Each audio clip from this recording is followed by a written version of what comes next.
Well, hard to believe it, but down to our final week of racing here in the Echelon Racing League as we move into the championship weekend. Brad Sarner here with Lauren Hall for Lauren, what seems like has been an incredibly long season. Only imagine what it's been like for the riders, but I have to imagine as a pro rider, this final weekend is a big one on the calendar. Yeah, nothing like national championships to raise the level of racing and intensity and nerve. So today is going to be another great race. Before we get into our final weekend of racing today, let's go back and talk about last week for what was week 5 of the Echelon Racing League. It was the Joe Martin stage race out in northwest Arkansas. 3 days of racing, but it really came down to the final day. What a battle on day 3. We saw Jaden Yeager try and lead it out early, but watch this from Kevin Bouchard Hall coming right up the left side of the group. We see Matt Usborne then surge ahead for the Above and Beyond Cancer team, and Usborne ends up holding onto this one from 100 meters out. You talk about a long bomb in an RGT sprint. You do not see many races that you see a rider launch from 100 meters out and able to hold on. So great ride from Usborne. He was obviously cracked after his ride, but an appropriate response for the ride that he put in. 4.64 watts per kilo. His teammate Oliver Dowd ended up in second, and then Kevin Bouchard Hall in third, the American.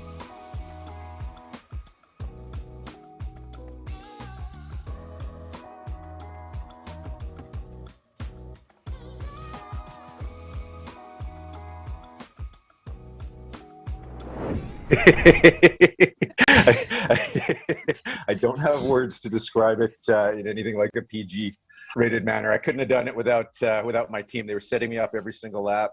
We were timing the length of the hill, and we got a pretty good idea. I'm certainly not the fastest guy on our team, so they kind of figured out where they could, what pace I needed to launch from, and I'm so happy it was able to work out. I got a whole team of guys here. We're absolutely all in today, and I think you could see it in the way that we rode. And hey, congratulations to the competition. Ben Thomas, amazing athlete. Kevin Bouchard Hall, what more can you say? Guy's an absolute legend. I've actually looked up to him. He's a couple years younger than me, and when I was racing in Europe, he was coming up in the States, and he was like the hot prospect. And I've loved everything he stood for. I just admire him greatly. Same with Jaden Yeager. I think Zach Nair had a bit of bad luck today too, which is, kind of part of the game. But too bad. Amazing athlete. Well, maybe no team better organized than the Above and Beyond Cancer squad. They have obviously a well-oiled machine going with those green and white jerseys. That showed last week. Jaden Yeager at the top of the current series leaderboard with just under 2,000 total points.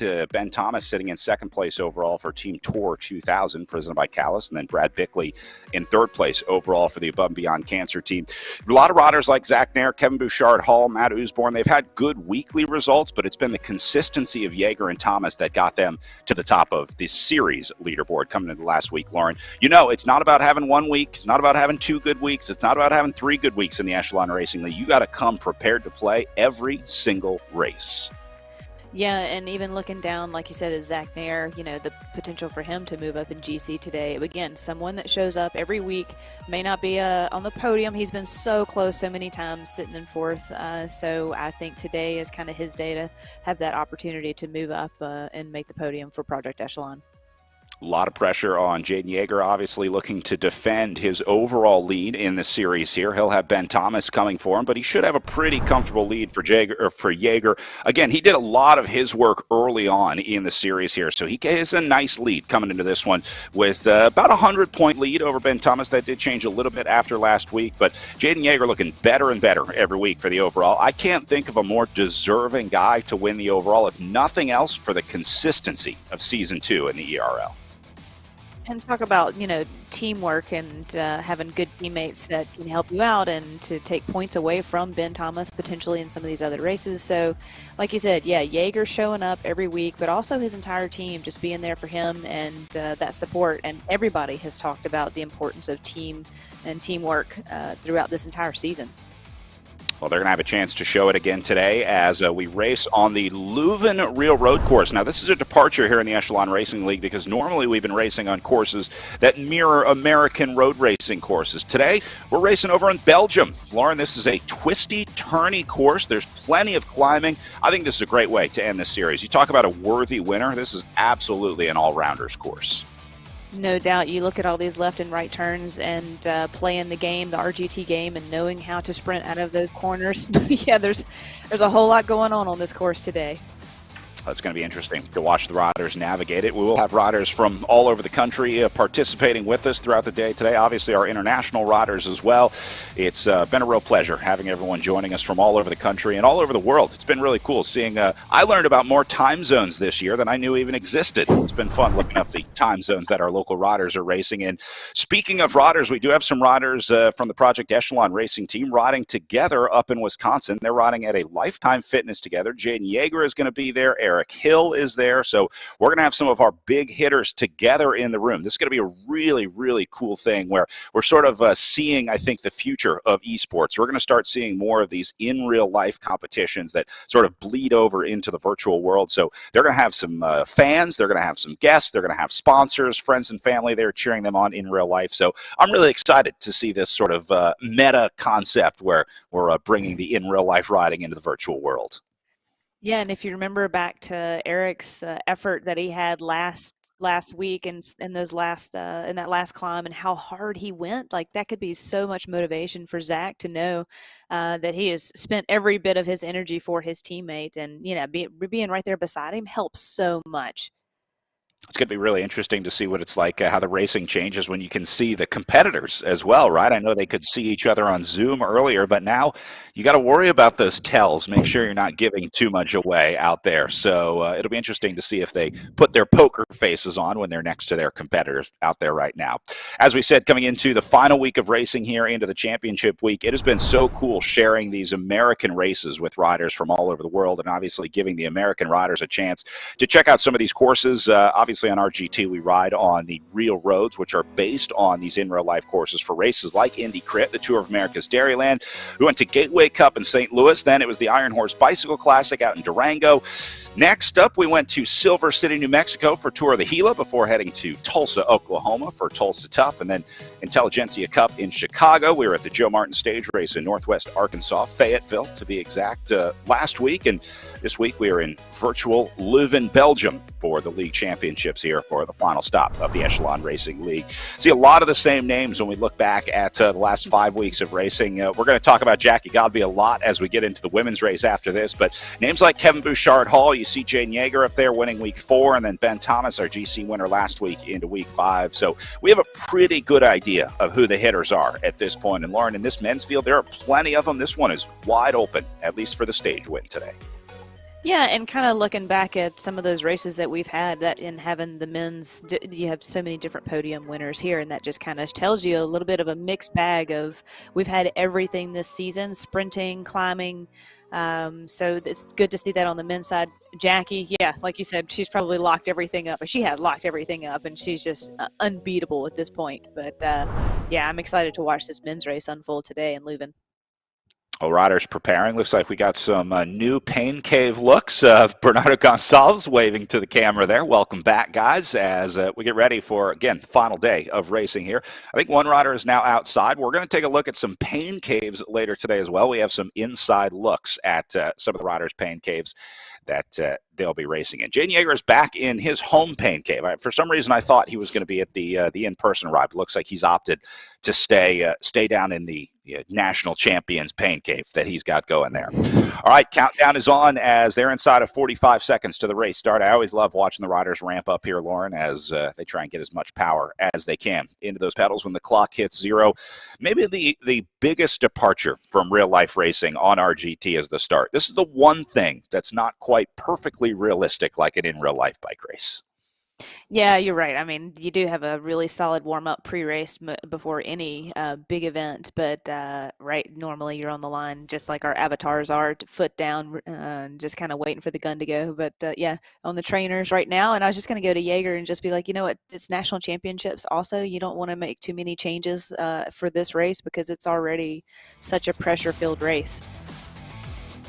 All right, and underway and rolling.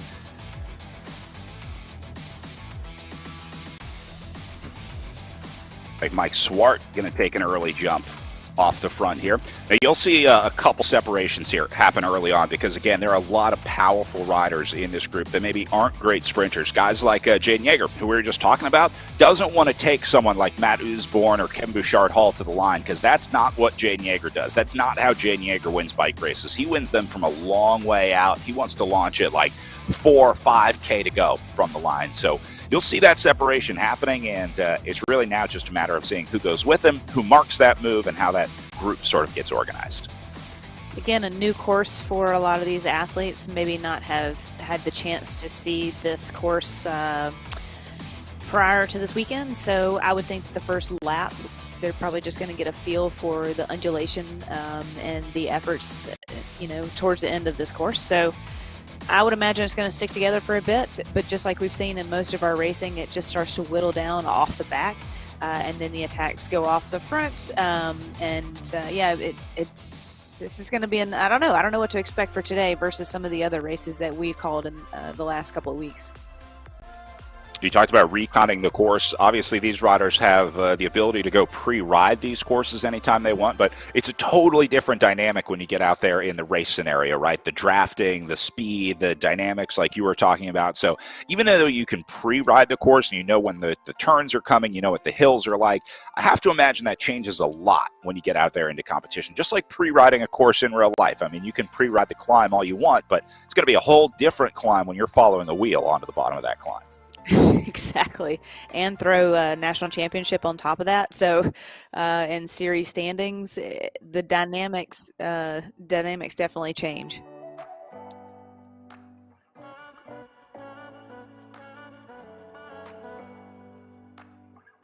Oh, beautiful graphics here on RGT Racing in Leuven. This is one that they've invested a lot in, obviously, with the design of the buildings. This is pretty much what it looks like, Lauren. I think if we built your Ghent-Wevelgem course, it would be pretty dead on, I think. They do a pretty good job with these graphics over at RGT.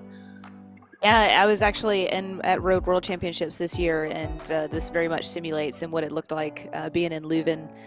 We were at the fan experience zone, and it was a lot of fun just to see all of this live and in person. And so, yeah, RGT has done a great job of making this very realistic.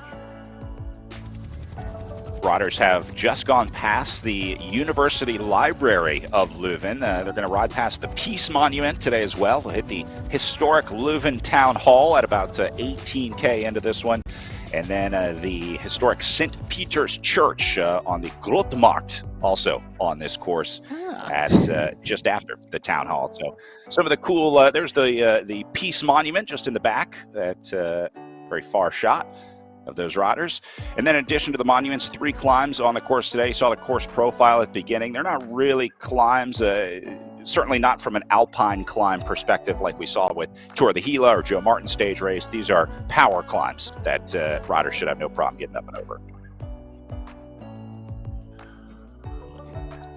This is Mike Swart, who went hard off the front and is now registering 0 power, which means that's a technical for him. Swart having some sort of connectivity issue, and such a bummer. Built himself a nice little lead there, but he's going to get swallowed up here, and doesn't look like he's going to be able to reconnect. Yeah, part of their tactics was to just take the race from the gun for restart. So, oh man, this is such a bummer for Swart and for the team. Yeah, one less rider that restart can use to try and attack on the front, keep the tempo high. And Swart must be having connectivity issues. We saw him turn his Zoom camera off a little bit ago, so I'm wondering if he was having speed problems with the upload. So wishing the best to Mike Swart, trying to get back on and in as Jason Smith, Jaden Yeager take a look at the front here. I was reading yesterday an article from Jane Yeager talking about the difference between Zwift and RGT. Yeager was saying he really prefers racing on RGT because the dynamics are so much more realistic, specifically the corners. I think that's the biggest difference between the platforms, that RGT will slow the riders down to a maximum realistic speed as they go into the corner. And so you have to know when to let off and when to get back on. Jane was saying that makes the racing much more realistic, much more like real life, where your efforts are based on stop, go, instead of the other platforms like Zwift. You can go out and do 500 watts, just keep it pinned there. And if you're a time trialist, you're going to have a really good time on a platform like that. Not the same case on Zwift. This one rewards gameplay, it rewards your ability to be explosive, it rewards intervals. So a little different style of racing on this platform. Yeah, and it also rewards a bit more of like team tactics, like you're talking about the drafting capabilities. So yeah, this is for me a more game. RGT is more of a game and more realistic, like we're talking about, to real life, and I think that's a lot of what we're trying to simulate anyway when we're on the trainer, is to get that those sensations as much as possible. But very grateful for these guys for doing all the work behind the scenes to make that those capabilities happen. To come out of a corner and to know that you can't sprint right away, or you can't just, your avatar can't just go through a corner. That's a nice realistic expectation. Good look at Eric Hill on the front. Brian Hodges joining him from Triple X Racing. But you are looking at Project Echelon's Eric Hill. That's him down in second position in the virtual world, and on the trainer, again, at Lifetime Fitness in the in-real-life world. I love this. I think this is the future of esports, the future of virtual bike racing. As much as I loved getting a look into everyone's living room and basement and home office, whatever it is, I think having these people in person creates a really cool spectator experience that people can experience in real life if they're not able to watch on the virtual platforms. Yeah, we're social creatures by nature. So, yeah, we like a little bit of our alone time sometimes, and to be by ourselves in pain is good every once in a while. But when you're on a professional team and these guys are going to be racing in real life really soon, it's nice to have that person right beside you and have that communication, have that that awareness and that body language to just start to really know your teammate coming into the real season. And these guys have been racing together all winter, so it's probably really nice to have Zach right there beside him. Good look at Hill's mobile setup here. He's using the tablet for the screen.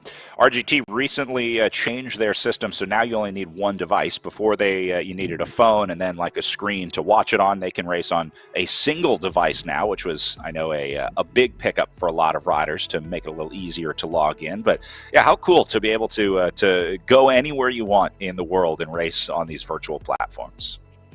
Right, and to race anywhere in the world, too. I mean, you don't have to pack up your bike and get on a plane and go over to Belgium, which is fun, too, in real life, let me just tell you. But to have that right here in your backyard at your disposal, it's pretty cool to be on the same course as some of our current world champion raced on. If that's not motivation, I don't know what is.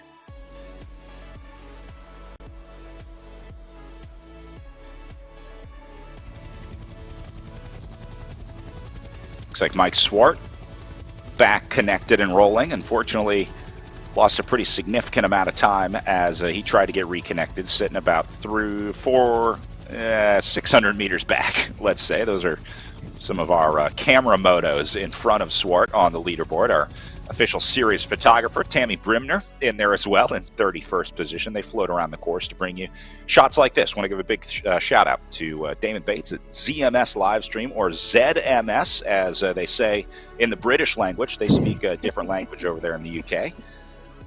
Damon is providing all the cameras for the Echelon Racing League all season, and also doing our Community League races every other weekend, and do it without ZMS. So, Damon, thank you for all the hard work. And, of course, our director, Mark, our intern, Emma, and the world's greatest color commentator to ever grace the airwaves of virtual racing, Lauren Hall. Thank you for the compliment, Brad. I think it's just because I'm working with you, so all the kudos go to you. I think Swart could have the potential of making it back if these guys. I don't know. Could there be a gentleman's agreement of, hey, look, this is league championships. Is it worth kind of just sitting up for a minute? But I don't know if he's only he's only 600 meters back, Brad. But I don't know if there is hope for him because it's still early in the race. These guys up at the front are doing about 4 more watts per kilo than a gentleman's agreement would allow. So yes, I don't think they've struck any deals here at the front because Eric Hill is pounding at 5.5 watts per kilo here. One can always hope, though, Brad.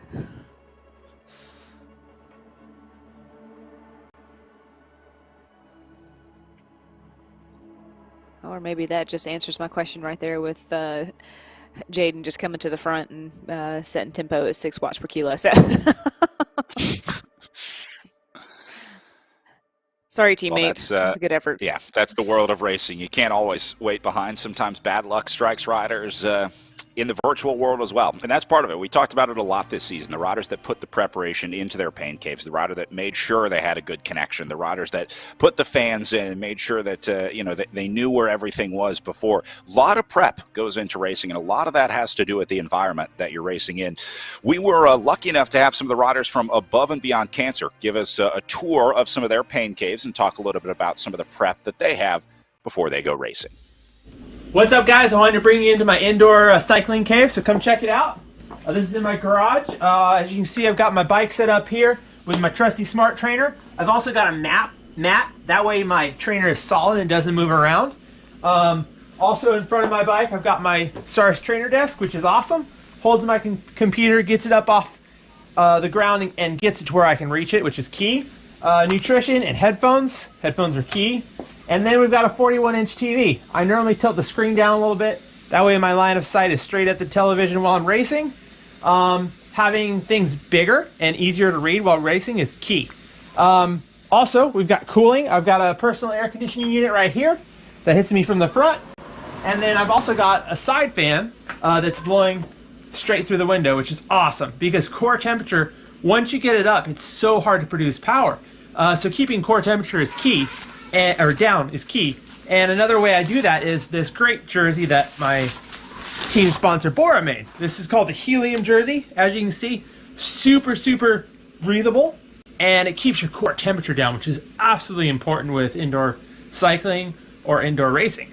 Last thing in my cave here is my children's art. Hang up different art through there just to look over and keep things positive because e-racing can get a little brutal and mentally challenging at times. So it's always good to have something to bring your spirits up. That's also why I've got the lights going, just because it makes me happy. So I hope you guys enjoyed this, and hope you enjoy e-racing, and hope these tips help. I love it. Got to be comfortable to race well. The little reminders of the kids, I think, is a nice little touch for Timmy's little pain cave down there. 2 riders getting a small gap off the front. Roca and Hardin trying to work together here. They got a little bit of space back to David Blodgett in 3rd, and then a little more back to a group sitting in 4th place. Not a lot of time right now. It's only 30 meters. We'll keep an eye on this gap, keep monitoring it, but it does look like Roca and Hardin are possibly working together here on the front for the Project Echelon and Gotham Greens team. Here you go. Now they got some company. Hodges is there. Blodgett is there. Bouchard Hall going to come up. So this is it, Lauren. They're using this little climb, this little kick up to try to use this to their advantage.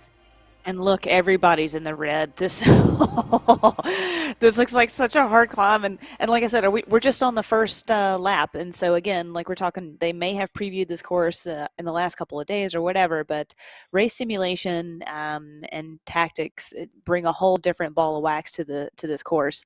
I do like that Will's outside. Is that like a green screen? I can't really tell. I can't tell, but that would be a weird green screen to put behind you. So I think it's actually outside. I think the camera's just having trouble exposing the lighter background, maybe. Yeah. Yeah, he's definitely outside.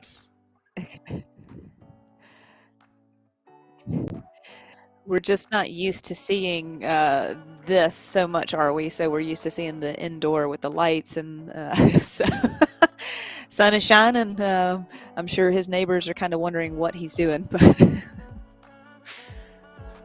well, remember, we also saw Timmy Bauer riding outside last week. He had that beautiful view of the mountains set up outside of the garage. I would imagine he would want to get out of that pain cave as often as he could if you have a view like that, although pretty nice pain cave setup down there as well. Hardin moving outside. We also have a video from Brad Bickley, the Above and Beyond Cancer team, who also has one of the unique looks at a pain cave here. Hey guys, this is Brad Bickley from Team Above and Beyond Cancer, powered by Bike World, and clearly we're not training outside today. So follow me and I'll show you around my indoor training setup.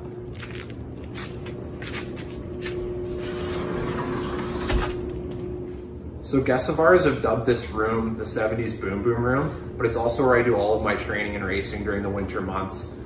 So I'll take you through my setup here. I've got the Wahoo Kicker Core direct drive trainer. So I just take my wheel off and toss my bike on there. Super convenient. It's been really reliable this season. I've got my $10 fan from Lowe's. If you're just getting into this, I definitely recommend, maybe spend a little bit more on your fan, because one of the most important things is ventilation and keeping cool. And that kind of segues into my next point, which is, we are fortunate enough this year to be sponsored again by Bora Teamwear, and they make these ultra thin and ultra light Helium Plus jerseys, which are actually fantastic for indoor racing and training, and also obviously for midsummer when it's really hot out on the road. So it keeps us nice and cool and wicks the sweat away from your body, which is great. I think that's pretty much my indoor setup. Thanks so much for watching. We've been watching that guy race for 12 weeks, 6 weekends of racing, and I am just now finding out that the 70s Boom Boom Room had a hot tub in it. Can you believe that? Well, actually, we can believe this, can't we? I mean, by the looks of this room. And the fact that it's called the Boom Boom Room, this is my new favorite. It's not the pain cave anymore for him.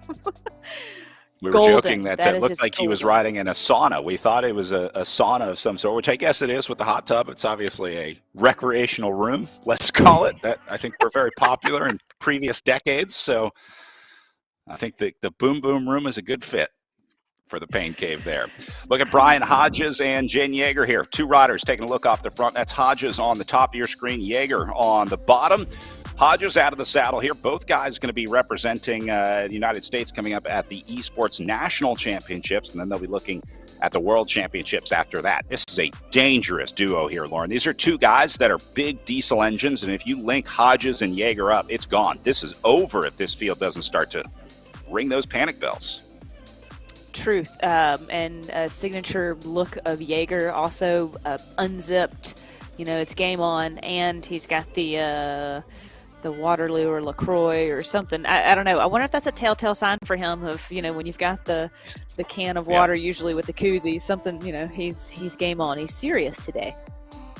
He was really relaxed at the start. We saw him sitting up. I mean, he was pedaling without even putting his hands down on the bars. But once things heated up, he was ready to go. And he knows, he's hurting. This is going deep. I think it's polar. I think that's polar.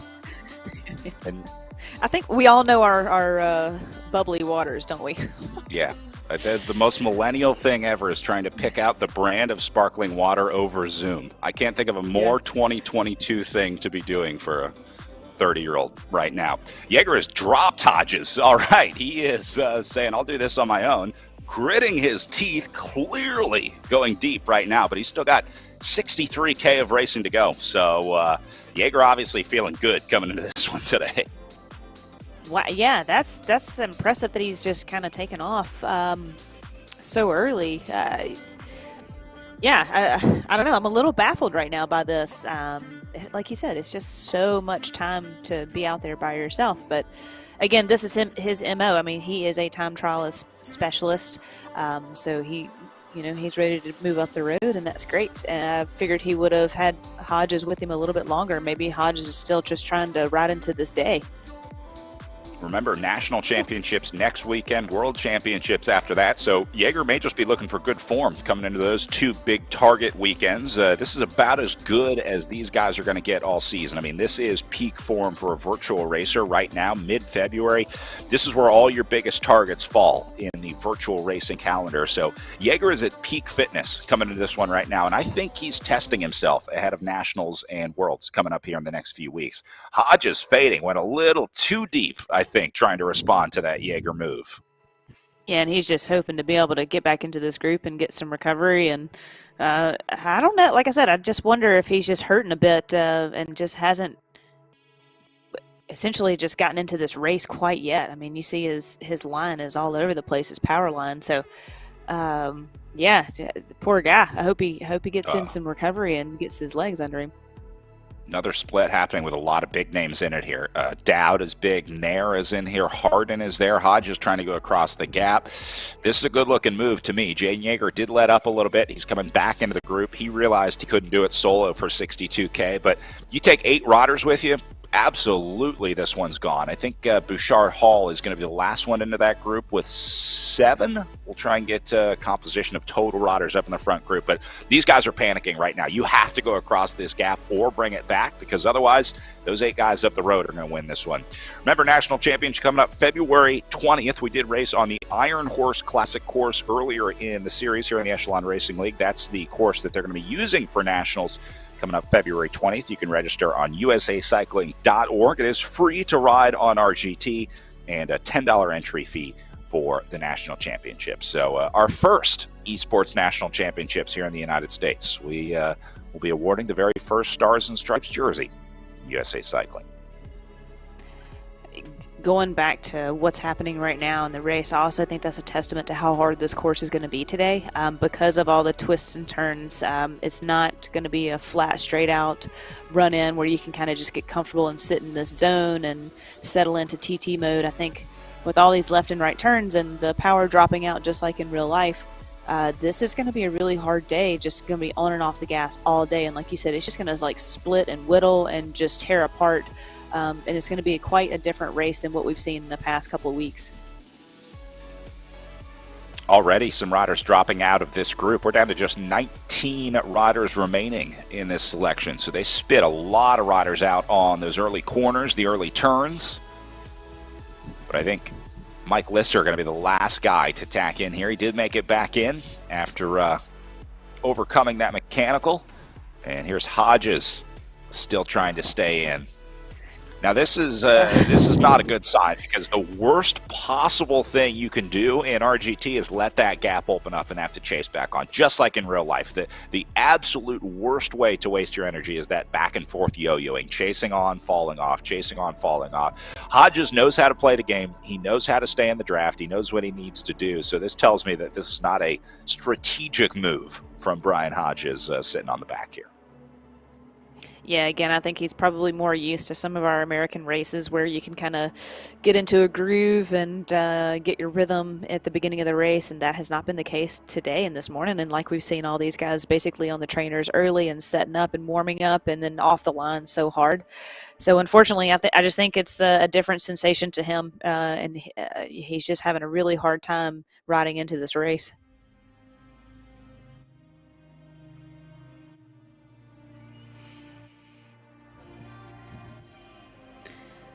With the Project Echelon guys being together like this, you don't really need Discord, do you? Because you're right there beside each other. I wonder if, they're talking to Will. It's nice to have the connectivity to those guys too, but to have Zach right beside you is going to be really key for today and for Zach's race.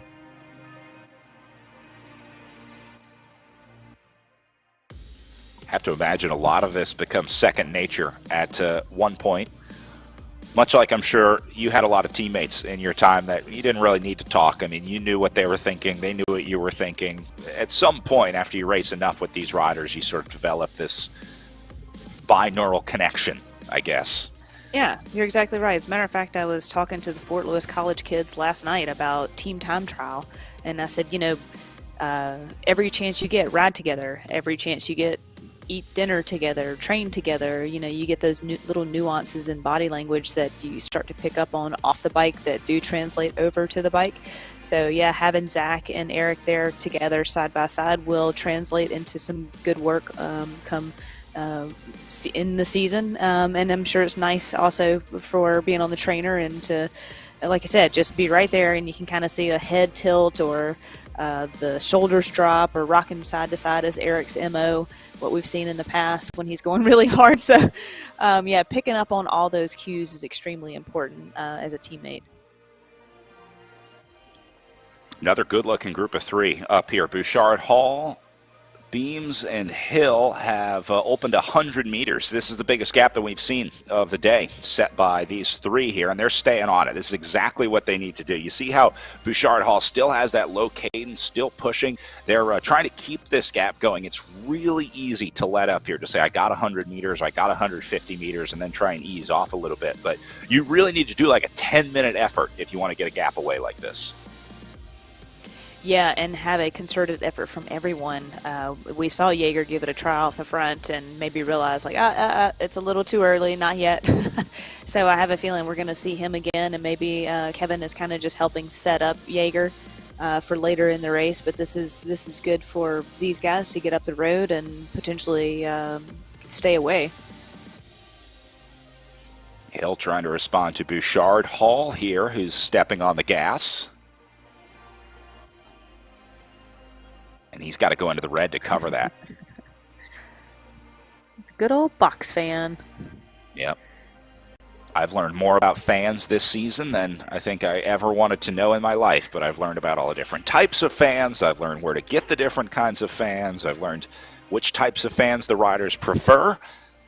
And we've seen some pretty impressive setups. You know it's serious when they travel with a fan, right? They brought one with them to the game here. Are these grapes, or is that chocolate? Like frozen grapes. Wouldn't be a bad way to cool down, right? Yeah, maybe potentially. They talk about sports scientists talk about the importance of like a slushy water bottle when your core temperature rises to keep it down and to keep it steady in these summer races. And I would think that indoor racing is essentially replicating those summer days. So I don't know if those are frozen grapes, but that would be I imagine that would help in that scenario as well, is to keep that core temperature down, just like a slushy drink would. Zach Nair would know, a coach and athlete. He was also the director sportif for our last esports world championship. So an expert in esports racing, but also has a very strong understanding of the physiology that goes into esports racing. And he really carved out a niche in sort of esports coaching. I mean, there's coaching, but then there's almost a very specific type of fitness that you need for virtual racing. And I think he's been able to help a lot of riders hone that in to perfect their fitness for these hour-long races. And what we've also seen, like you're talking about fans, hey, maybe there's a potential for a fan sponsorship. But also, in all seriousness, like talking about Bora jersey with those guys and the importance of having a really thin jersey for indoor racing. I think, like you're saying, I think this is a new platform, a new space for cycling that will only grow from here. And yeah, Zach is definitely taking advantage of that and honing the craft of coaching these athletes as well. I think it's really important. Yeah, seeing tons of new hardware developed for virtual racing. Almost weekly, monthly, brands are coming out with indoor-specific items, which we all knew was on the horizon, but obviously the pandemic accelerated that timeline for, I think, a lot of these products. Meanwhile, group of three, only up to 120 meters as they hit another climb on the way up here, only about 5.2%, so it's not super steep. That'll inflate the gap a little bit. We like to take distance gaps once the riders are on a flat section to give us a more accurate reading of what that gap is like. But looks to me like these three guys are working really well together right now, Lauren. Yeah, for sure. And, we were talking about, okay, so that climb wasn't that long or maybe that hard, but just like we saw in Joe Martin, it just added up over the day. And by the end of the day, those those climbs towards the end of the race, it just takes everything you've got to get over it, and that's where the selection happens. So you're feeling good now. You still got quite a ways to go for the day, so just be aware that it's going to add up over time.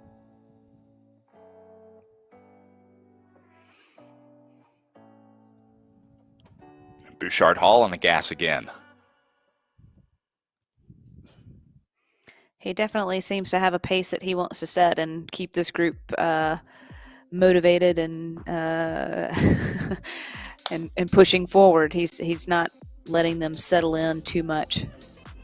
Yeah, and again, if that gap goes back under 100 meters, Ken Bouchard Hall has done this enough to know that that's pretty much the end for the breakaway. Like once that the tipping point shifts from the break going out to the break coming back, a lot of times on RGT that means that the break is over. So they need to keep adding to this number. He wants to keep it at least above 100 meters, the gap. They're up to about 100 meters right now. So that's why Bouchard Hall was stepping on the gas. He was sensing that these guys are letting up. And again, the drafting element of RGT allows that group to move a lot faster with a big group behind him than this small group up front. It's not quite as bad as other platforms. I know Zwift is panned a lot for not having the ability for riders to get away. Riders have a really hard time escaping on Zwift. Not the case on RGT. You can get away on this platform. Jaeger was talking about that in his interview. So it's obviously possible, but just like real life, you have to stay on it, right? It has to be a concerted effort. Yeah, no doubt. And like you said, like for a significant amount of time too, you can't just put in an attack and then kind of sit up and look back, what we see a lot of times in criteriums.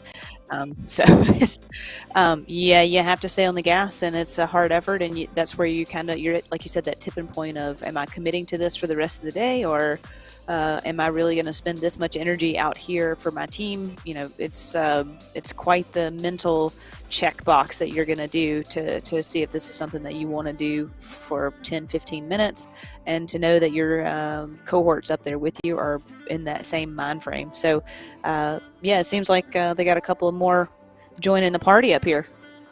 Yeah, that includes Jaden Yeager and Mason Roca. Some dangerous names to add to this group. Dowd also gets in here, but this will be a nice refresher for Kevin Bouchard Hall to add his teammate Jaden Yeager up here at the front.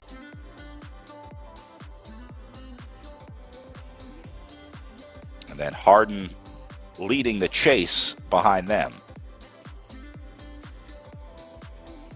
All of a sudden, this is a great setup for Jaeger and his team, and not so much of a good setup for any of the other teams.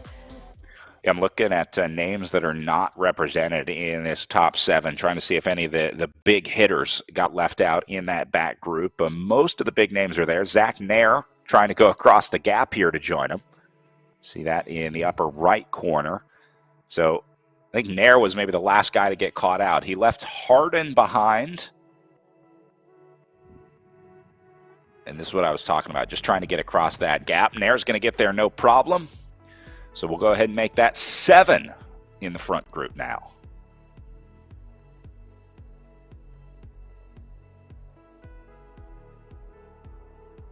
Yeah, Zach definitely has to be aware of anything going off the front, because he does have the potential to move up in standings today. So he's got to stay vigilant and very much aware of what's going on in front of him.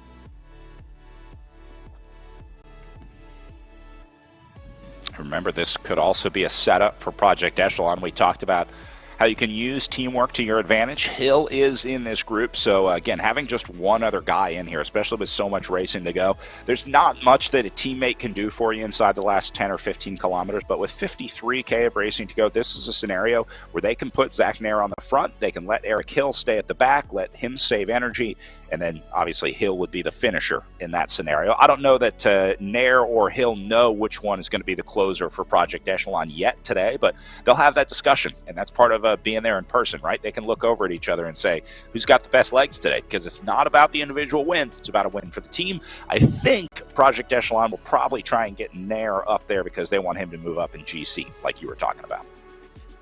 Yeah, and the other important fact is Nair made that effort to jump across. Now, these guys need to make sure, Eric needs to make sure that these guys are motivated to push forward, because if the group comes back again and they have a reshuffle, that just puts Zach again on the back foot and potentially, to miss another break. That's extremely important for Zach to just be up here, keep pushing forward. Eric needs to be up here and pushing forward too, and making sure that Restart wants to push forward, and Roca obviously is comfortable because his numbers are better up here when is 1 in 6, 1 in 7 versus 1 in 15, 20. Yep. Roca lets up on the downhill in here, and just like in real life, will maximize the speed that you can pick up on the descent. So there's really no reason for the riders to pedal on the downhill. Nair going to chase him down. Roca opened up just a little time. It seems to be a chaotic racing style for Mason Roca. I can never really figure out what his plan is, but he's certainly aggressive, if nothing else. Just go hard, Brad. Just go hard.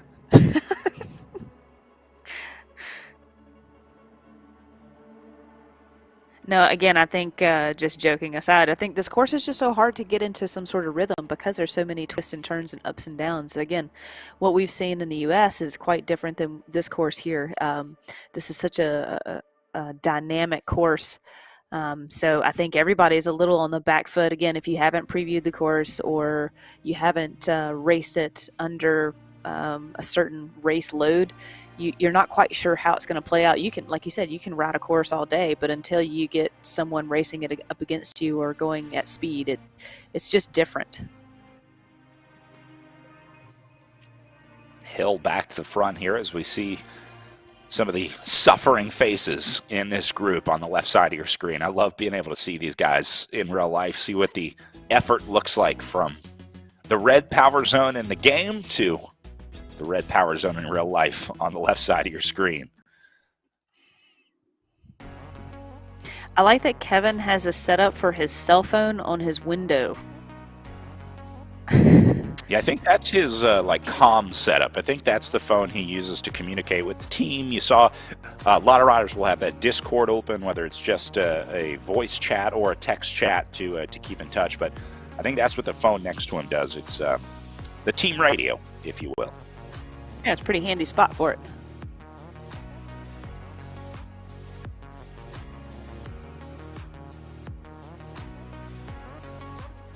And Hill going to come across here and shut this down for Kevin Bouchard-Hall. Bouchard-Hall certainly not afraid to gamble. I mean, this is a guy that's willing to take risks, willing to go on these moves off the front, willing to try and start the moves. So Bouchard-Hall has been an animator in the series so far this year. It looks like he's at it again right now. Which he can totally afford to, having two other teammates here in this break, and someone as strong as Jaeger, who essentially has it locked up.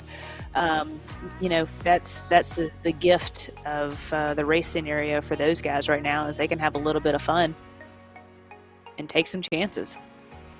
Yep.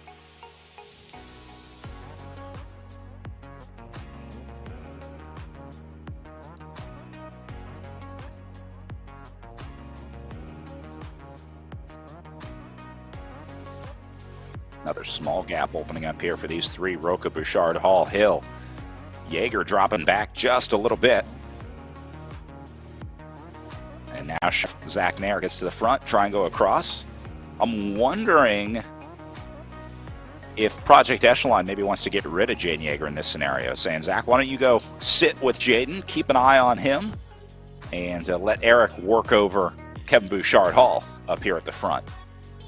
Divide and conquer. Again, yeah, exactly. When you kind of start to whittle it down at the front and your numbers match up pretty evenly to another team like Restart, you can essentially just pick a guy and cover him. So maybe they've put Eric up against Kevin Bouchard-Hall, and put Zach on Jaeger, and it's like, just follow his wheel.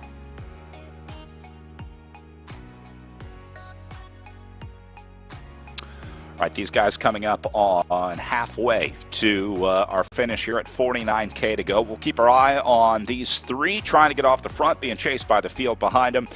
We're going to take a quick break here in the Echelon Racing League, and when we come back, more live action from our pro men.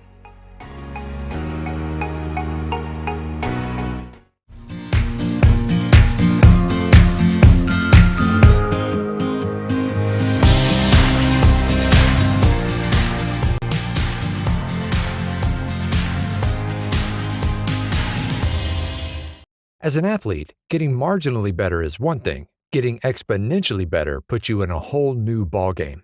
Biomoto uses a proprietary digital process to capture movement at 200 frames per second and 70 sensors per foot to measure ground-based forces, resulting in advanced motion analysis that's up to 10 times more accurate than orthotics. It's the data generated by this process that allows Biomoto to construct custom insoles that make athletes faster, stronger, and more stable, and result in an unprecedented 95% success rate.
Welcome back high above the city of Leuven in Belgium, watching our three leaders on the front, Mason Roca, Ken Bouchard-Hall, and Eric Hill, giving themselves a nice three-rider gap off the front here, although they could probably afford to close those gaps down a little bit as they try and work together to keep this one rolling here. Yeah, pretty much like we're talking about. I mean, it's just it's hard to get into a rhythm up here. If it's left and right turns and someone's putting out different power leading into the turns, it's hard to follow those wheels. So it's going to be a constant battle to follow wheels and to find any type of rhythm, especially in the break.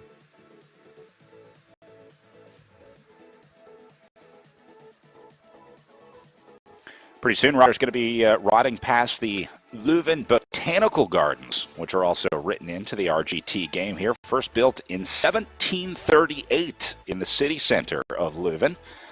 Built by Henry Joseph Rigue, professor of medicine at the University of Leuven. Originally built to provide herbs for medicinal use, and the garden slowly shifted to be used for study purposes at the university, hosting an extensive collection of ornamental plants, cultivated plants, and economic potential plants. Apparently there was a study of rare plants back in the 1700s. They were trying to figure out what they could trade, what might be turned into a valuable crop. So some interesting history along the course today.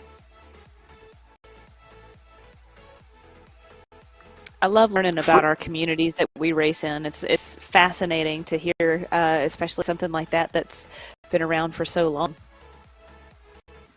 Free to enter, by the way. So if you ever find yourself bumping around Leuven, highly encourage you to stop by the Hortus Botanicus Leuvenensis, or Cruditen in Dutch, if you want to speak with the locals. You pick up any Dutch in your time, Lauren? I mean, you know. I'm not. I find it. I was not going to criticize. I think it's funny because it's so hard to pick up. I think it's a good effort. Yeah, that kudos for you for sticking your neck out there. Because yes, there's no way I could do that. So that's kind of what I was laughing at. But unfortunately, I may have only picked up the cuss words from racing and left and right turns. Yeah. So, but other than that, not too much, unfortunately.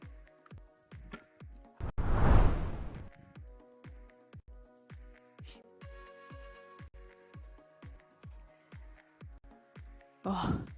Hill going deep. Yeah. His telltale sign of when the head starts rocking. It's getting hard.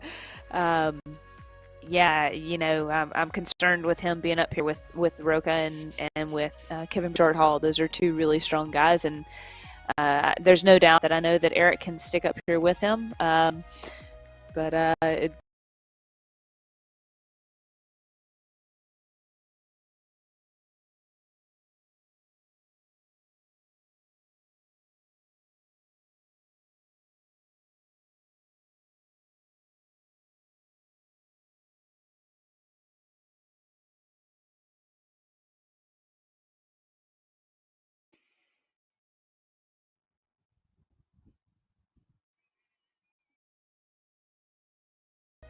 See Hodges cleaning things up a little bit. I do like to see that he's wearing the team kit bottoms. Again, not to go into too much detail, but we're talking about kit and the importance of staying cool and being very comfortable in your pain cave and not changing too many things. But leading into national championships, into world championships, since he is going to represent the U.S., you get the kit. So what better place to start training in it than the league championships today, and getting used to something maybe a little bit different. And that's where, when these guys move to a different pain cave, it's a little concerning. But again, maybe this is something they're leading into for the next couple of weeks. Because, when it's such an important day, you don't really want to make too many different changes. That's what they always say is like never change your bike right before a race or a hard training ride. So I do find it interesting that they did it, but at the same time, I think it's really great for sponsors and to be there with your teammate live and in person. So I understand both sides of the coin.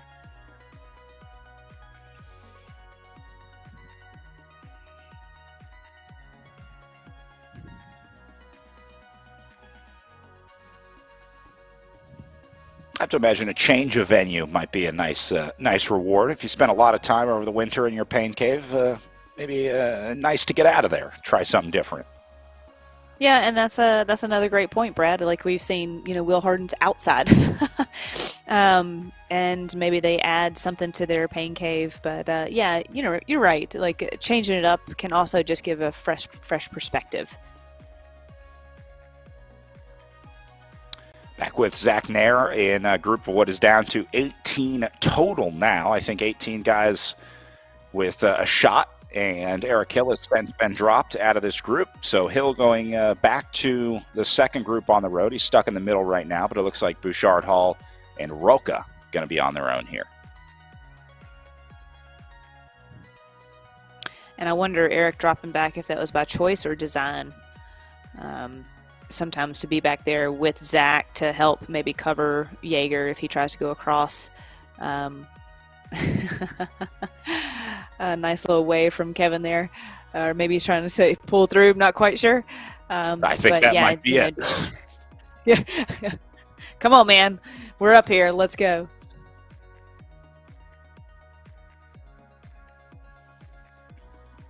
We saw Zach Nair at the back earlier, has since gone to the front here.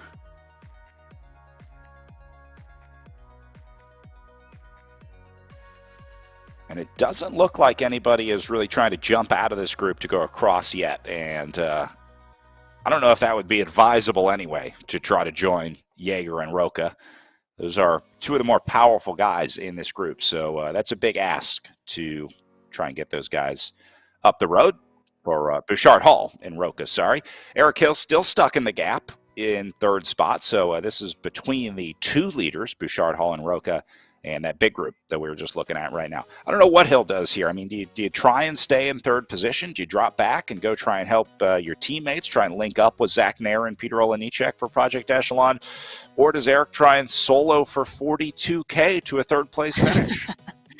I think whatever the team tactics are and the team goals are, I would imagine it would want to be to move Zach up in the standings if they could, first and foremost, and potentially then a stage podium or a stage win. So I'm thinking you got Peter Olenichek back there. You've got Zach. Maybe sit here for a little bit, see what the group's going to do, see if Kevin and Roca don't kind of set up, or you're just never quite sure what's happening up in front of you because you're in no man's land like we're talking about. But it's all about what the team tactics are essentially. Remember, Project Echelon looking to move Zach Nair up in the overall. He comes into this one fourth with just over 1,500 points, but he's only 4 points away from Brad Bickley. So that's going to be a great battle to watch today. The implications are not just for today's stage, but we could very well see a change in the overall leadership in third position, last spot on the overall podium, as Bickley tries to hold on to it, and Zach Nair coming for him as well. Kevin Bouchard-Hall could get up there, but I think Bickley and Nair will have a good enough day to probably hold off Kevin Bouchard-Hall on the way in. So those will be two names that we watch between Bickley and Nair in the battle for third. Both are in this group right now.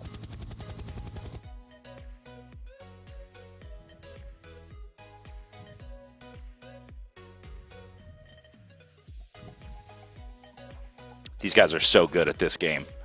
Doing what Kevin Bouchard-Hall is doing right now, holding this gap, is so hard. You'll see riders that get into breakaways and they just can't do it. They're constantly passing each other. The position is changing. They're riding next to each other. To be able to modulate the power the way that Bouchard-Hall is really speaks to just how good he is at this game. Yeah, and there has to be a little give and take, doesn't it? You may not know your compatriot up here very well, but you have to figure that out on the road and on the fly of, how much power you can put out and not gap them, and then vice versa. And there needs to be some sort of unwritten communication of, look, we got to work together to keep moving forward and keeping this gap established. So either you need to let off or I need to pick it up a bit. And so finding that happy medium.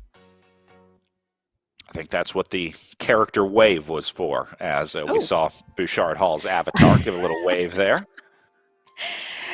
We couldn't see the coffee mug on the computer stand until you just took a hit. So the coffee is back. No carafe. But a few weeks ago, we saw Kevin Bouchard-Hall pour a fresh, hot cup of coffee in the middle of the race. He topped his cup off. He just saw him take a sip out of that mug that he has just above his left hand there. But it's one thing to race with a coffee. It's another thing to pour yourself a second coffee in the middle of the race, right? I understand if you're like finishing off your coffee, it's early in the morning, you're easing into the ride or race, whatever. I've started with a half cup of, Starbucks coffee or whatever. But to pour a new one after like 30K of racing, bravo, Kevin. yeah, I think that's pretty strong flex.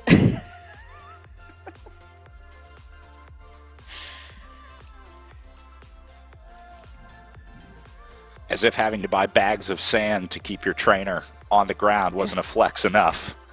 Yeah, right. Taking the term sandbagging to a new level. Eric Hill still stuck in the gap, although it is coming back to that group of three. You can see the distance back to Beams, Olenichek, Bowen and company slowly fading, and it looks like Eric has realized that this one's coming back. I think that's smart bike racing. I think that's probably the right thing for Hill to do here. Gave it a go in the breakaway. Got to respect the effort. That takes a lot of guts to see those two guys up the road, Kevin Bouchard-Hall and Mesa Roca, and say, I'm going to go with them. I want to ride with them. That is, you're asking for a little bit of pain. Yeah, and you have to represent. You have to be there for your team, and if you're on their wheels, you have to commit and go with them and hope for the best, essentially. And yeah, now realizing he's been dropped, and he's, we were talking about being in no man's land. Does he kind of push forward or not? As we can see on the platform, and he can also see the gap continuing to open up, and those catching him from back. Okay, sit up, just pedal, go back, and go back and be there for Zach Nair, and just do the best you can now riding into the finish for Zach, I would say.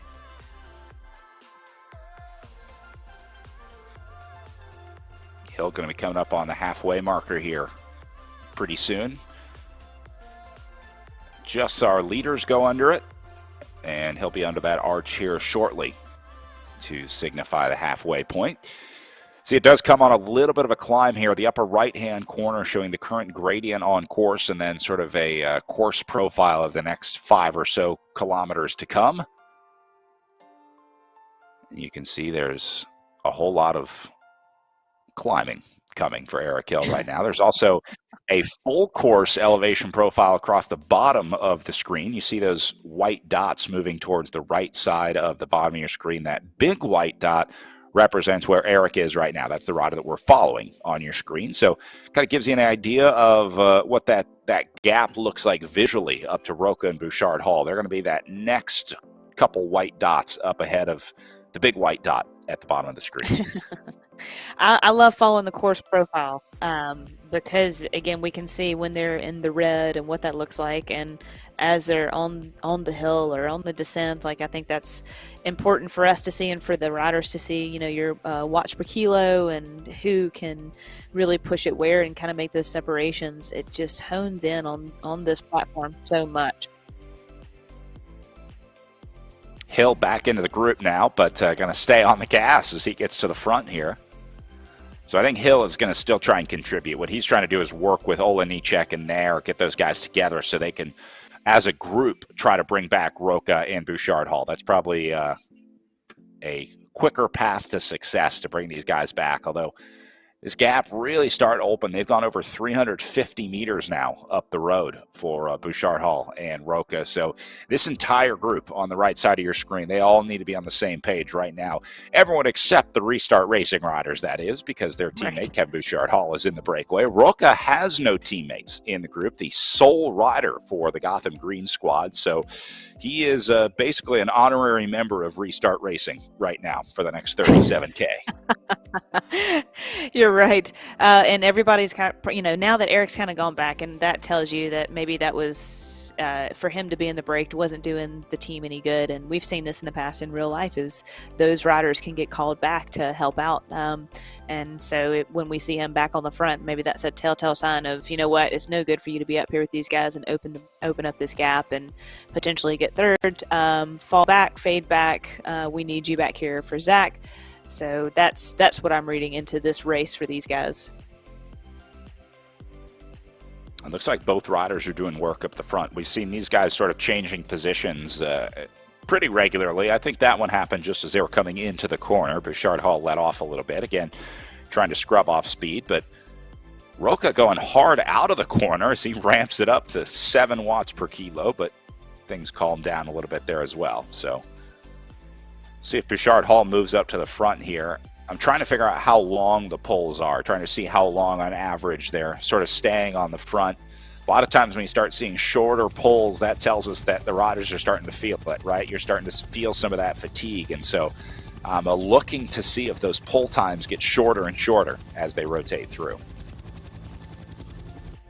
That and Roca coming out of the corner and kind of pushing a little bit hard also indicates that he wants to stay at a certain speed or a certain pace.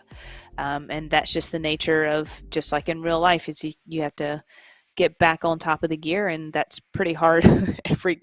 This course is just going to be relentless, you know, after corner, and trying to get back up to speed and maintaining that speed. So, you know, Roca's not attacking Kevin. He's just trying to say, hey, let's get back up to this pace that we both have set to establish this gap, because we want to keep this gap out, because these two guys are now committed to the finish. Lauren, in real life racing, how much of setting that tempo or that power is verbally, and how much of it is just kind of feeling the other rider out? Because I imagine you've been in plenty of breakaways that worked where you guys didn't even speak the same language. So even though you're there in person, I mean, there's really just a few things that you need to say, and it's pretty easy to understand the other person just based on their actions.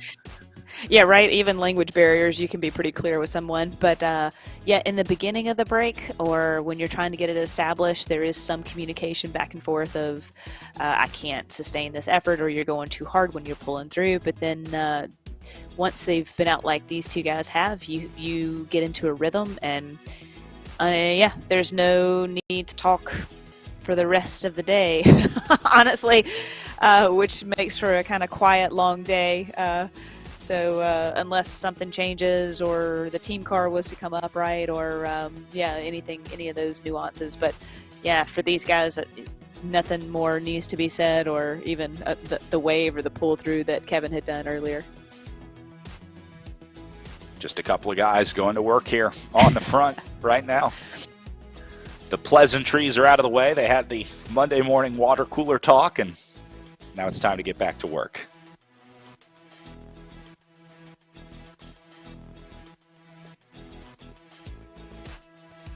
speaking of Monday morning, we should also point out that these guys do have lives outside of virtual racing. Work on Friday. Most of them will have to be back at the job on Monday morning. So the ability to find time to train and race in these races is really impressive. Anyone that's ever held down a 9 to 5 knows how sacred your weekends are. You only get that Saturday and Sunday morning, and that's it. And for these guys, using that time to race and train and bury themselves, put themselves through this pain really speaks to the dedication of our Echelon Racing League riders.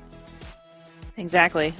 Like you're talking about, the beauty of this platform is getting up early before the sun's up and, getting your workout in before work, or you come home and you put the kids to bed, and you're back on the trainer at 7 or 8 o'clock at night, and you're in a safe environment, and, you can really focus in on your training. That's the beauty of RGT. But yeah, like you said, it is quite the commitment to be inside on a weekend, and like maybe the family wants to get out and about and do something, and you're like, hang on, just got to do this one quick race.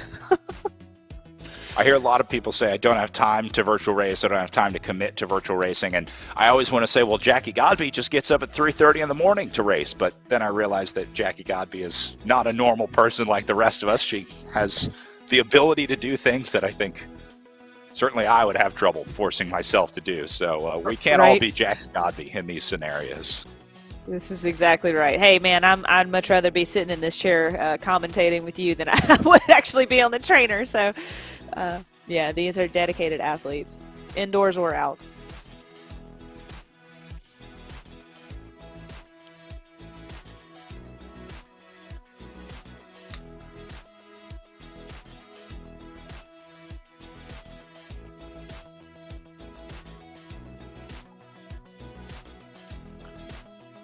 Looks like these guys locking into a pretty comfortable tempo back here at about 2.5 watts per kilo. That's not a lot, Lauren. They could certainly be doing more if they wanted to, but it seems like that's kind of where the group has settled in for their wattage. Gap up to 830, 840 meters for those guys up the road. So they are gaining time. Remember, it was about 400 meters last time we checked in. So this group needs to up their tempo. Just look, the power numbers at the top, 6.1, 4.3 for Roca, and then these guys doing the 3s and 4s back in the group. So it's simple math. They're going to have to up their watts per kilo if they want to bring those two riders up the road back.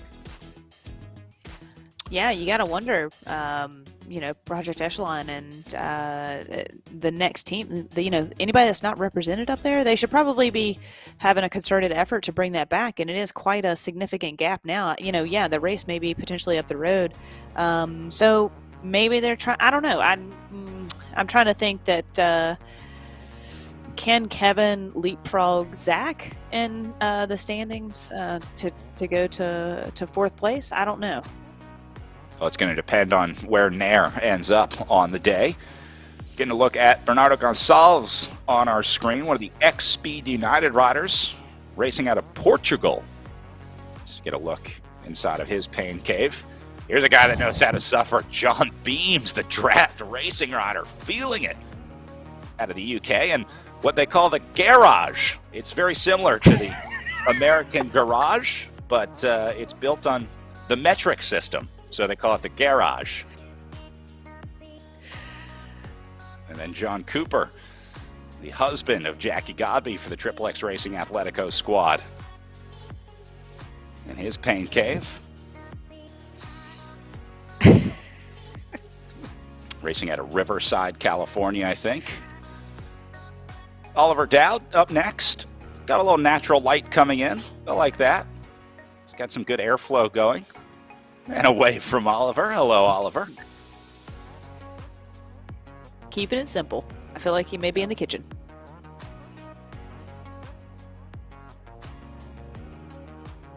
At least being near a window, I think, makes you feel like there's a chance that one day all this snow is going to melt. Fruitsations, my favorite. I love a good fruit snack on a hard ride. Just bring the straight sugar, doesn't matter what form. Yep.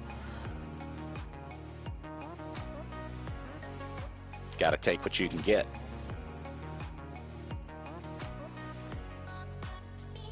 Meanwhile, Clace moving up to the front. Here's Wouter.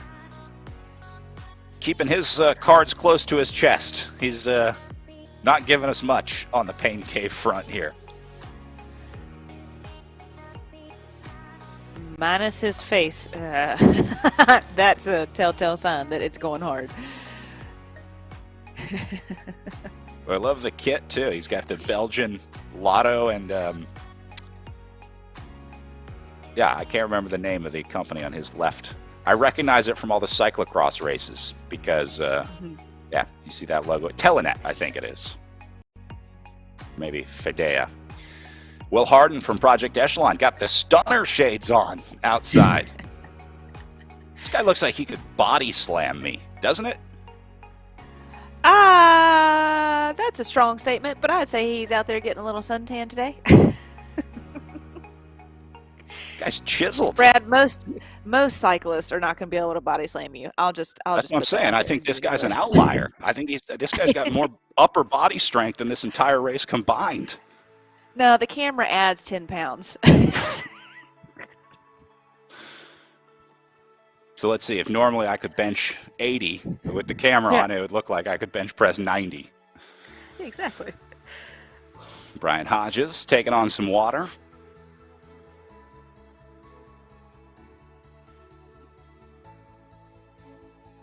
You can see a lot of riders taking advantage of the naturally cooler temperatures outside.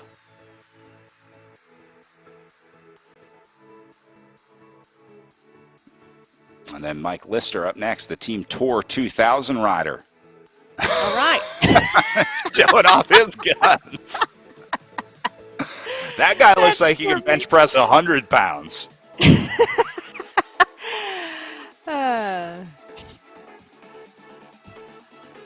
The beauty of being a cyclist is all the muscles are in the legs. How about that? I love it. Well, it's been a pleasure having all of our athletes with us all season here at the Echelon Racing League. So I want to say thank you to the athletes for their participation, keeping this fun. It's we wouldn't be able to make it through some of these races without the personalities of our ERL athletes. That's exactly right. It's good that they can have a little fun as well while we're watching them suffer.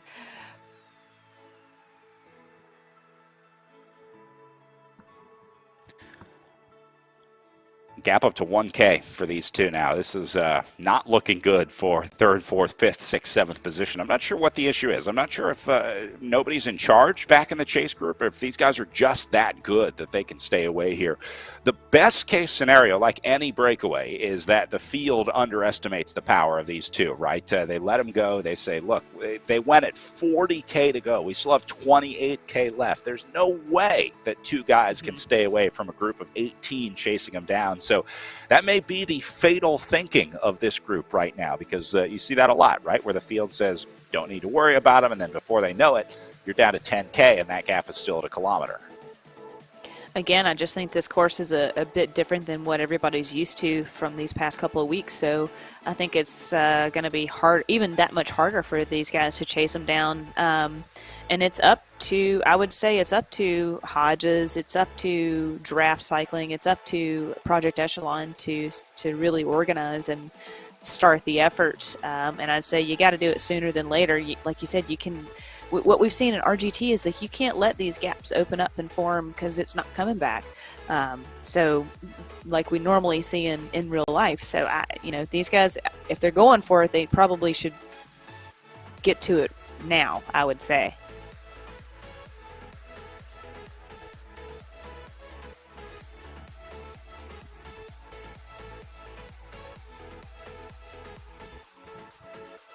Looks like things calming down for Hill and Nair here.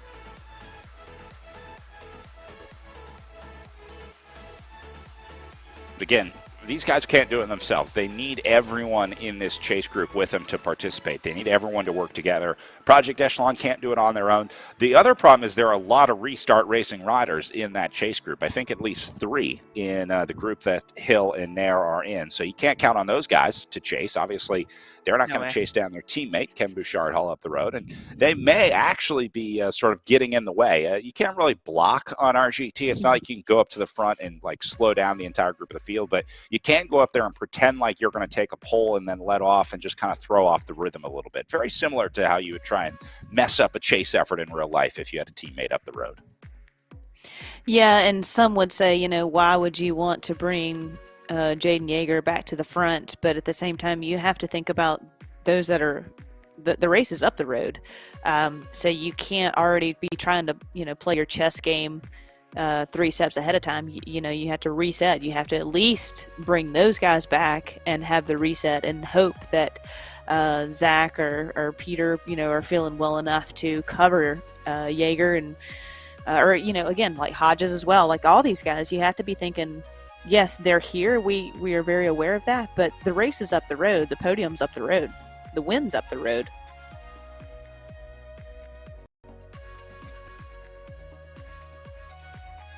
I don't think many people in this group would be happy with third place out riding. It's like Project Echelon's starting to build a little bit of an audience in their venue there. A little bit of a stadium setup at Lifetime Fitness. I love it. Hey, that's Bill Koch. I know that guy. Race director from the Tour of America's Dairyland. Dropping in to check in on these guys.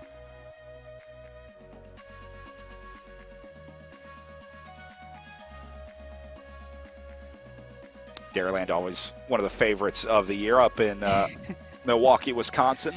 10 days of great crit racing. Hello, Mr. Bill, with a thumbs up from the Tour of America's Dairyland. I'm always thankful of the friends and family that show up for bike racing. It can be a very selfish sport at times, and so to be aware of those that take time out of your day to support, and here they are staring at these guys and cheering them on and being supportive. It's extremely important.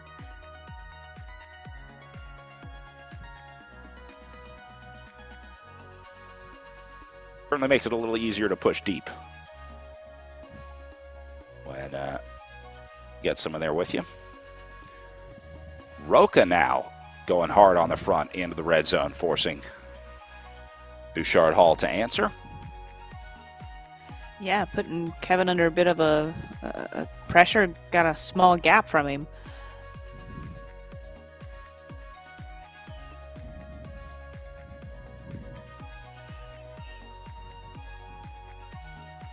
So maybe Roca deciding to step on the gas now. Although I think Bouchard Hall should be able to link up there with him just fine. These guys onto the climb. As you see all the power numbers go into the red. Under the bridge before they wind their way back over. Look at all those fans on the bridge. It's so nice to see they're out there too. I love it. I like the over-under. There's a course in the United States, Winston-Salem has that where there's sort of a flyover section where they race over top of the Criterium course. I always thought that was cool. It's a good spot for our directors to stand also to kind of know what's going on in different places of the course. So see when you're doing well or maybe when you're off the back.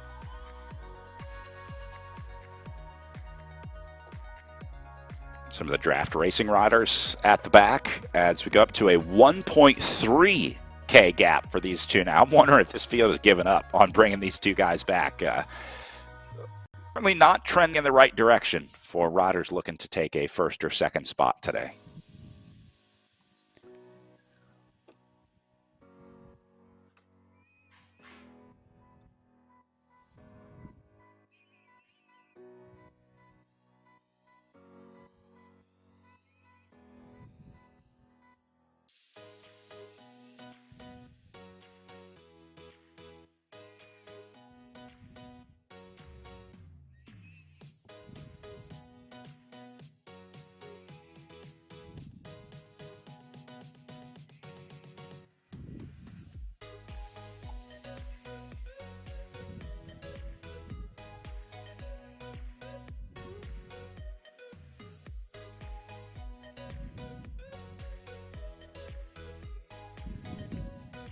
And now Bouchard Hall opens up a little bit of time.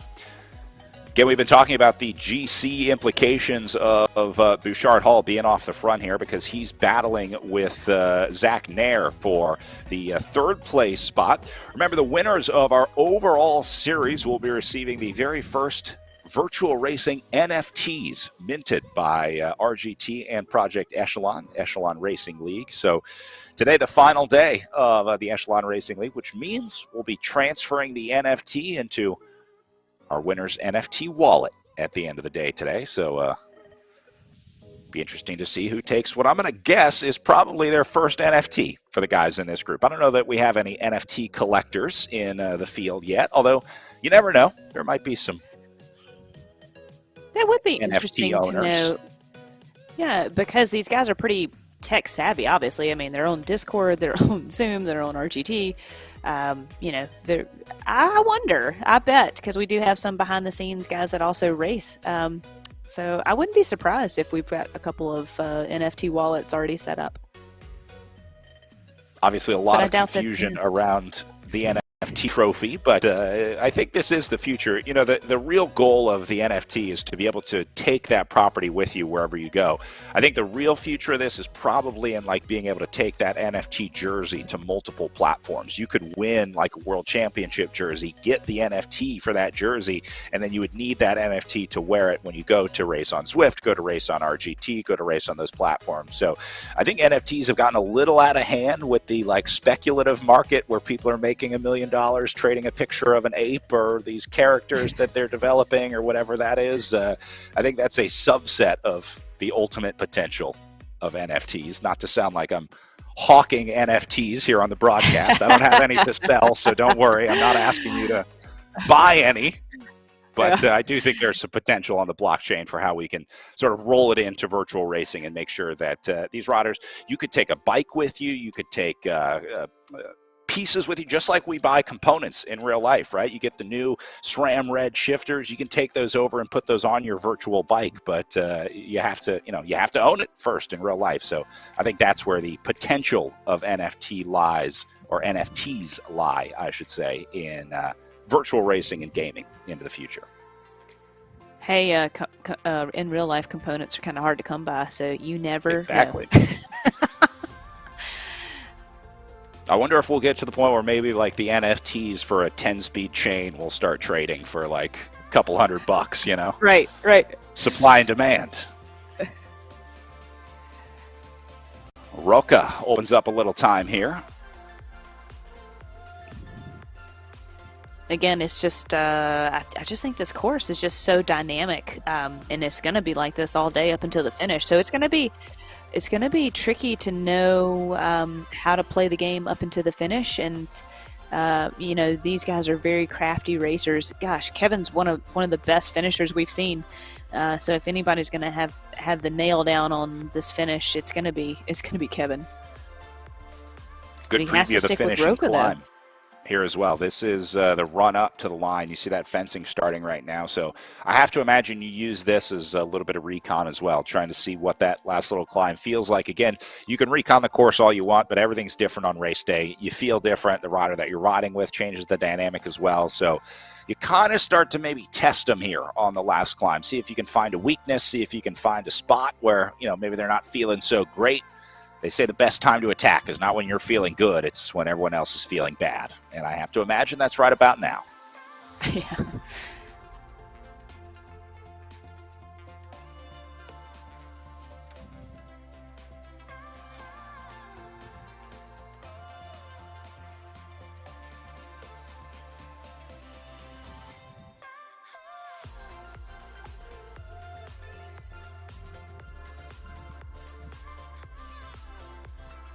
Seems like Zach is wearing not necessarily a jersey, but just a fitted shirt almost. I mean, it looks like maybe it's some sort of indoor jersey specific.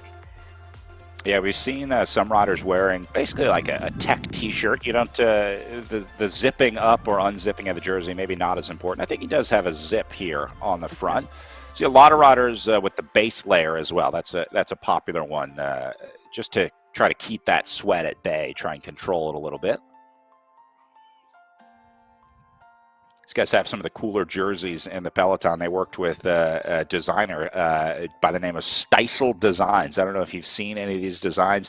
This was the guy who went viral on Twitter and Instagram for making jerseys, imagining what it would look like if very high-profile brands worked with pro cycling teams. Do you remember seeing this? It was like if Yes. Gucci and EF Education did a jersey, and if Louis Vuitton and Lotto Soudal did a jersey, that kind of thing. So it was really cool designs, and Eric was able to reach out to that designer based in Belgium, I think he is, and got their kit designed for Project Echelon in 2021 into 2022 here.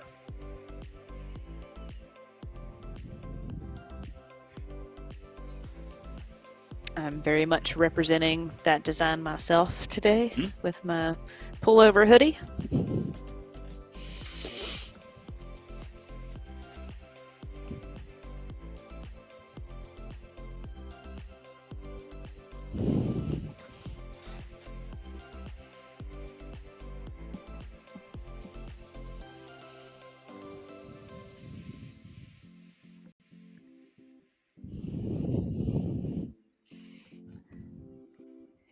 There we go. There's Lauren's Project Echelon kit. Thank you, Jackaroo. Going with the water theme this year. Every year, the Project Echelon jersey sort of has a theme that connects to their mission: educate, equip, and empower veterans through physical activity. And this year, speaking to the ever-flowing nature of water in our constant effort to move forward in our lives. Yeah, we have these guys racing here on Echelon Racing League, and then a handful of guys racing in real life just north of Tucson and Oracle this morning. So we had a team meeting last night to kind of go over the game plan, and I may have been receiving some texts this morning on how the guys are doing. So it's fun to have multiple races going off at the same time today.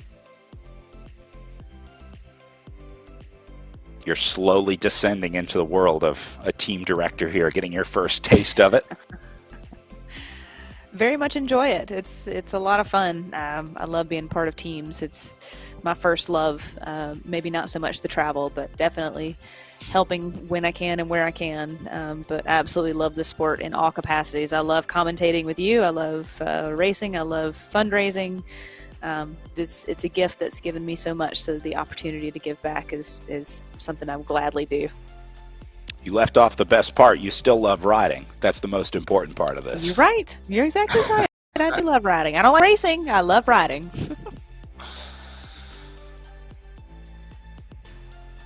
I have to imagine that's hard as a professional athlete. When it becomes your job, it's hard to keep that love for something like riding. You can very easily burn out. And there are a lot of riders that retire from pro cycling and never touch a bike again. It's once it becomes your job and your income and the way you make your living, you have a very different relationship with the bike after that. Yeah, and that's too bad for those that do walk away for good. And you have seen a lot of people walk away and then come back a year, 2 years, 5 years later. Once it kind of gets in your blood, it's really hard to give up, and it's such a gift. I mean, it could be a way to commute. Obviously a form of exercise, a great way to connect with the community if you're new to a new city or new town. So, it's not something I'll ever give up, and you and I are going to ride tandem at Iron Horse. Can't wait. So yeah. I've been training by not riding since we're doing the e-bike tandem, and I'm letting you do all the work. Okay. These guys need an e-bike tandem. Hill and Nair here. I'm sure wishing they could combine their power right about now. Yeah, now we're in the last 20K. Talking to some fans, I can imagine. Let's try and get Zach on the podium and finish up this series on a high note. Yep.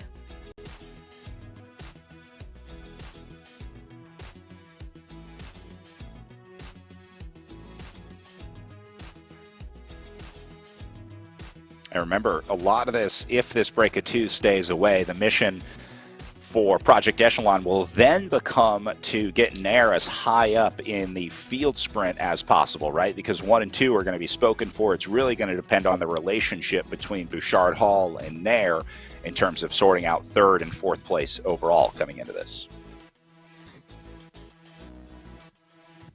Exactly. Every spot he may potentially lose in this field sprint is points kind of being taken away from him.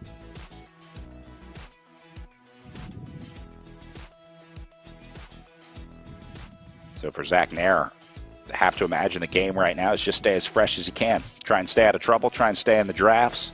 This is exactly where he needs to be, right in the middle of the group. Again, the game does punish you. You ride harder if you're on the front of this group. You see in the upper left corner, it says saving about 100 watts right now. That's because Nair is sitting in that draft of the rider in front of him. So you could save a pretty significant amount of energy over a 60K race by using that drafting to their advantage.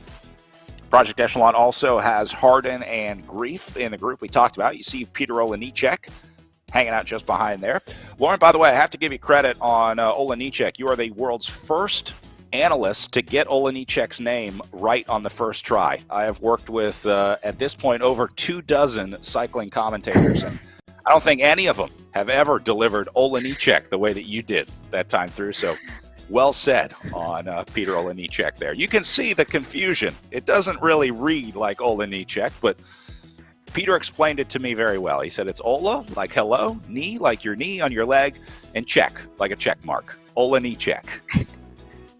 Well, you must have a short-term memory because you are the one that taught me how to say his name back at Road Nationals last summer, and it's just stuck because I was just like, I don't know this guy's name, and there's no way I would just butcher his name. Yeah, so all the credit actually goes back to you, Brad, so thank you. I'm always learning in this sport, and today is no different. I took the hit for both of us a few years ago when I called Oljanzik through the line at a race that he won, and I quickly learned it was Olenicek. We're just doing the best we can, guys. This is the best we can. It's a learning process. Yes. Gap coming down a little bit for these guys. Remember, they went over a kilometer up the road. It's now under 900 meters now, and Eric Hill is back on the front with Walter Claes in the chase group. See a lot of red power numbers back there, so maybe they are lifting the tempo here at 16K to go. Starting to run out of real estate here, though. They might have waited a little too long to try to close this one down. I definitely don't doubt, within the last 20K or 15K, you can kind of start to smell the finish line, and you know that you can put forth a pretty hard effort versus, a 30K effort and maybe potentially run out. So, yeah, these guys are probably now knowing the last 15K, like it's all or nothing if you're going to catch them now, and the intensity factor of everyone now knowing that, right, you're getting closer and closer to the finish, so it's just going to ramp up all the way to the finish just based on the shortness of what's left in the race. Back to the second group now. This is the Nair group on the road, and then a little further back we see Bowen caught out in 17th position. He's about 300 meters off the pace here, so I think Bowen has just been dropped out of this group. Looks like he was riding with them for a while. Not sure if just lost contact in the legs or maybe had a mechanical, had a dropout like we saw earlier. And then a little further back you see X Speed United with 2, and that'll be Kosella and Siebel, back with Mike Lister as well. Here's Kosella.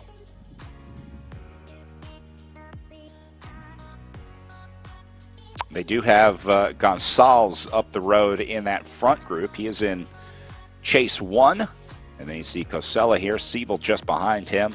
Jason Smith a little further back in 22nd position right now, and then Teasdale rounding out the X Speed United roster.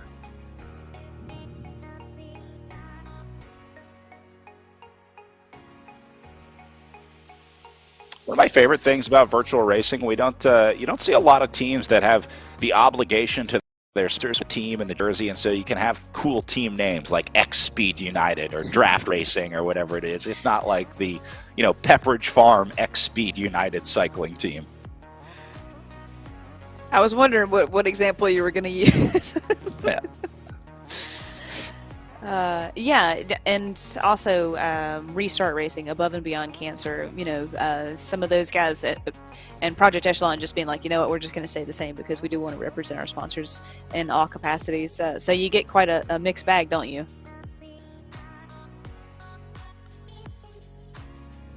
Lister and Siebel back here in 19th and 20th spot. Do see some teams with presenting sponsors in the Echelon Racing League. Team Tour 2000 presented by Callis.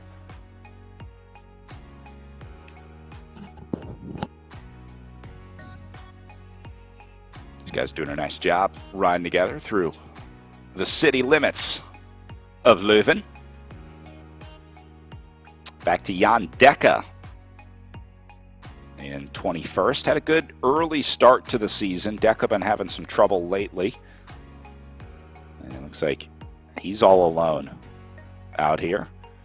Still 3.5K ahead of the next group on the road. That'll be Smith, Harris, Naven, Swart, and then actually a little gap back to Swart and Furman.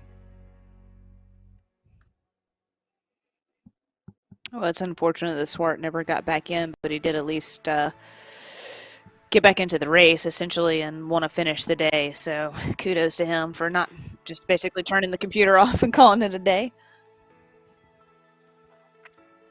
Roca opens another gap as we go back to the front here. About 60 meters ahead of Bouchard Hall. A little bit of a downhill section here, so that might be why he's getting away. That's Roca in the bottom right, and Bouchard Hall panicking in the bottom left. Oh, wow. Yeah, this may be Kevin Bouchard Hall a little bit on the ropes in these last couple, last 15K. This is an interesting zoom look for Kevin when he kind of gets to this place. He's hurting pretty hard, so this is interesting to see. It's amazing. Bouchard Hall is all over the bike. Roca looking like he's barely moving on the right side of the screen here.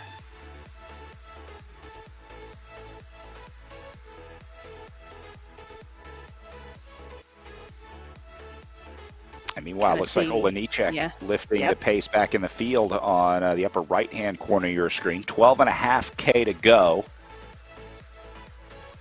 But the question is, did they wait too long to try to bring this back? It's 1.2K that they have to make up to Roca and Bouchard Hall. With only 12K of racing to go, that's a tough math problem to balance. Yeah, but having Peter up there kind of pushing the pace and seeing the pressure that Kevin's under now, if you see that on the platform, it gives you a little bit of encouragement to push that much harder and potentially, is Kevin cracking? Not quite sure. So those guys are going to have a little bit more incentive to push harder towards the finish. I have to imagine this just like when you get the race radio update that the brake is falling apart or the brake isn't working together anymore. All of a sudden the riders in the field start to perk up a little bit because they're like, oh, we might have a shot at this one. Exactly. Bouchard Hall back on and over the top of Roca on the way up the hill as this group continues to try to figure out what to do about that gap, although more and more it looks like they may be racing for third place.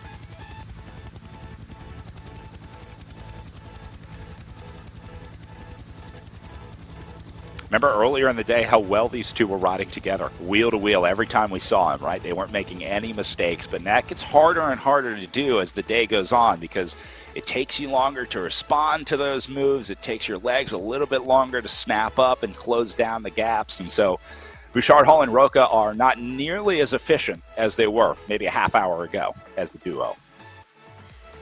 Yeah, exactly. I mean, this isn't going to be pretty to the finish with these two. It's not going to be this nice, smooth roll into the last 2K.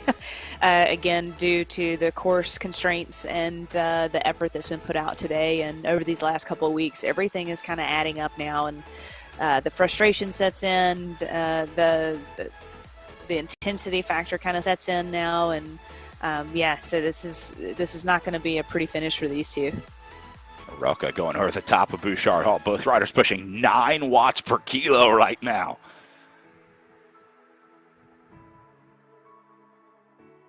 And you can see they immediately have to let off that. A little bit of a downhill section here as well. Yeah, Roca is definitely the fresher of the two. Definitely pushing the pace more so than Kevin. It seems like when Kevin gets back, he's just trying to stay consistent and may, just gap Roca off just based on the game. But Roca is definitely the stronger of the two today right now, I'd say. Yeah, from both watching the avatars riding and just looking at them on camera. I mean, I think Roca looks fresher than Bouchard Hall, but Roca seems to be more aggressive than Bouchard Hall today as well. So that lines up with sort of how they look in real life and how that's translating into the virtual avatars here.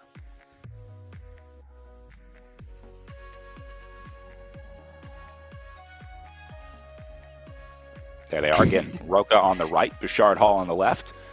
Not looking quite as fresh as he was 5 minutes ago for Roca. I think he's Right. he's certainly feeling it. I'm not saying he's at 100% right now, but he's also Exactly. not flooding his basement like Kevin Bouchard Hall is right now with the sweat coming off of him. Yeah, and maybe that's just Roca's got a good poker face. I don't know, but it does look like Kevin's kind of recovered a bit. It's just so hard to tell, right? But the Zoom room definitely helps give us a bit of an indicator of how it's playing out. But these guys, you know, trying to recompose themselves, get back together. Yeah, this is going to be brutal.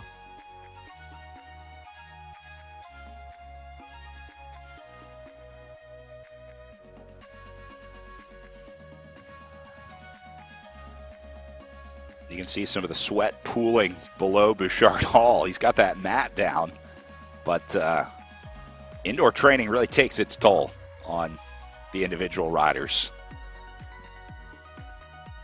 I'm going to have to start asking as I'm looking at houses if the house was owned by a virtual racing rider, because there might be some corrosion in the floor of wherever the paint Exactly. cave is. Yeah.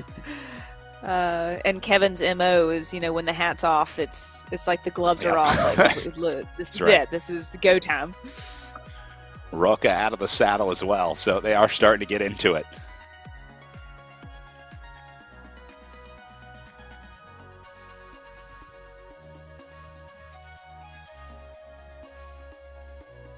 And yeah, like you said, some of this certainly just comes down to personal preference as well.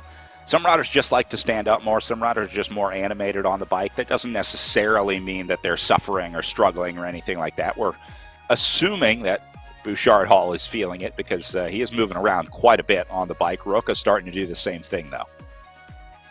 Yeah, and like you said, like watching Kevin race over the past couple of weeks, he is known to stand more so than others. I think that's just that power to weight ratio. It's more comfortable and can put more power out standing up. But it also is kind of a telltale sign for him of either he's going hard or, you know, it's kind of getting towards the end of the race. He's not like Jaden Yeager, who is just sitting the entire day until the sprint. This group falling apart as well in the chase. Looks like Dowd, Blodgett, and Hardin trying to take a look up the road. Yeager, Clace, and Nair chasing here on your screen right now. So those three you see just slipping up the road at top of your screen right now. Not a lot of panic from these guys yet. Zach Nair still in the green zone and his power meter.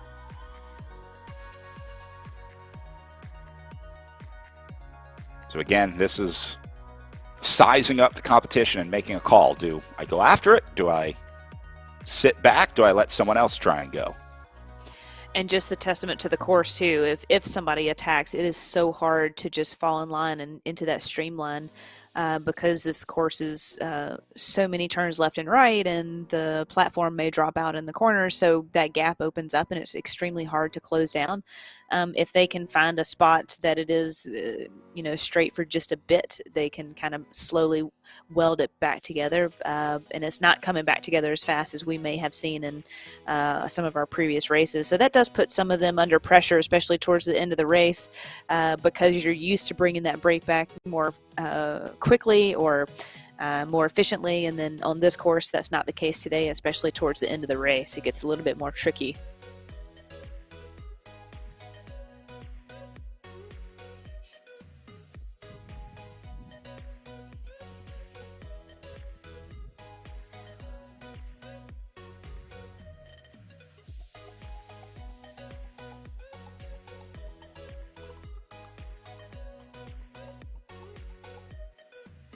Again, we always talk about the concentration required for these guys on RGT. You saw both of them just staring into the camera back at us. They're not looking at us. They're looking at the game, and what they're really looking at is that drafting meter in the upper left corner. They're trying to keep that at exactly where it needs to be. It's like, just trying to keep that right there in the optimum zone, if you will. So that's why they're staring at the screen, because they want to get this just right and be as efficient as possible. See how Roca lets off here? See how he didn't go past Bouchard Hall?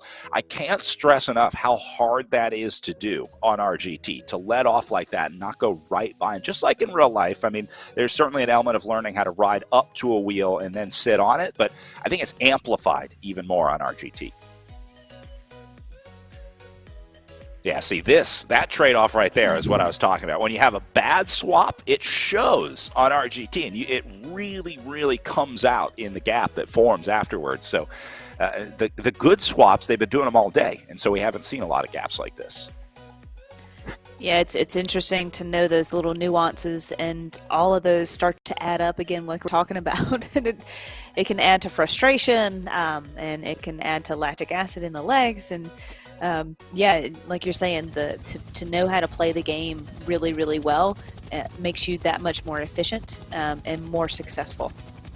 I have greatly underestimated the chasers behind these guys and maybe overestimated these two, because that gap is now down to 600 meters back, about 670 right now back to Hardin. Remember, this was 1.2 kilometers not that long ago, so they did bring back a significant chunk over the last 4 or 5 minutes of racing. They've still got 5K to go. I'm back to thinking that this breakaway has a chance to be caught today. I guess so, but I mean, again, we were looking back at Roca and Kevin Bouchard Hall a couple of K ago, and they were in the hurt locker, both of them, and now they've kind of settled back down. And I don't know if that's just like where they are on the course, or if one of them may have had attacked when we weren't looking, or now are they settling back in? I mean, now, yeah, you're getting down to the 5-6K left to go. But you're right. Like, can Will be up here and bring this back? Can Dowd keep the pressure on? And when we were looking at Dowd in the Zoom room, he didn't look that comfortable either. So it's managing those efforts in that time that's left. Can they pull that back? I don't know, Brad. The issue that I see in that chase group is that they're not cooperating as well as these two guys up the front. I say that as Roca opens a gap over Kevin Bouchard Hall, making him chase back on. These guys always have a way of making the commentators look bad. That's half the fun of the game is, hey, you know what? We called it wrong. Welcome to our side of things. We have no idea. You're wrong a whole lot more than you're right. Just like in bike racing, you lose a lot more than you win. I think the same goes for commentary here as well. Third, fourth, and fifth place on your screen. Dowd, Hardin, and Blodgett. Again, if they can link up and work together, they still have a shot to bring those two back up the road. I would say Blodgett probably needs to get into this mix and get into that draft sooner rather than later. As they go under 5K. It's a pretty big ask for those guys. Again, when we were looking at them in the Zoom room, Hardin had a pretty good poker face. Also, I wonder if camera angle plays into a factor into not showing too much. You can't. Well, I mean, Will just has a good good poker face, good race face, and to me, it doesn't look like Dowd is smiling. I don't think there are many riders still smiling remaining in this race. Dowd, Hardin, and Blodgett are now gone from the other chasers. So what was a group of 12 that could have cooperated to bring this back is now looking like 2.5 guys working together to bring this back. Here comes Blodgett. Now he'll get in the conversation. Sometimes having fewer in this situation to roll through and work together and to bring something back is better, because when you have so many, like you said, it's unorganized. Not everybody's on the same page. Not everybody's on the same effort, and especially in the virtual world. So this is, like you said, this is more likely to catch that front group than maybe all 8 or 10 of them that were in that bigger group in the back. Yeah, there's a ton of horsepower back there, but this is a more concerted effort, more efficient effort.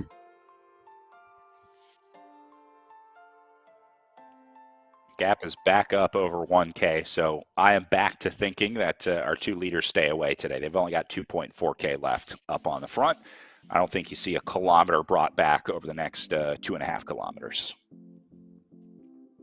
So now I'm sure Bouchard, Hall, and Roca have come to that conclusion as well, which explains why they're at 1.7 watts per kilo here playing the waiting game. This is basically a track match sprint at this point, waiting for the first person to make the first move.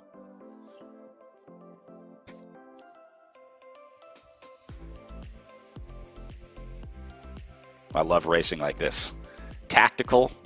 It's basically a standoff situation between these two, and then the added factor of the chasing group behind them. They can let off a little bit, but not too much that Blodgett, Dowd, and Hardin are able to come up and join them.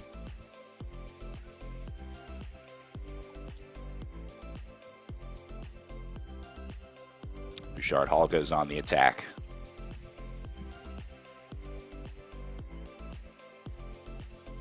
Again, 5.9% gradient right now. They've still got one more climb up to the finish. It is a little bit of a kick up to the line. They're almost done with this one.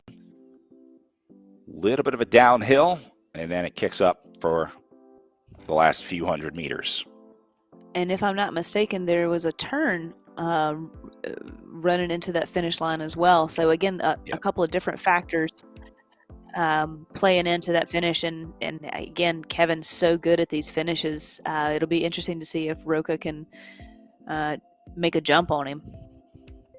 Last turn comes 800 meters from the line, so that is just long enough to try to launch out of it. But again, Bouchard Hall has that finishing kick, and I think he's better in the corners as well. I think he can snap out of the corners a little better than Roca. So can he hold that for 800 meters out of the corner, though, is the question. Definitely see a change in cadence for Kevin down there. Both of these guys, are, like you said, they're both relaxed a little bit now. And look at the gap, down to 600 meters back right now. That's the 1K banner up ahead, the Flamme Rouge that they're heading under right now. So as we go inside of 1K, that gap at 650 meters, I think these guys got it, Lauren. It's a 1,000-meter standoff to the line for Roca and Bouchard Hall now. This is first and second for sure. Into that last little bend up ahead. Bouchard Hall goes on the attack. He'll let off a little bit into the red zone. And now it lifts. Roca falling behind. Bouchard Hall up to 600 meters to go. Kevin Bouchard Hall going early. Yep. Well, maybe didn't like his chances going against Roca to the line. Down to 450 now. Roca is closing it. Both riders staying in the red zone the entire time here. This is a deep, deep effort from both. 320 meters to go now. Roca lets off a little bit as Bouchard Hall goes inside his last 200 meters. Not coming back. Roca throws in the towel, and Kevin Bouchard Hall will add another victory to his Echelon Racing League season and maybe move up on GC as well. Bouchard Hall wins in Leuven as Mason Roca will go second. Great ride for these two guys today. Getting away, held off the field, stayed away. But in the end, Kevin Bouchard Hall outsprints Mason Roca from 800 meters out to take the win here in Leuven. Back to the race for third. Dowd and Hardin still together. They have dropped Blodgett. He is gone. Now Dowd goes on the attack with 700 meters to go to the line for him. Hardin trying to respond. He gets up there. Goes over the top of Dowd.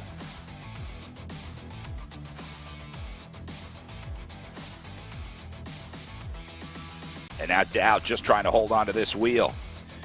Zach Nair is behind them, but at 150 meters back. Doesn't look like Nair will ride his way onto a podium today. So it's going to be between these two to figure out who takes that bronze medal spot. Blodgett will be behind them in 5th position as we go up to Hardin trying to finish here. Dowd 5 meters back, coming up onto the wheel. Makes it past at 160 meters. Hardin can't respond. And Dowd picks up the win from just over 100 meters out of this group. That'll be good for third place on the day for Oliver Dowd. Will Harden going to go fourth, and then that should put David Blodgett behind them across the line in fifth. As long as Blodgett holds off Zach Nair and Jan Yeager here, he may not. Yeager gets past him. Nair gets past him. And they will go 5 and 6 to the line. Blodgett ends up 7. Hodges in 8th. This will be Todd Soley in for 9th. And here's the race for 10th, 11th, 12th on down. Gonzalez, Cooper, Olenichek leading the way.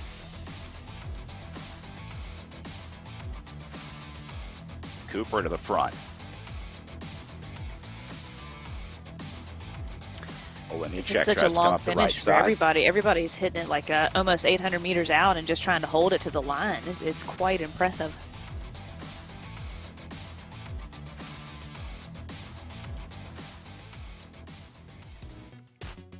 And there you go. Olenichek gets the line for 11th. Plager in for 12th. And looks like Cooper will be good for 13.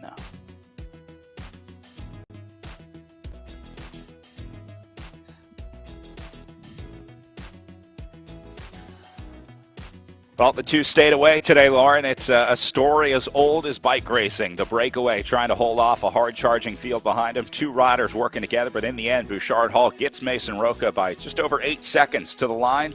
Oliver Dowd ends up third place, and Will Harden takes fourth place on the day for Project Echelon, getting 2 riders inside the top 10, but Zach Nair up there in fifth place as well.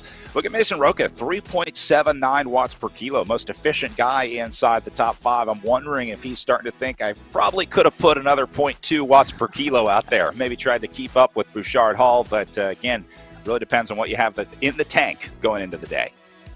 I don't know. I think that was probably all he had today. I mean, Kevin went from 800 meters, Brad. Well, who would have thought that he was going to go that early and to hold it all the way to the line? So impressive. Well, Bouchard Hall ends the day at an hour 48 on the day. We'll take a look at Zach Nair's GC situation to see where that ends up. But right now, let's go grab a word with our race winner in the SIS interview room. Winner of today's race, Kevin Bouchard Hall. Kevin, an amazing performance today and an amazing performance throughout the season. What makes this win amazing for you? You know, I knew it was going to be a really hard course. I thought this might be one of the hardest races of the year, like anything I do this year in terms of intensity. And that turned out to be true. It was a real tactical battle with Roca. I just, we were going hard the whole time. He was better on the downhills. I was better on the climbs. And neither one of us could really make any headway, but I mean, I don't even know if I was making him hurt, but he was murdering me. There was several times he got a gap and I could not close it. Even by the time, most of that last 2 laps, if he got a meter on me, it was almost impossible to come back. It was, and that was a good sprint at the end by me. So I was happy about that. I want to pick your brain a little bit about that sprint. There was a decision with about 500, 400 meters to go where you just decided to push it. What was going through your mind? Why did you decide to go then? I knew my only help was the pitch. Anywhere upward pitch, I felt like I could out watt per kilogram him.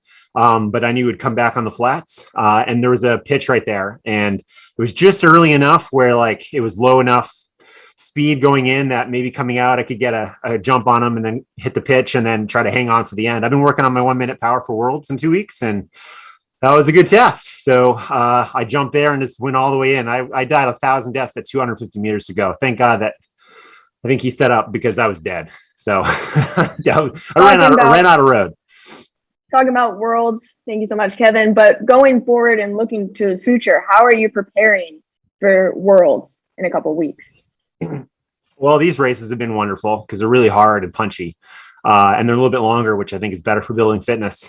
And then other than that, I'm doing the Premier League races on Monday, and then I've been doing more and more specific training, working on 1 minute power, 2 minute power, that punchy stuff for the finish, and then and then I try to turn that into doing Unbound. So totally perfect for that. Awesome. Thank you so much, Kevin. Great performance today. Brad, back to you.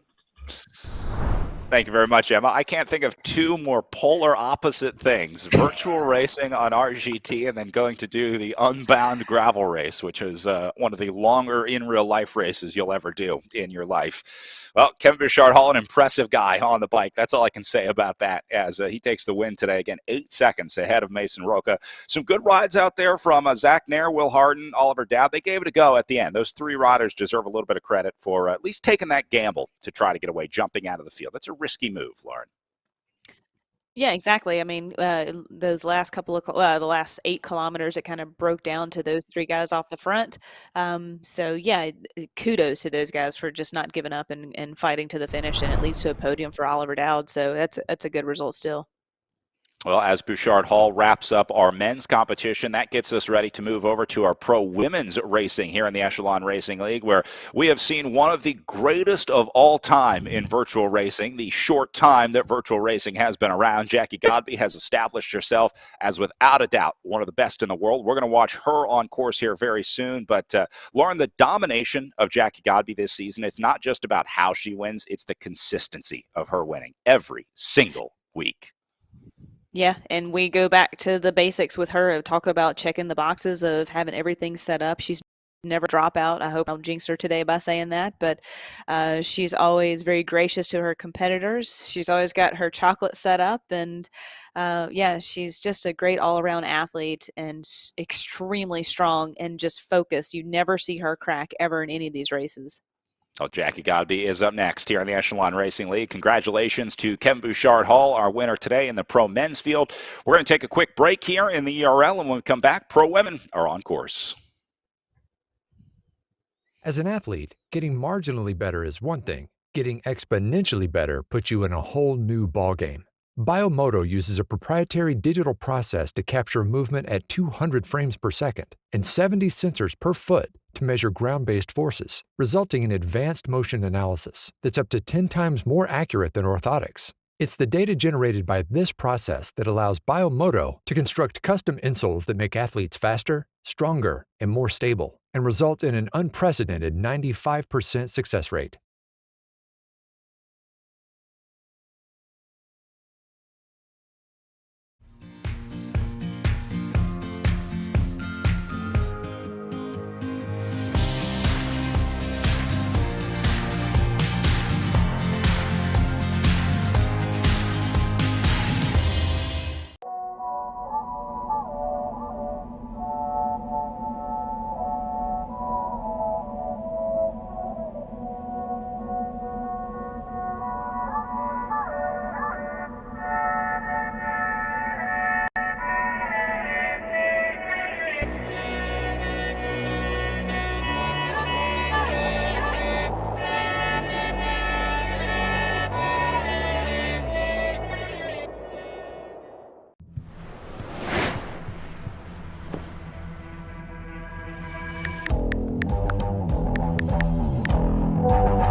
My name is Dr. Alan Lim. I'm an exercise physiologist, and I've spent most of my career working with professional cyclists. For years, I've been getting riders to ride on static trainers that don't move. But now, with the Infinity technology by Ceres on the MP1 platform, you have fore-aft movement as well as side-to-side movement that ultimately greatly enhances comfort. Every single contact point can move in a more natural way, and over the long haul, what that means is you don't get beat up by your static trainer. With just that little bit of motion, you start to replicate what you feel in the outdoors, and that changes the entire experience. I think that one of the big reasons for that is that we're naturally tuned to want to move. Our vestibular system, when it's activated, ends up, creating, I think, a sense of harmony or joy that just isn't the same when you're not able to move. It's like the difference between a rocking chair versus a static chair. And a lot of it, I think, is about expectation, because when you get it on a bicycle, you expect it to move. And so when you get on the MP1 platform with the Infinity technology, you get that same level of movement. 6 degrees side to side, 9.5 inches fore and aft. And what that does is it creates an experience that is just so much more enjoyable, so much more fun than being on a static trainer. When you look at the design of the MP1 platform, it's not just designed for the H3 trainer by Ceres. It's also designed to be compatible with almost every new smart trainer currently on the market. So if you don't own the H3, but you have your own trainer at home, odds are this will be compatible with the MP1. Another unique feature of the Infinity technology on the Ceres MP1 platform is that it's best in class. You have 6 degrees of side-to-side motion and 9.5 inches of fore-aft motion. That's movement that specifically replicates what you feel outdoors, and there's no other competitor on the market that can simulate that type of movement. It's certainly not the kind of movement that you can get by just putting tennis balls under your trainer.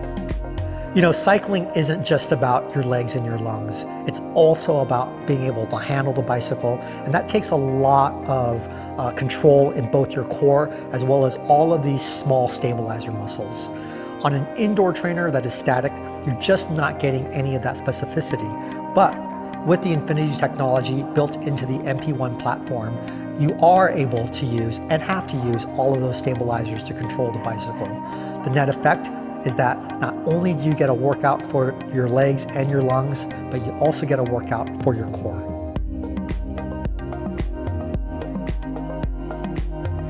The Infinity technology built into the MP1 platform creates the best-in-class movement for any trainer system. You've got 6 degrees of side-to-side movement, 9.5 inches of fore-aft movement, and the net result is way more comfort, way more fun, the ability to use your core or stabilizer muscles, and you've got a platform that is compatible with most trainers.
Final race of the Echelon Racing League about to get underway here as our pro women get ready to take to the course in virtual Leuven, which, Lauren, I learned is just a brief 136 kilometers away from Wevelgem, where you won your great Ghent-Wevelgem victory. So you know this area well, racing in your time in Europe, but this course is much different than I think what we've seen for most of the year in the Echelon Racing League. This European Belgian-style road racing certainly brings a different dynamic to the racing as we saw in the men's field.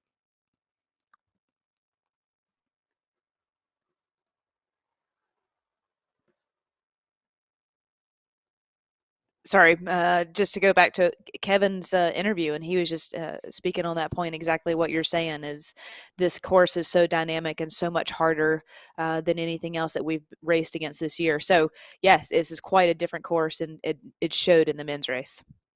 Well, there's one rider that everybody is looking at in this race, that, of course, being Jackie Godby, the dominant rider in this series. But last week, we saw a rare upset for Jackie Godby where Rhea Mobbs was able to open up a little bit of time at the Joe Martin stage race. She held on to that into the last 100 meters of racing, and we saw one of the few upsets of Jackie Godby of the season. Mobbs had a great weekend, came back from a technical, fought back up to the front, and then was able to hold on to beat Jackie Godby. So that's certainly got to give Rhea Mobbs some confidence. Yeah, and again, talking on this course, Godby can't really get into today, a rhythm here. well, yesterday after the huge technical issue, I made sure that I just saved my legs for today and just thought I'd take a risk. And obviously, I took it at the right time. I could see a gap forming, so I knew it was my time just to go and not wait. And this course was different from yesterday's course. Yesterday's course was more of a long form. This is more of a crit. How did this course fit in your riding style specifically? Yeah, so as a, more power rider, I prefer the really punchy races rather than those really long hills and drags like yesterday, and focusing on the hour power rather than the 2 hours that was yesterday, which is much more comfortable than yesterday. Well, if Mobbs likes punchy power, she should love the course out there today. Last week, she comes up 5 seconds ahead of Jackie Godby. Erin Ayala ended up third place, and Mallory McCrosty in fourth. Kimberly Miller will be another one that we're looking for out there today in fifth place for the Beast Mode presented by Rose Team. But it shows that Jackie Godby can be beat. You just have to play the game the right way. You have to beat her tactically out there on the course. Yeah, and again, going back to this course specifically, that's exactly what this will play into Mobbs' advantage today, I would think. You know, Godby coming from a time trial or a triathlete background, this is, not going to feel good for her today. Nice lead in the overall series standings as Godby pushes past 1,600 points at 1632. Erin Ayala did move into second place overall for the Velocity Vixen team at 1590. And then got to give some credit to Dylan Baker, junior rider racing on the Project Echelon team, who has moved her way into third place overall. A very impressive ride for a young Dylan Baker. That'll be a name to keep an eye on. And third spot, again, with just under 1,600 points, 15 7 for Baker. A little further down, Kim Miller in fourth, Mara Nelson in fifth. Seen some good results from them. Emma O'Toole, the other Project Echelon rider, in here into sixth. And then it goes Rokkanen, Nelson, Carolus. And then you see Rhea Mobbs down in 10th place overall. She's not going to beat Jackie Godby on the overall. This is only a stage win that Mobbs would be looking for today. That was all she was after last week. Just didn't have the consistency that Godby did for the rest of the season. But it'll be interesting to see if anybody can beat Godby again. But again, we're looking at the top of pretty much the peak of fitness this season coming into the Nationals and World Championship run. So I think Jackie Godby is going to be at the top of her game coming into this one. Godby has been undefeated in the overall GC battles every weekend. We saw Rhea Mobbs beating her on the final day of the Joe Martin stage race. But when you look at the GC winners of season 2, there is only one winner in the women's field. The queen of RGT, Jackie Godby. And I can't imagine anything's going to change today. So, yeah, this is good for her going into Worlds, International Championships. It's a good spot for her to be in, and she has dominated this entire series. again, got to be looking at the bigger things, I think, on her radar. She's already got this one wrapped up, which means she has the official Echelon Racing League NFT trophy coming her way. I'm sure she's been setting up, preparing her NFT wallet just as she's been perfectly prepared for everything else here in the Echelon Racing League. I'm sure Jackie has been working on her NFT wallet to make sure that she can collect this for our NFT winners. Our Community League winners will also be receiving NFTs minted by RGT and the Echelon Racing League. So these will be transferred at the end of the day today, going into the NFTs wallets after we've been promising them all season. All right, Lauren, this course, the most unique course that we're going to see all season. A lot of corners on this one. Lots of left and rights. It was super dynamic for the guys race. Some intense hills going into the finish. Again, we saw Kevin Bouchard go at 800 meters out. Such an early sprint effort and just attrition to the finish line. You can see about 15K on a lap. There are basically 3 major climbs out there, including that last kick up to the finish. And like you said, in the men's race, we saw that had a pretty major effect on the racing. It's that corner at 800 meters and then a slow drag up to the line. So it is an uphill finish. Maybe good for somebody if they can get Jackie Godby into a 2-up sprint on the line, because Godby is, again, more of a power rider, not the best sprinter, not the best finisher. So if you can at least get Godby to the line, that's the shot that you need. That's what Ryan Mobbs was able to do, and that's what these riders are hoping to do again today. Final warm-ups underway, final prep getting sorted as we are inside of 3 minutes to race start. We're going to take a very short break here before our race start for our pro women. The riders getting ready in the Zoom room, and when we come back, we're underway with the final race of the Echelon Racing League.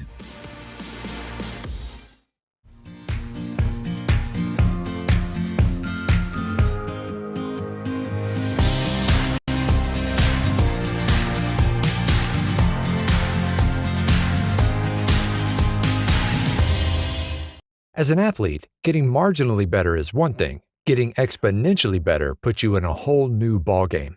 Biomoto uses a proprietary digital process to capture movement at 200 frames per second and 70 sensors per foot to measure ground-based forces, resulting in advanced motion analysis that's up to 10 times more accurate than orthotics. It's the data generated by this process that allows Biomoto to construct custom insoles that make athletes faster, stronger, and more stable, and result in an unprecedented 95% success rate.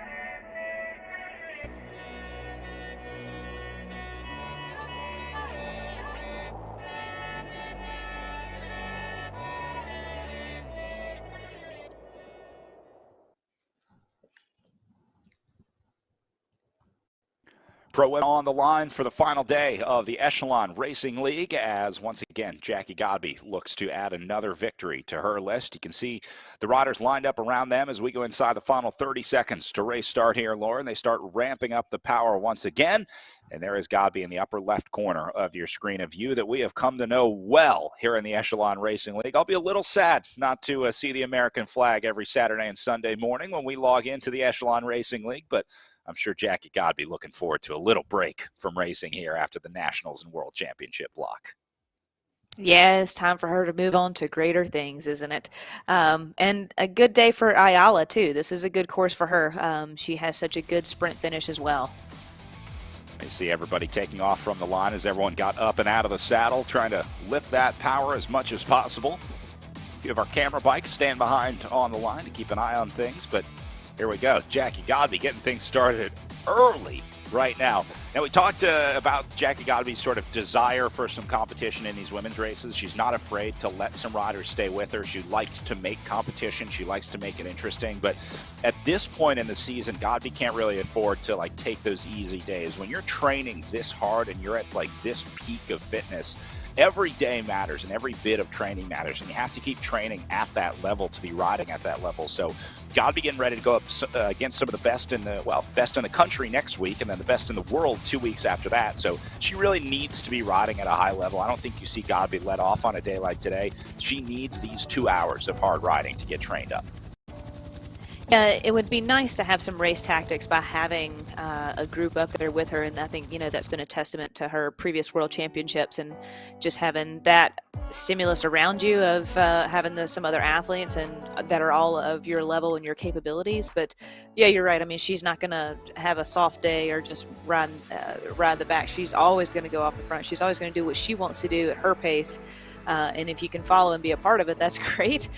She enjoys that competition, but if not, she's also very comfortable being out there by herself. Yep. Like we saw last weekend at Joe Martin, she didn't really want to do it, but she can just refocus her goals on the actual course and standing and sitting and how to corner. So yeah, she always makes the most of every day.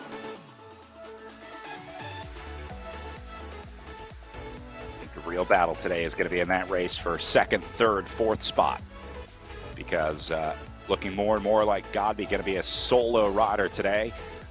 But it's Ayala, Miller, Rokkanen, O'Toole, and Nelson that are going to provide the entertainment today in our pro women's field, because these riders have proved to be fairly evenly matched over the last few weeks, and if they stay together, this could turn into a really interesting day for this group of 5.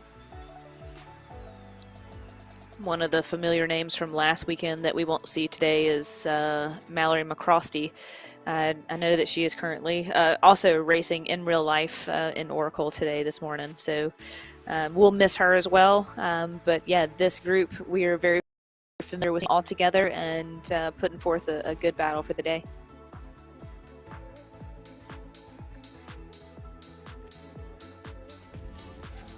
Ayala opening a little gap here. Rokkanen going with her. Nelson, O'Toole, and Miller trying to figure out how to close it down. Godby going to lock in right around 4.6, 4.7 watts per kilo and just hold it there. Just a metronome. She is such a beast. It just, to stay that focused this long man, it's just unbelievable. But I mean, I guess that's also that triathlete mentality and background and experience. But yeah, she's very comfortable up there.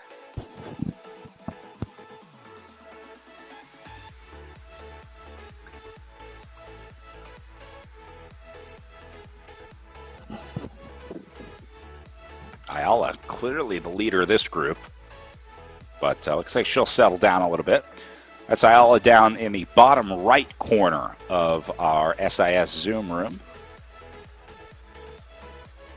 Erin is rocking a new desk in her pain cave today. She was rewarded with a new setup for a Valentine's Day gift from her partner at home. She said she came home from a day out and came home to a brand new training desk.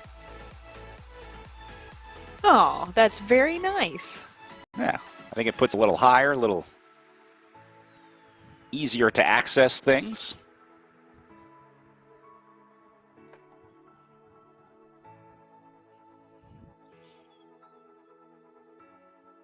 I guess that'll last a little bit longer than roses.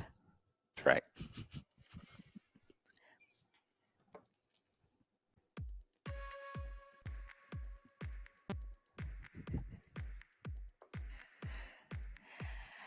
The good thing about this group, this is where, we've seen Erin do really well this season, and she's learning back here. That's, the flip side of the coin with Godby getting in good training today.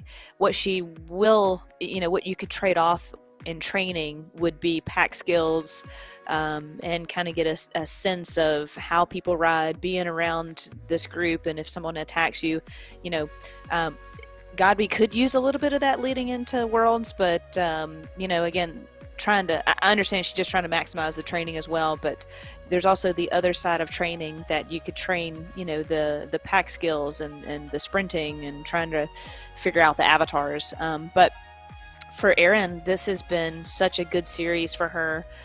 Because she has stuck with Godby for a bit, and then she'd get dropped. She'd be back in this group, and then learn how to race forward out of this group and get a result. So she's had a really good year. It may not reflect to the top step of the podium, but this has been a good step up and good learning year for Erin. There's no doubt in my mind.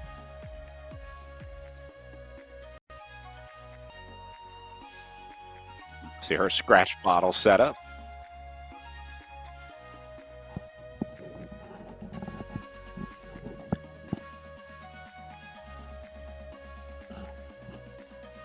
They do make specific desks for virtual racing, like anything. You can buy it, or you can oftentimes make it yourself at home for significantly less. Customize it a little bit. Get it set just to your perfect specifications wherever you are.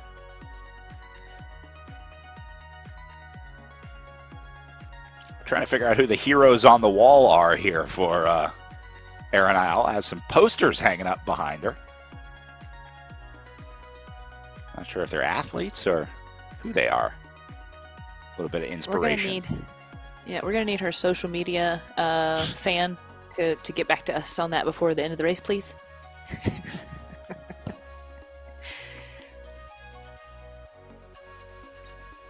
Pre-race, we did see her empty out some of her gels to the left of the computer. So again, preparing for a long day on the trainer and having the setup just right, like we've talked about week in, week out. Something that Godby has mastered. Everyone has their system and everyone has their food and fan setup. It's always been a lot of fun to see how it's evolved over the season. We've been talking about the process of the pre-race preparation. I also noticed last week I was watching Jackie Godby's post-race. After she finishes, she always does the same thing every week. It's obvious that you want to prepare the same way beforehand, but she's cooling down the same way afterwards. It's uploading the power files the same way every time. It's that process that continues through just racing. It's a holistic approach. So I thought that was interesting that it extends into things like recovery and rest. You have to take those just as seriously as you do the preparation. Again, talking about just this real race that's happening this weekend here in Tucson, and being here at the Homestretch Foundation with all the gals that went up to race. This is their first race of the season, and the questions on the Slack account of basic necessities of your sunscreen, your chamois cream, your computer, your heart rate strap, your shoes, your helmet. And the same thing goes for the virtual racing. All of that. And they've honed the craft over the season. So now at this point, the league championships, it becomes second nature. And like you're saying, her cool down, it's dialed in, and that is leading into national championships, into worlds. And so she is fully prepared to set herself up for a really great day. Super important in the multi-day races as well. And we've had a lot of those here in the Echelon Racing League. You got to recover and race the next day. So luckily, the Nationals and Worlds run are standalone races. Nationals February 20th weekend, and then the Worlds, I think, the week after that. But I would imagine she probably doesn't want to race the day before. There's no advantage, I don't think, to doing any prep that close to your target competition. So she's probably happy. Do a little ride on Friday. You just kind of keep the legs loose, like any pre-ride or pre-race sort of shakedown. And then get ready to go Saturday morning. And a lot of times those rides are more for your nerves than your body. You get to a race and all you have to do is sit around and think about the race. I mean, yes, she has a full-time job, so Friday she's got other things, more serious things to worry about than bike racing. But at the same time, it's still in the back of your mind because she's done so well and she wants to do well. She's a type A individual that is very competitive and wants to win every race she enters. So, it's in the back of your mind. So yeah, an easy pedal sometimes just helps alleviate the nerves or those feelings of insecurity or questioning yourself. It's just nice to get on what you know and what's comfortable, and that's your bike.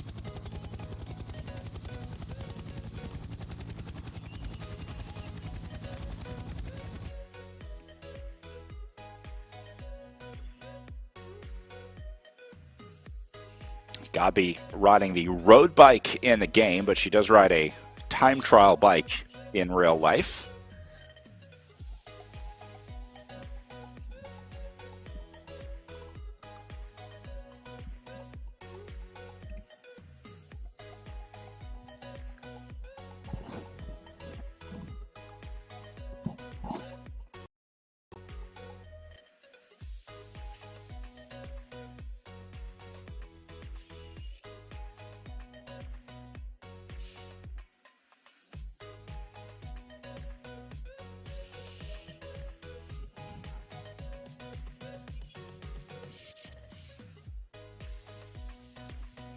Godby getting her first look at this roughly 5% gradient on the way up.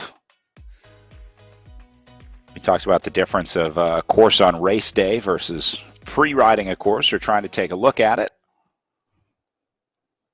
I would imagine those are pretty similar for Jackie Godby, the pre-ride and race day scenario here, because she's all alone on both of them.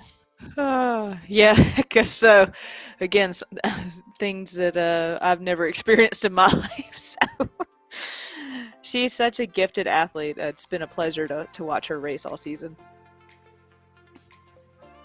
This group has put on a great show as well. Nelson, O'Toole, Ayala, Rokkanen, Miller, always there every week.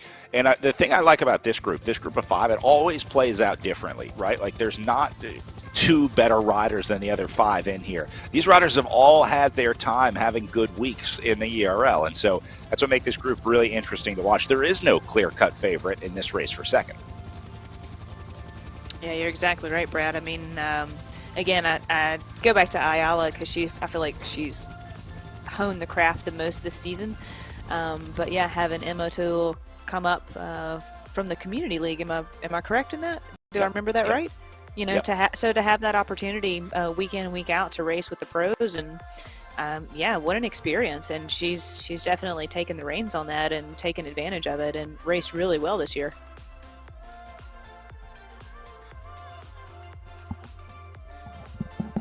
Runkanen dropping out of the group a little bit. Looks like she's just going to drop the wattage down, maybe a little more comfortable around the 2 mark. I don't think this is a dropout because normally we see that power go to 0. So maybe just hitting a wall here and deciding she's more comfortable around the 2.6 to 3 watt per kilo zone. These climbs are tough. I mean, again, once you lose contact, especially on the steeper sections of these, it would be pretty easy to come unglued. But Rokkanen has been strong this season. She's getting back up to 2.7 watts per kilo now, so. Yeah, you kind of wonder, like you said, maybe it wasn't a dropout, but maybe, I don't know. I would think there would have to be something else, because I can't imagine she would just go from, you know, almost less than a watt per kilo to back up to 2. So this is, I don't know, maybe something else is going on. We do not have a camera on Rokkanen where she's riding, but you have to imagine there's a lot that can go wrong in real life in virtual racing too. We saw some cats come into the screen walking across the computer. We've obviously seen dogs showing up for some attention.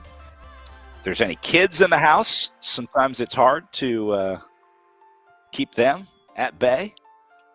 So I'm not sure what's happening with Rokkanen, but obviously having a rough day today.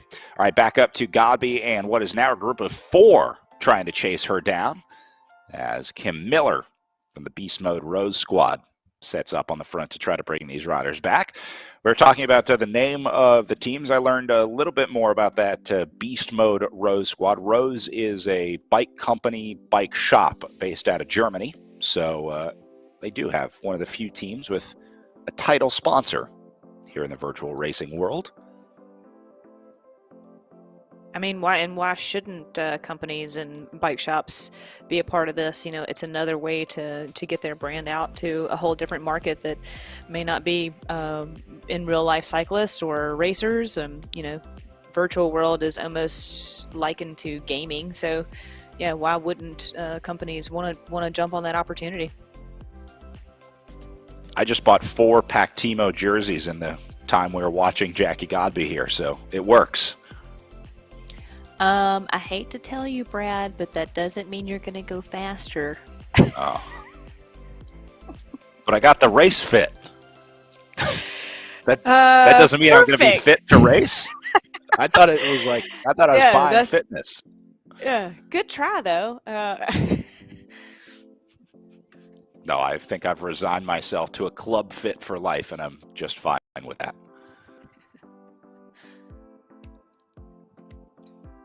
Ayala, Miller, Nelson, O'Toole, all in the red zone here. Taking a look at the gameplay on the right side of the screen. It's because they're on this 8% gradient working their way up. Ayala opens a little time over Moira Nelson. Miller is right behind her. There she is. And watching Ayala race these last couple of races, I feel like she's on the cusp of a really big breakthrough as far as fitness, because she is able to stick with Godby for a bit and then gets dropped and then comes back to this group. And like you said, now we're seeing her kind of off the front of this group. So she's just in that space of maybe not to Godby's fitness level yet, but, you know, potentially better than this group ever so slightly. So, you know, she's been racing so well this year, and like I said, I think she's just really, if she just, maybe she has a good summer season, you'll see her at Dairyland. You know, she has a lot of potential, and it's trending in the right direction. Yeah, every week we would see her ride with Godby for at least a little while. It would be really easy to say, like, look, I'm just going to focus on winning second place instead of seeing how long I can hang with first place. That would be the first thought for a lot of riders. Like, look, my energy is best used trying to win the silver medal here. But Ayala goes with Godby because she's trying to test herself every week. So it's very impressive to see her risk-taking ability, her appetite for risk, and her appetite for pain, because she knows riding with Jackie Godby is not going to be, and to voluntarily put yourself in that position says a little something about Erin Ayala. Exactly, and some of the best ways to get better is to train with someone that's better and faster than you, and there's always someone better and faster. So this is that, if anything, she can always chalk it up to it's good training.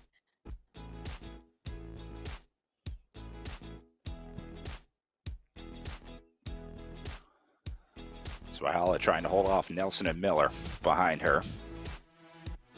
Again, even in this scenario, a lot of riders would look at this and say, well, why do I need to be 10 meters ahead of these two behind us? And it's because Ayala is constantly trying to push herself, constantly trying to push her opponents, and trying to keep the pace of the race in general high. I got to get some of whatever Erin eats during her races. Again, Brad, I hate to break it to you, but the jersey and the food may not be the best way to quote-unquote train. You gotta pedal.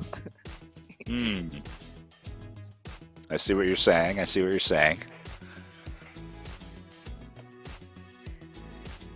But I like that your mindset's there. Competitive mindset. That's all that matters.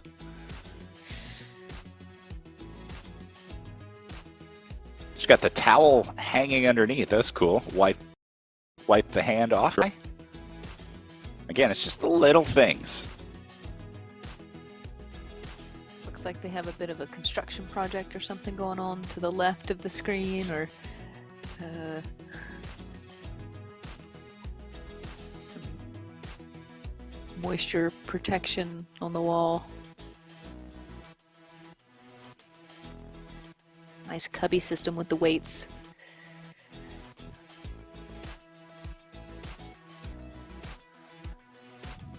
Ayala running a high tempo here as well. Her cadence relatively high when you compare to someone like Jackie Godby, who tends to push a bigger gear, a little lower cadence.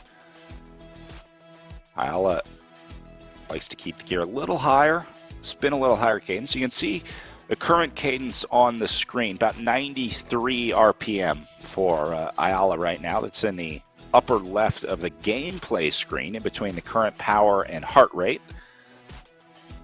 So she's right around 90, 95 RPM.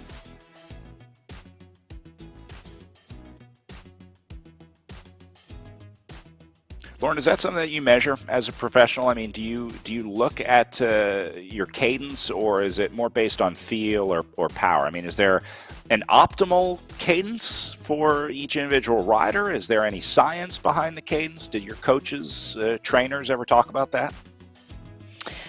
That's a good question. You know, I was always pretty comfortable at a higher cadence like Aaron is now.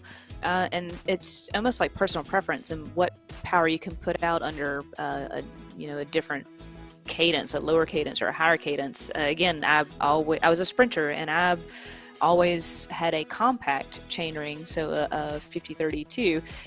Where a lot of people say, oh, as a sprinter, you needed a bigger gear. It's like, well, no, I was very successful just spinning out or having a snap and a separation and holding, a higher cadence. And some of my sprints would be at 100 cadence.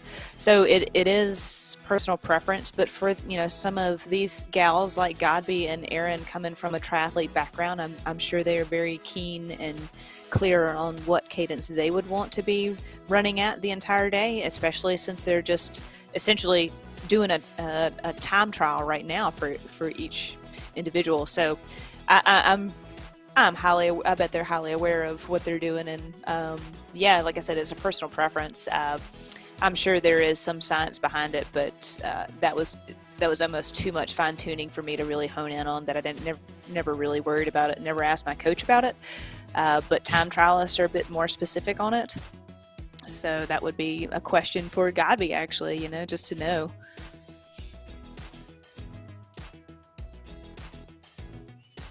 I guess a sprinter was maybe not the best person to ask about the cadence question. There's a little more art in sprinting. It's a mix of art and science of sprinting. But like you said, time trial is a lot more science than it is art. They get more into the weeds on those specifics of physiological performance.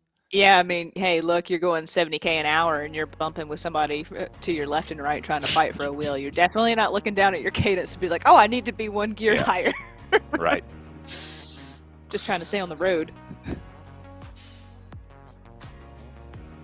Godby with her custom Ceres desk setup. That is one of the purpose-built desks that we've seen coming onto the market for training. We talked about the Ceres trainers underneath them. A lot of riders using the rocker boards now as well, as that technology continues to advance, but seeing a lot of those desks becoming very popular for riders as well. Godby getting cheered on by some of our virtual fans through the line. I'm just watching the power on the left-hand side of the screen. You can see the watts per kilo next to the name of the riders. Godby hovering right around 4.5 right now, and everyone else is doing 3.5. I've become desensitized to these numbers with Godby. Apparently last year when I came on with you guys for a hot second, I was gasping at the effort she was doing. The Project Echelon guys remember this, and I guess I really don't, but they're like, yeah, your expression of when you came on and how many watts she was putting out. Yeah, it's impressive. She is an impressive athlete. So these are numbers I've never seen, or I never would have seen for a significant amount of time. She's going to be doing this for the next couple hours. Although we heard Jackie talk about after her win at Joe Martin stage race, she said, yeah, I have the power, but I don't know if I'm quite ready to get out for the competition element of it. There is a whole different part of bike racing that you have to understand with the dynamics, the drafting, how to ride in a group, how to set up, how to move in a group, all those additional things that go into racing. And I thought that was very observant of Godby to be good enough to know that she's probably not good enough for that part of it yet, but she's also able to say, look, if I just train up for it, I'm sure I'll be fine. I just need to practice a little bit, like anything. Yeah, again, she's just a very humble athlete.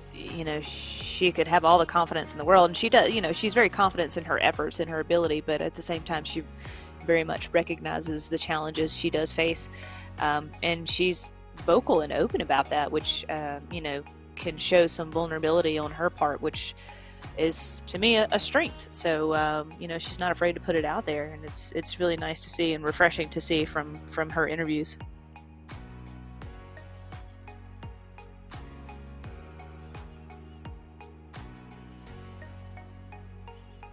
It's a good day in Belgium.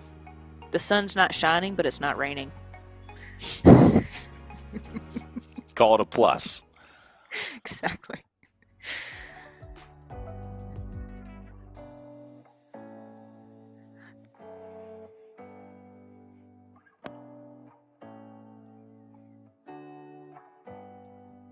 Look at the wattage upper left for Godby, 326 watts right now. This group tapping at about 170 on the right side.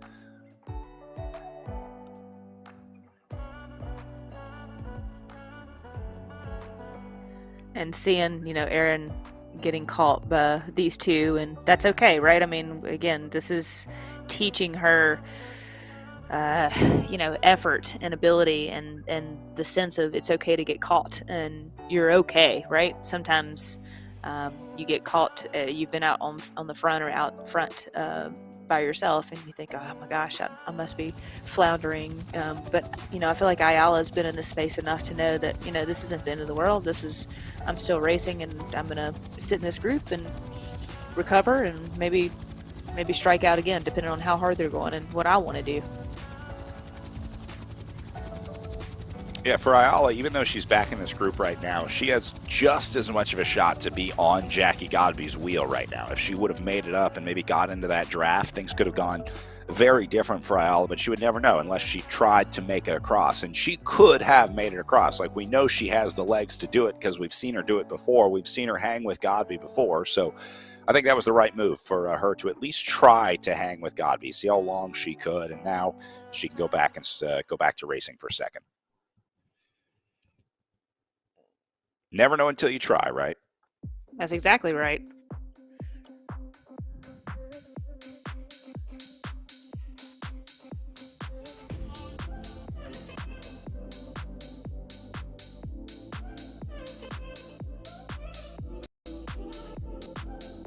Got to be under 60K of racing to go.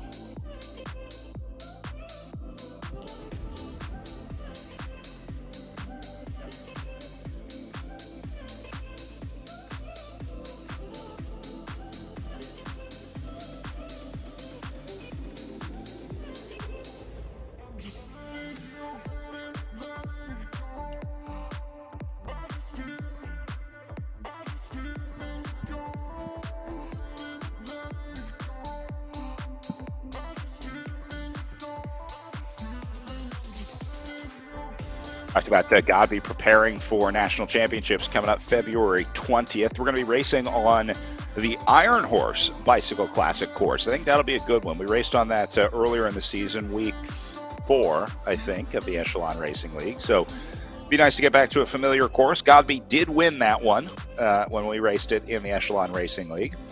I do think Godby will have a huge advantage when nationals come around to the riders that have not been racing on RGT. If you've only been doing Zwift racing this season or last season coming into this, you're going to get smoked in the national championships because you absolutely need to know how RGT is played, how the game works, how the cornering works, all those physics, all that stuff. And so nationals being run on RGT, and I think Godby's experience on this platform is going to pay off in spades.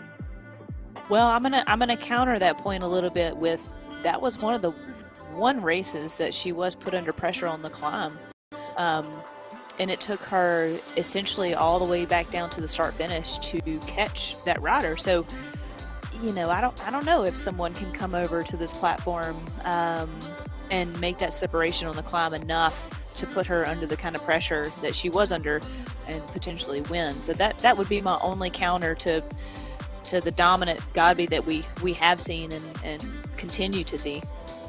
Yeah, Godby is definitely not the best climber that we see, because a lot of races we would see her lose time on the way up and then make it back up on the flats or on the downhills. The longer the climb is, the worse it is for Jackie Godby. If you get into a long, sustained climb, that's where Godby can be beat. Question is it long enough at the Iron Horse Classic? Like you said, there's kind of that downhill run after the really last big climb of the day. There's sort of a runoff into the finish, so it's not like a mountaintop finish, which is good for Jackie Godby. It would be better for her that there's a little time after the climb for her to make up anything that she would have lost on the way up.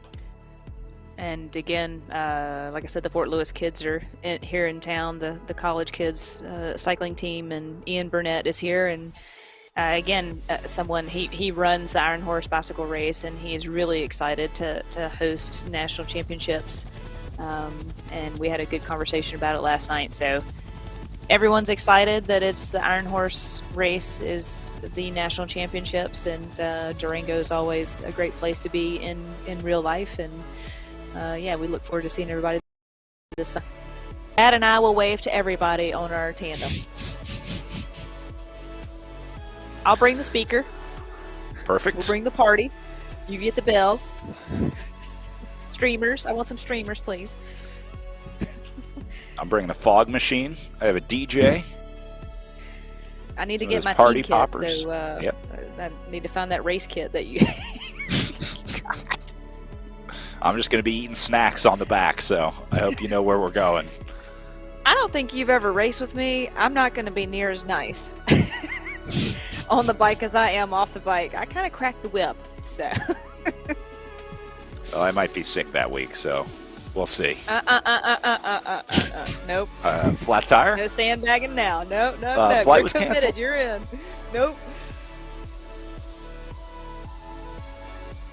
I think for a lot of riders, these virtual races, too, are just something to keep a goal on the calendar. High-level athletes like this a lot of times need that sort of next goal, need something to work forward, need something to work towards, and have a little bit of a competitive outlet, too. Like you said, a Type A personality needs to compete, needs to ride at that highest level. And so I think this virtual racing is a good way to kind of tide you over until we get to some of those in real life races that we're all looking forward to. But see a lot of riders specializing in virtual racing now as well. They're becoming esports specific riders, and there's a future not far away where I think you'll be able to make a living as an esports expert.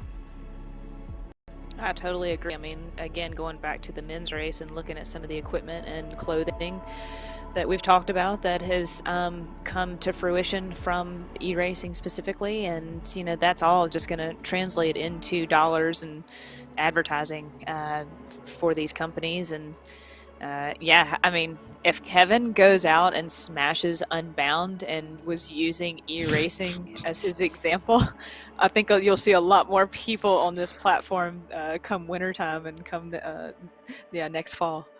Are you kidding me? If he wins Unbound, RGT is going to crash on Sunday morning when people try and log on. They're going to wreck the server. Back under the bridge for Miller, Nelson, Ayala and company. They work their way around the bend.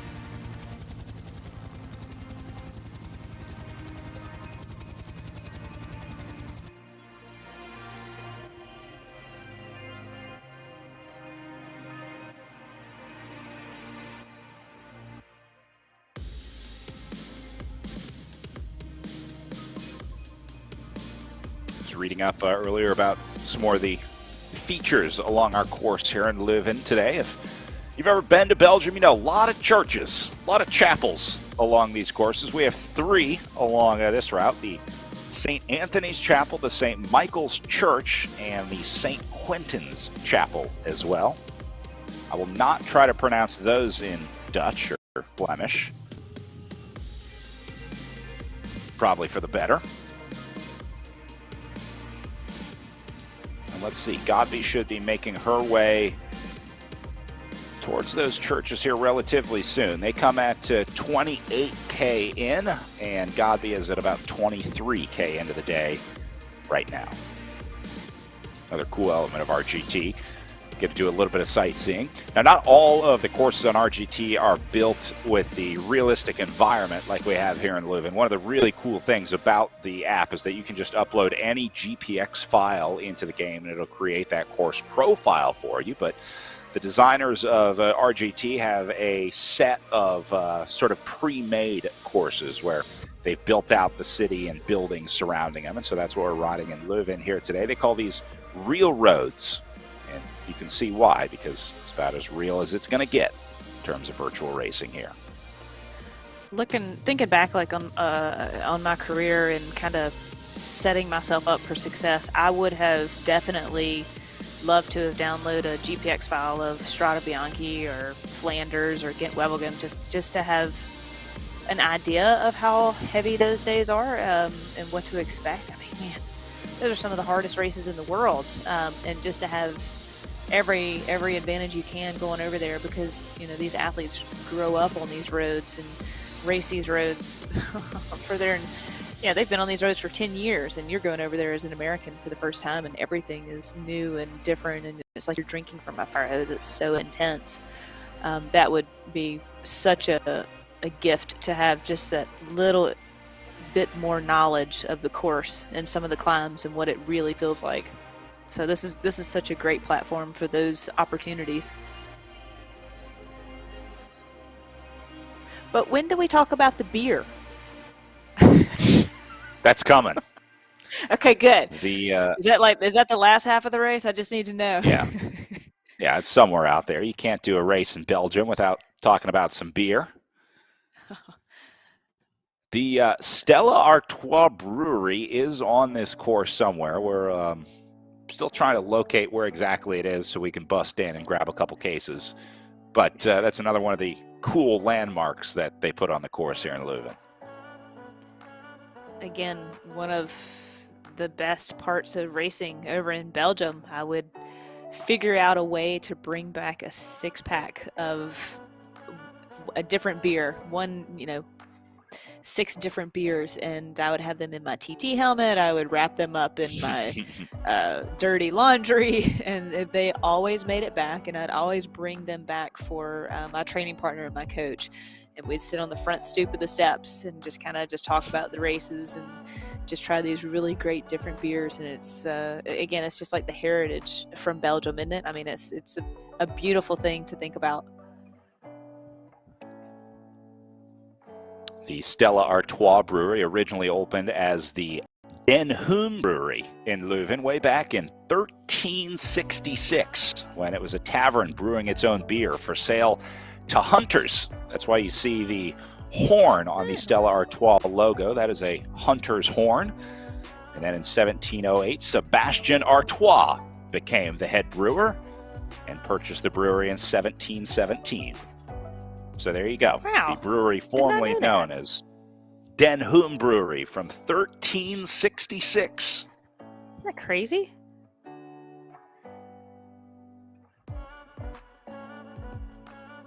And then they got bought by Budweiser in 2008, but we're not going to talk about that. That's not part of the cool history. We don't, what is InBev even? It's not important. It's just like 100 years old.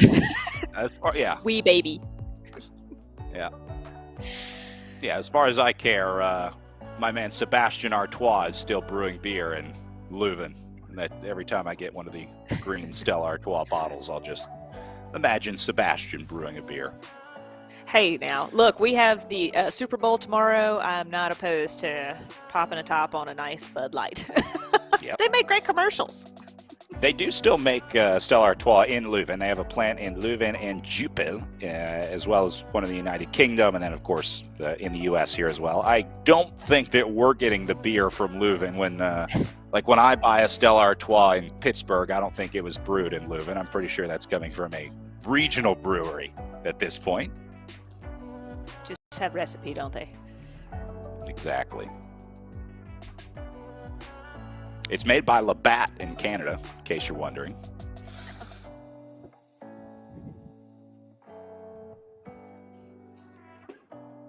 So coming up on 24K in.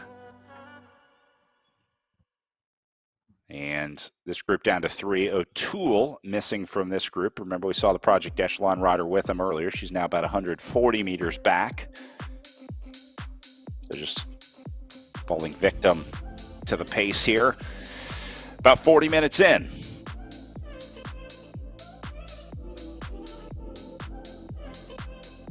And now it looks like Nelson might be in a little bit of trouble out of this group as well. I wonder if Ayala and Miller are lifting the tempo. They might be the antagonists in the group that are explaining why riders are coming unglued.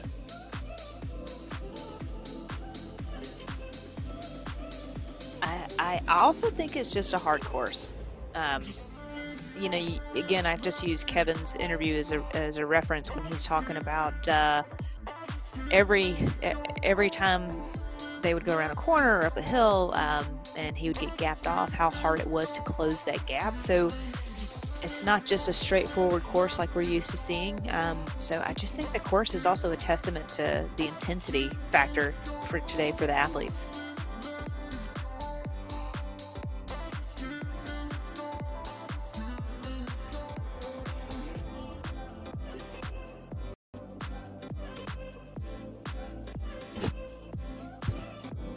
I can't help but notice, and I'm not sure if this matters in any way, but I'm noticing that Miller's avatar is the only rider with a computer on it. Nelson and Ayala's bikes don't have the little stemmed computer up there, I noticed. Seems like Miller's the only one that has that on her bike. I'm not sure if that's an option in RGT or how you determine whether your avatar has a computer on the bike or not.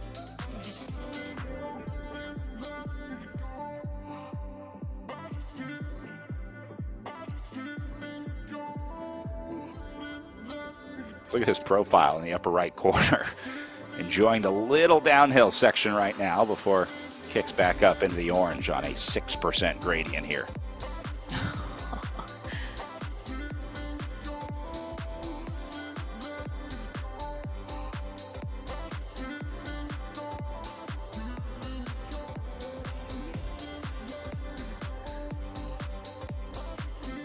Another advancement in bike racing, I would say, in the last couple of years is, when you're talking about cycling computers, is having the maps downloaded to whatever computer you have. You have a Hammerhead or a Wahoo or a Garmin.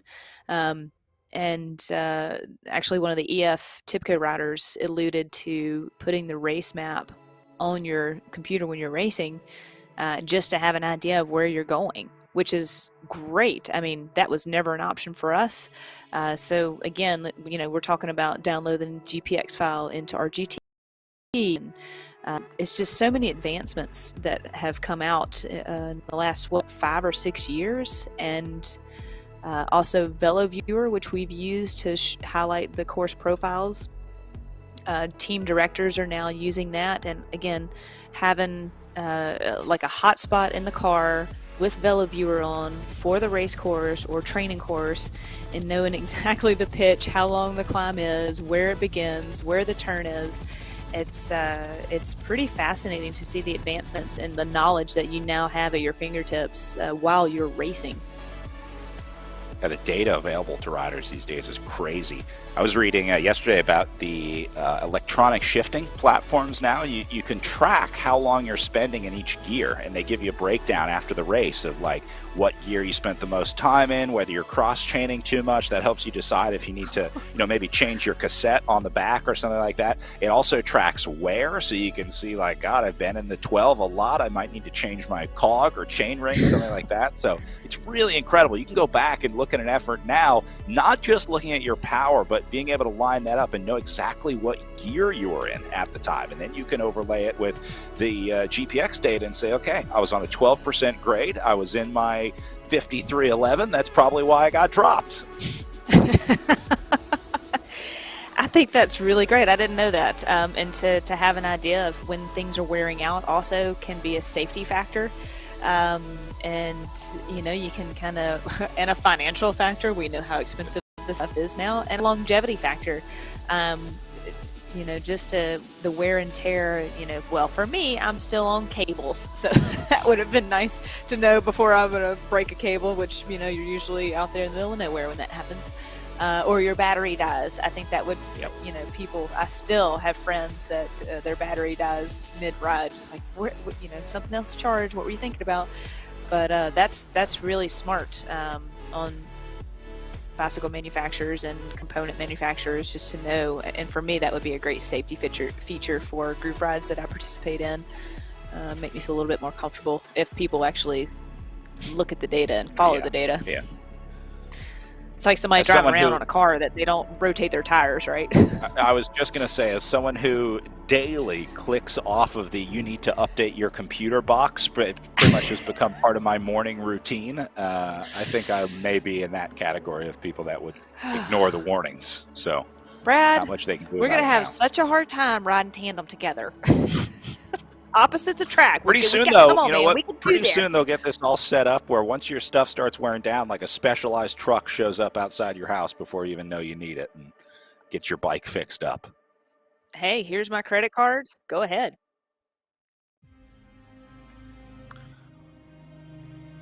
Got to be getting a preview of the last kilometer of the course right now. About to close off another lap in her books. Just did that last little bend at 800 meters. Have to imagine she's thinking about this stuff. I mean, she's looking at this run-in. She's thinking about what a sprint might look like here, even though it's not going to happen today. But, you're always thinking about that stuff as you ride through, and I have to imagine God be doing that right now.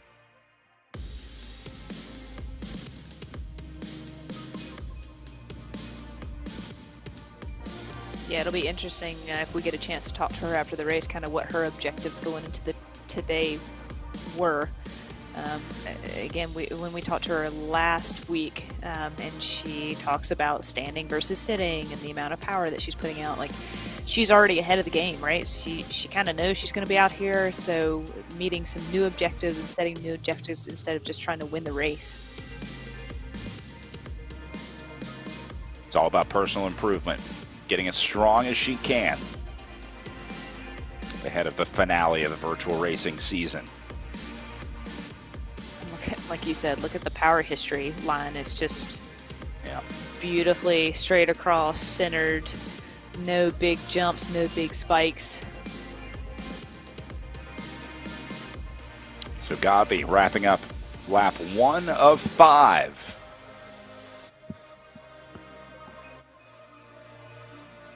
As she knocks out her, I'll make that second lap of the day for Gabi.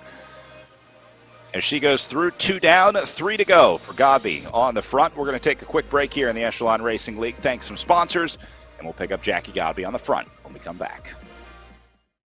As an athlete, getting marginally better is one thing. Getting exponentially better puts you in a whole new ballgame. Biomoto uses a proprietary digital process to capture movement at 200 frames per second and 70 sensors per foot to measure ground-based forces, resulting in advanced motion analysis that's up to 10 times more accurate than orthotics. It's the data generated by this process that allows Biomoto to construct custom insoles that make athletes faster, stronger, and more stable, and result in an unprecedented 95% success rate.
Three riders together, battling it out for second, third, and fourth in the final spot of the Echelon Racing League. Aaron Ayala, Moira Nelson, and Kim Miller here in this group of three. They have lost Emma O'Toole out of this group as these three try to figure out how to sort out second and third, with Jackie Godby well ahead up the road right now. Built herself a nice 2.8-kilometer lead, but this is the real battle of the day. Miller, Ayala, and Nelson out on course.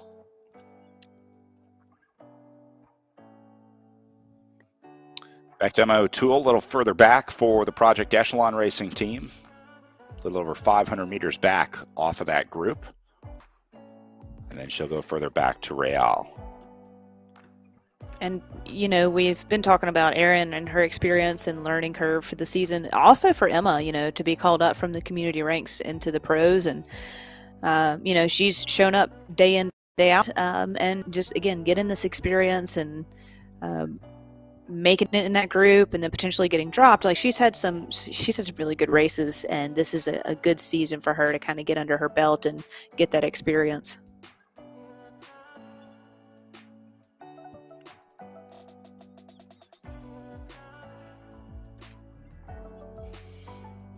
As O'Toole presses forward back here, Godby up at the front, about to make her way past St. Peter's Church. Famous church in Leuven, first built in 986 AD. Burned down in 1176 and has been sort of built and rebuilt ever since. Fire struck in 1458.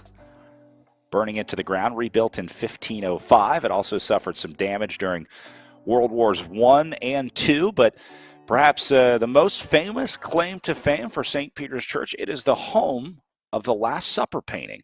You can go see it in person. It was painted by Dirk Boutz between 1464 and 1468, thought to be in Leuven. And so that painting is on display at the church, along with a few other masterpieces. But you can go see the original Last Supper in the church. Kind of cool. That's amazing. I didn't know that. Yeah, shoot. I hate that I didn't know that when I was there. Huh. There's always a chance to go back.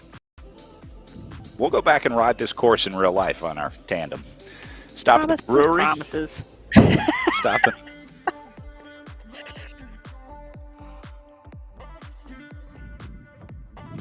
We're still trying to figure out who's going to be piloting the tandem so we can have a designated driver for our Belgian run.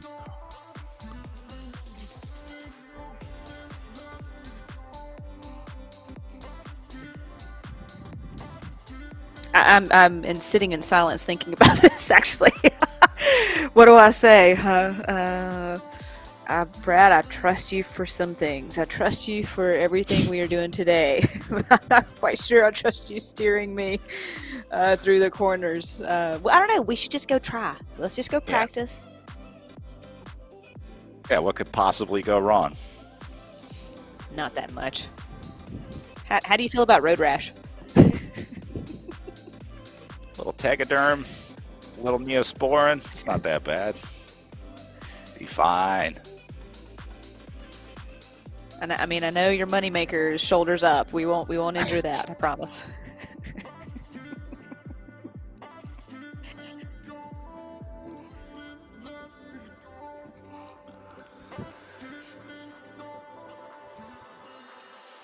Back up to Godby, 3.3K ahead now, with 41.4K left of racing.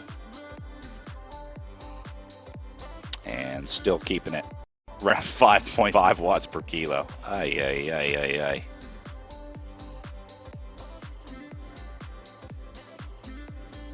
Well, I don't even know where you go mentally for these watts.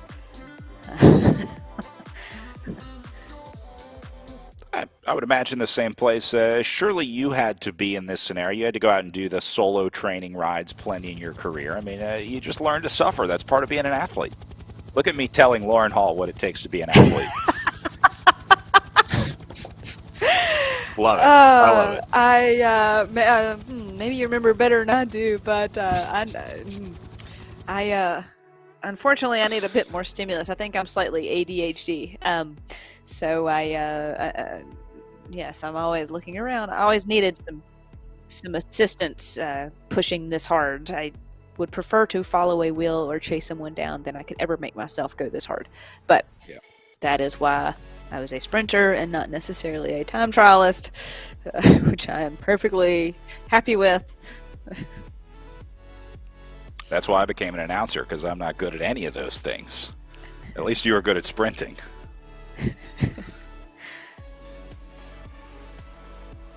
Godby, obviously very good at the time trial with a triathlon background.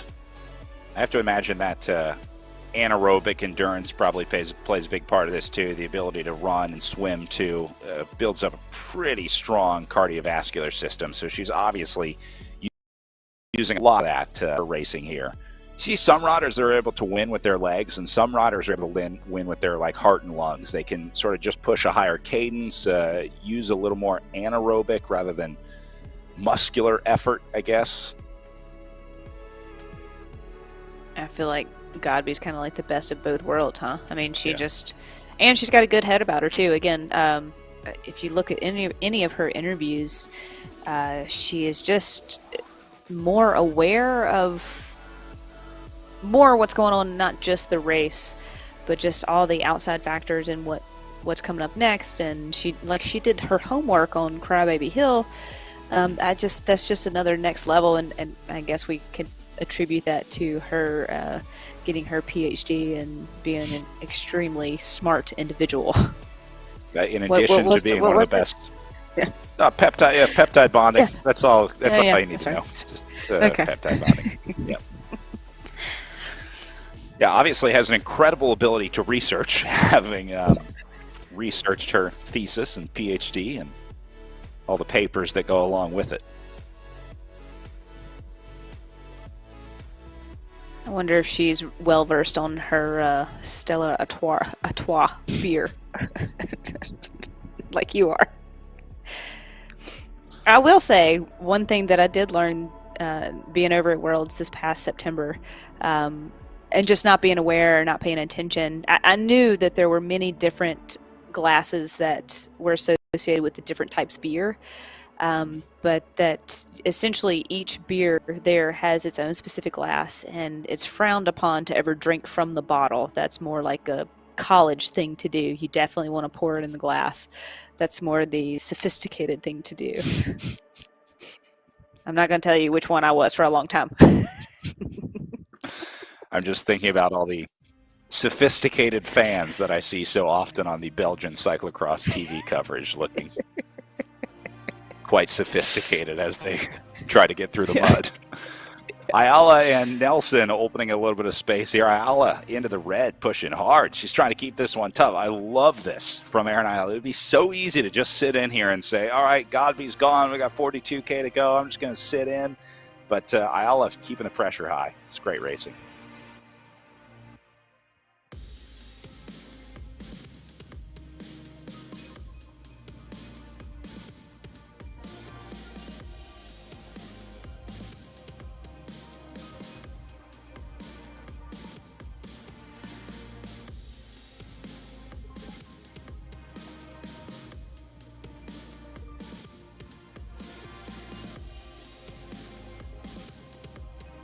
What about music, Lauren? You ever listen to music while you train? I know headphones probably not the best idea out on the open road, but music on the trainer? Again, yes, always some sort of stimulus. If I'm not in a group or on a group ride, I would have my left earbud out and my right earbud in. I'm a big music fan. Anything from blues, techno, EDM, electronic, rock and roll, country, old country, new country, just whatever the day fit you. Yes, I always enjoyed it, and especially there are times now, being in on the trainer, that I wonder if my neighbors are slightly concerned with some of the music I play. Rap, metal, yeah.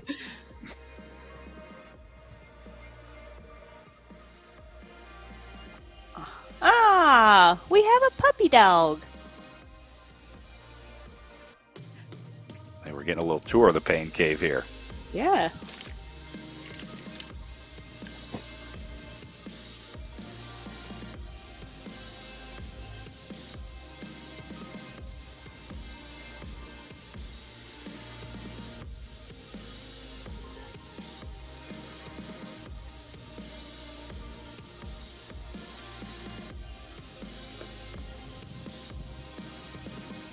Cool to see the different bikes in the game as well. Al on the Canyon Aero bike underneath her. This is another place that the NFTs will come into play. You'll be able to, when you buy your bike at the bike shop, you're going to get an NFT with your in real life bike, and you'll be able to use that NFT to unlock it in the virtual games and then bring it with you. You can sell it to your friend if you have a cooler bike than them and they want your bike. You can transfer that NFT so they can have a cool bike on RGT or Zwift. I wonder if it'll eventually be like collecting bikes. I know I've seen down here, again, just being in Tucson recently and pressed a coffee shop, and he's got 2 or 3 bikes on display, and they're absolutely gorgeous bikes. Is that going to become a thing to hold on to your NFT long enough that it becomes a piece of, like, this is the whole thing, right? Is like a piece of artwork or something that's desirable to somebody else. And would you sell it, or is it something you'd always want to keep just to have?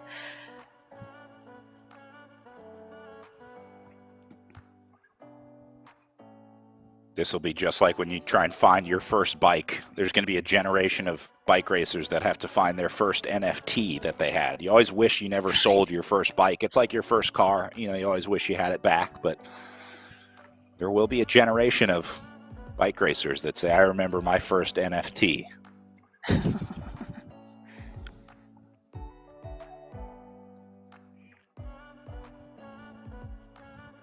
I want to buy some Godby coin.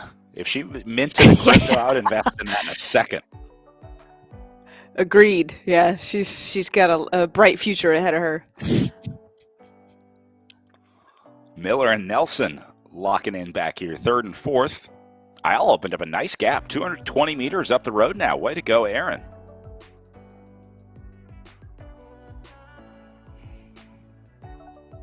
And here she is.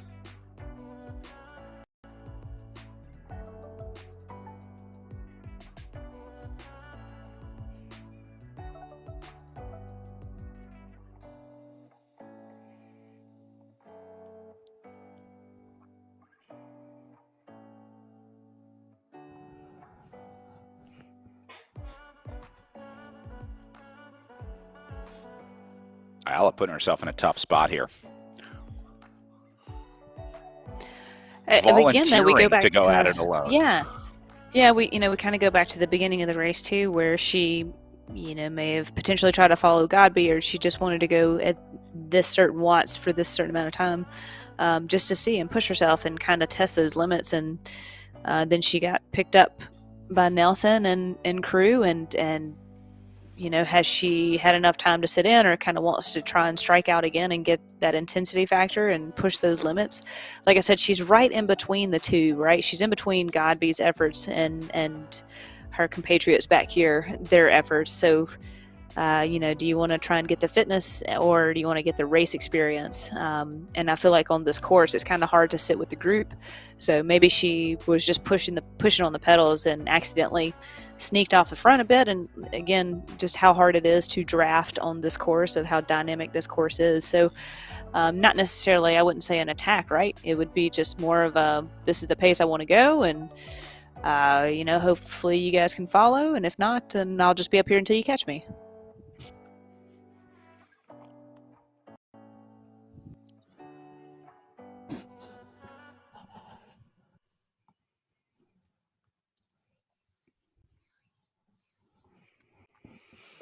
Looking at Miller's setup in the bottom left, dual screen action. And then most riders have a separate device, I think, for communication is probably the most common use for that second screen.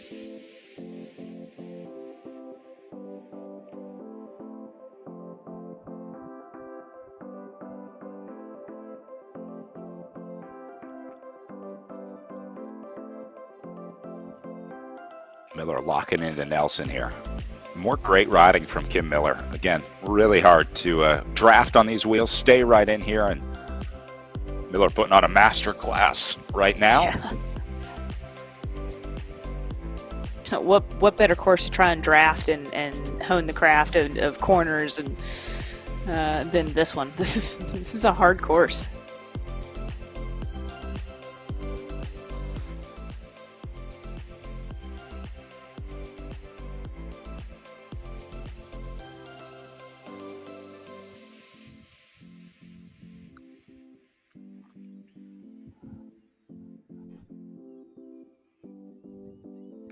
Gap not really growing or shrinking for Ayala, just sort of holding right around 200 meters.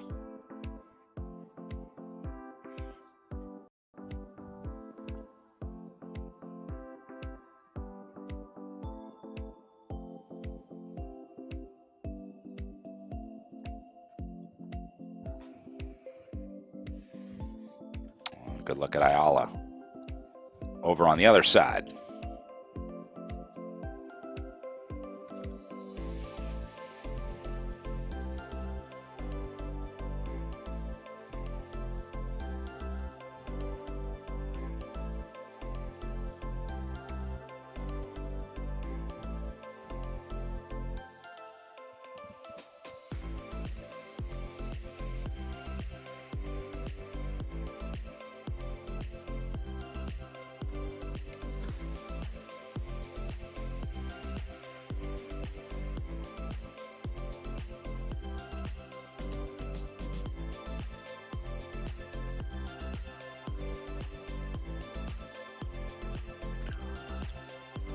Little wave there from Kim Miller saying hello to the SIS Zoom room. Thanks for letting us peek in on the look here.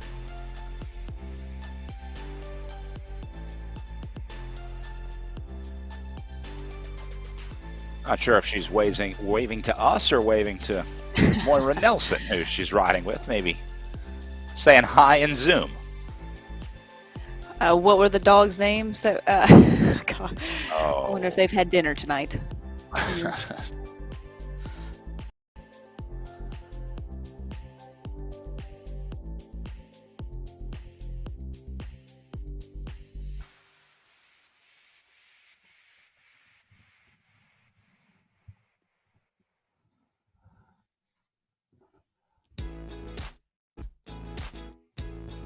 Yua and Panchita are the dog names.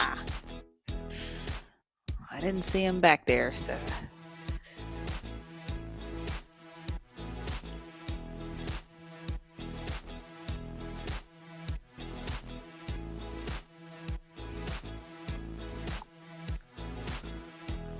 Up to Godby on the front.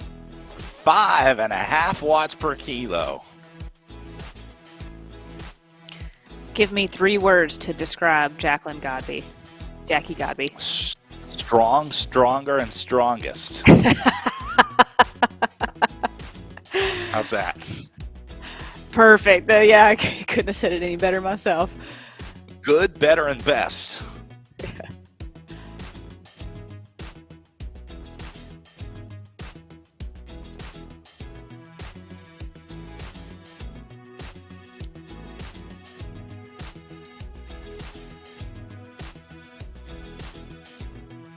Determined, focused, relentless.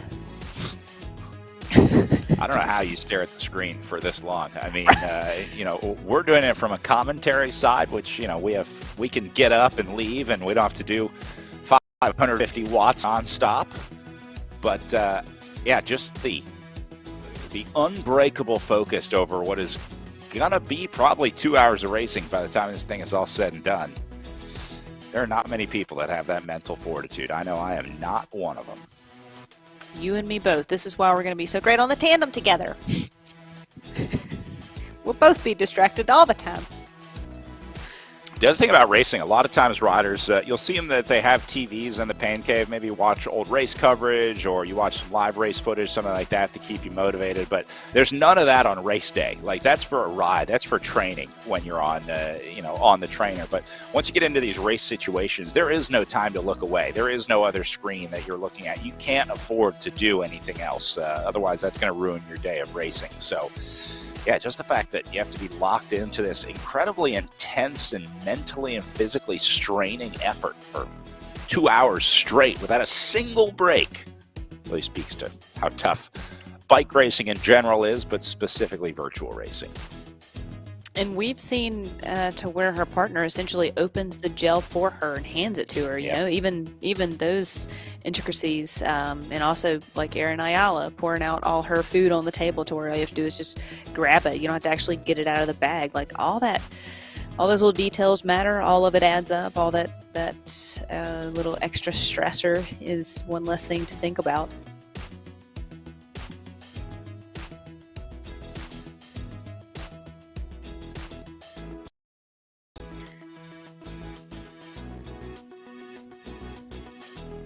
We always talk about the armchair observations of us as commentators, announcers, watching riders like this.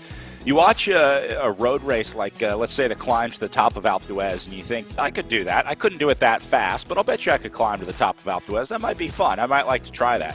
I watched Jackie Godby ride these races, and I'm like, I couldn't even attempt that. Like, I couldn't even come close to riding the way that she does for 2 hours straight, just locked in to the screen. I mean, it's amazing. It really is.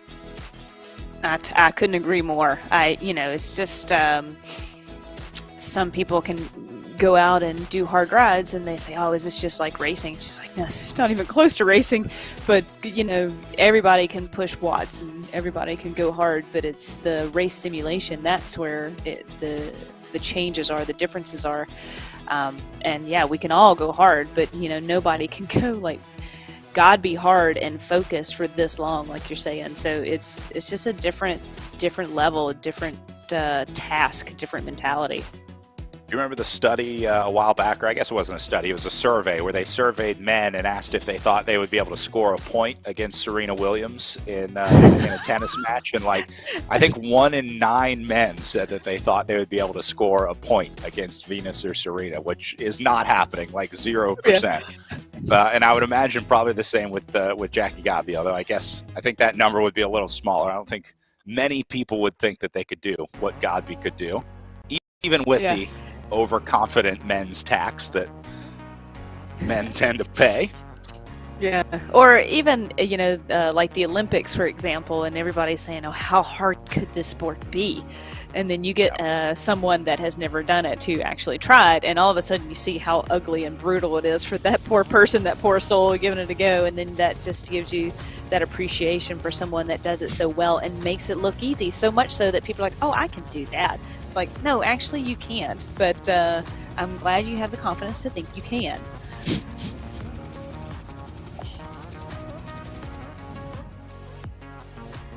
Oh, great shot here, flying overhead of Jackie Godby. Love this. Beautiful views from ZMS Livestream. It's like we're flying a drone through Leuven right now.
What you guys can't see that I can see is Brad. Brad is in a bit of trouble at the moment, having too much fun. His shoulder commentating. For the second time in my commentary career, I just separated my shoulder on air. I've had this lingering shoulder injury where sometimes it tends to pop out. The last time it happened was Tour of Utah in 2014. I'm happy to say I nailed the roll into that one, as it happened about 10 seconds before we came on air. This one I'm not feeling as graceful and smooth about. Is it back in? It's back in now, yeah, but it's a little sore. It's going to be a while before it all comes back. He's got the stoke. He's got the stoke on Godby right now. He just wanted to feel the pain that she's going through right now. I may have exceeded that, so pardon me if my commentary is a little strained for the next few minutes. I'm going to grab an ice pack and maybe some ibuprofen. I would never cut it as a pro bike racer. I am a sad excuse for an athlete. Oh, that hurts. Oh, man. Too much stoke going on back here on the other side of the barriers.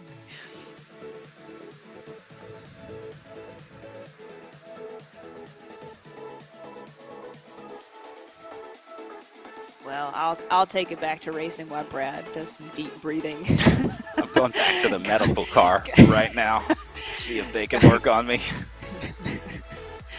Oh, that Erin's hurts. just tapping away, just doing great up here. You know, she's made that separation, but again, I don't think it was on purpose. And Miller and Nelson back there just holding together pretty steady. I think this may be how these riders come into the finish line. Also, is kind of just these ones and twos, and I'm not sure if they'll get back to Erin or not, or if it's just a part of the course that she got away from. Or sorry, Brad, I'll try not to use the word separated. But she's just steadily having a good ride today, and I don't see any changes in where she's going to end up on the podium.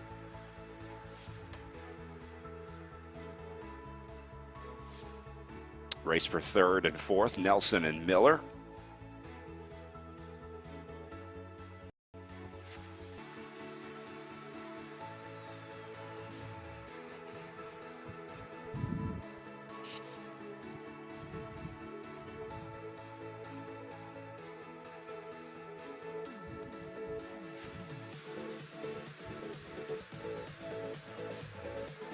A great ride by Ayala. 500 meters of separation over these two now. Again, would have been so easy to just sit in and let this play out, but to have the guts to say, I'm going to go now. And you got plenty of time to attack.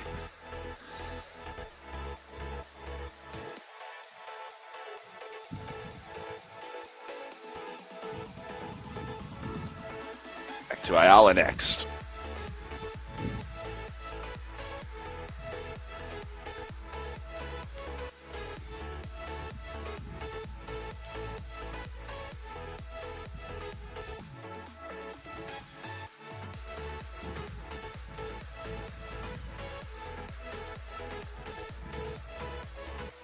Flying high above Aaron Ayala here. I love this camera.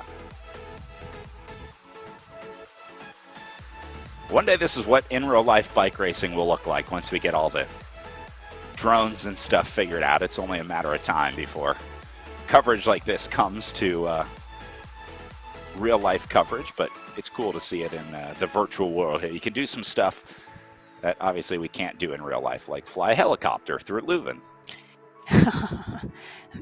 It does give a more race perspective feel to it.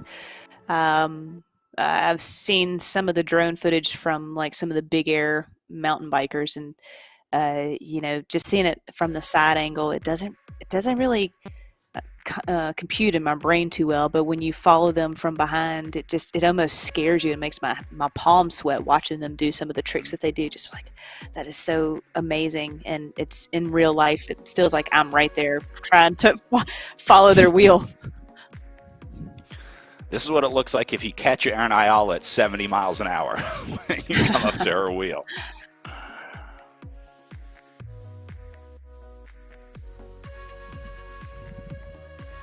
I was scrolling social media this morning and saw some footage of I'm pretty sure that was drone footage following a cyclocross race. And again, just to put it in perspective of like when they are on the gas, what that looks like, that acceleration and separating, and then when they're trying to navigate through the turns and through the ruts and dismounting and running, it's just, again, that perspective is so realistic, and just like you're right there in the race with them.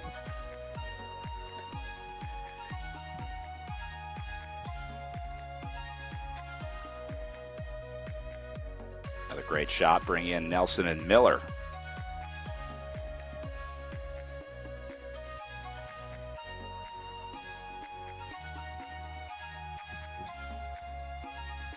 Riders just going past the town square right now. Our helicopter ducked in a little bit there.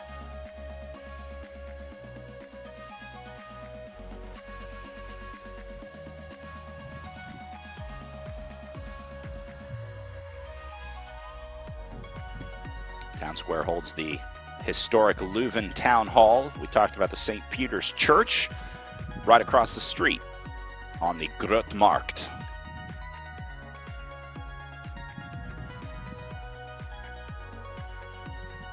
Ayala up to 830 meters up the road now.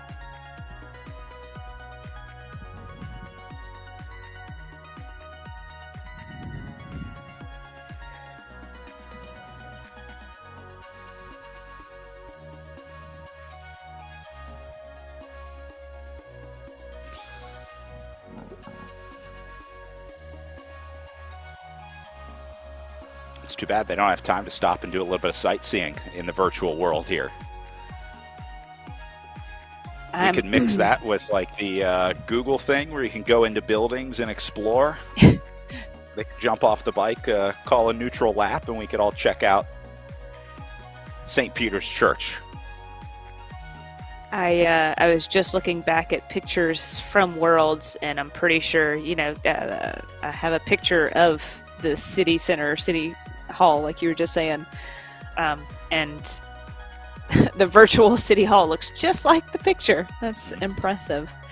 Yeah, they in this Leuven course, they went building to building recreating this. So all the facades are dead on, the door, the windows.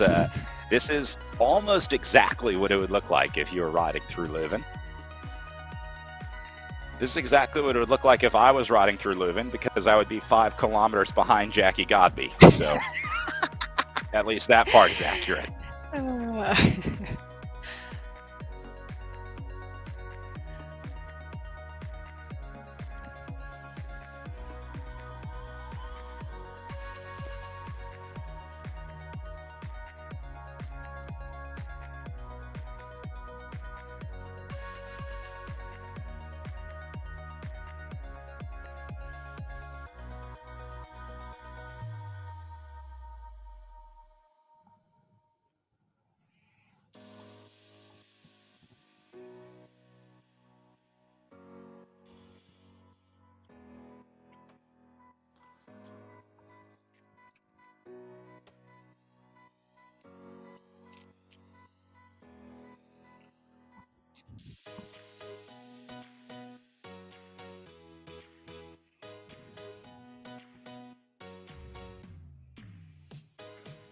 Ayala now 1 kilometer ahead of the battle for 3rd and 4th.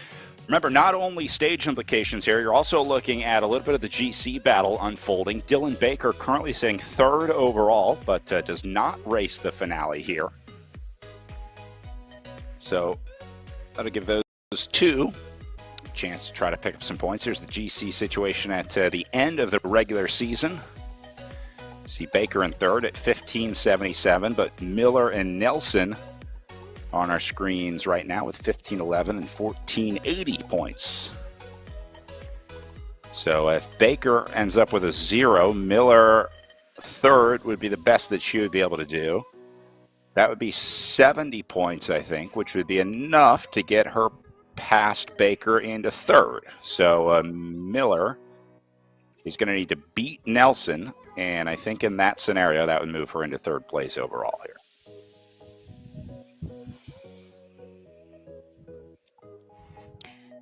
And that'll be today will be a good day for Emma O'Toole as well. I mean, again, coming from the community league and to be in the top 10 and then sitting 6 overall right now, potentially moving up to the top 5. That's it's just good for her in the overall standings as well.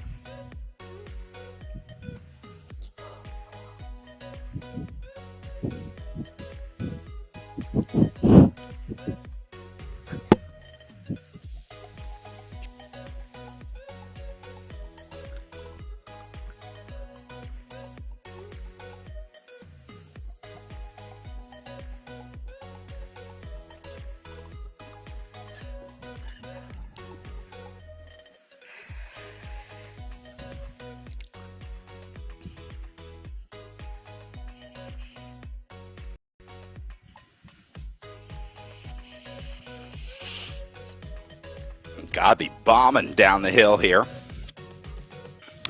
Even on the descent, it would be so easy to just register a 0 here on the power meter, right? Like, just coast down the hill like everybody else, like every other bike rider that's ever gone down a hill after a hard effort. But Godby stays on it. Especially 5K up the road, essentially 4K up the road, with GC standings locked up, stage today locked up. Going into championships and worlds, but she's ever vigilant, ever training, ever learning, ever growing.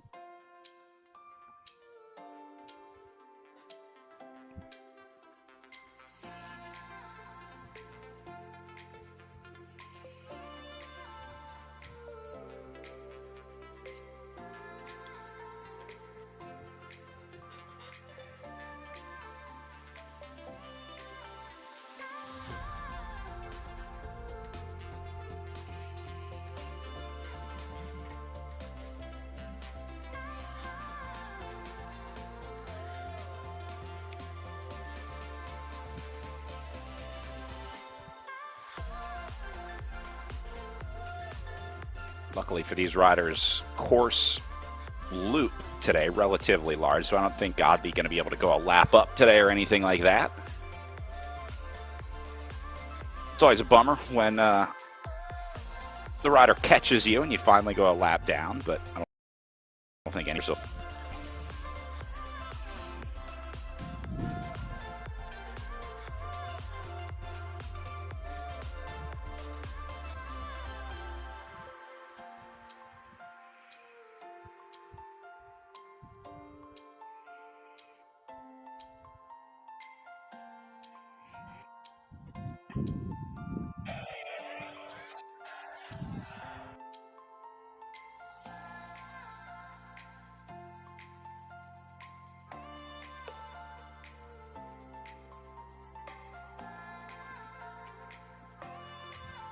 Got to be going 4 kilometers up on Ayala now. Ayala has also built a nice 1.2K lead over Miller and Nelson, so she's been consistently adding to that gap.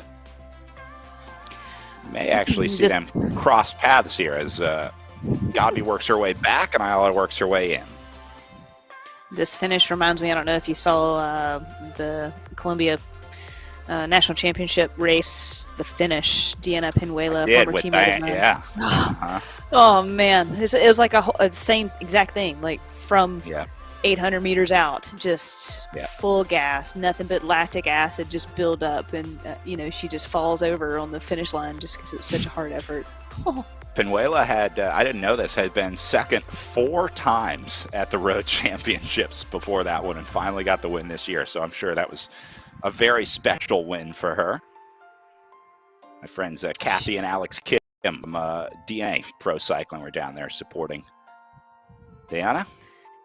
She's such a good ambassador for the sport and such for Columbia too. I mean, they are just in love with cycling now. So it's she's so well spoken. We would have fans at every single race she would have fans at every single race.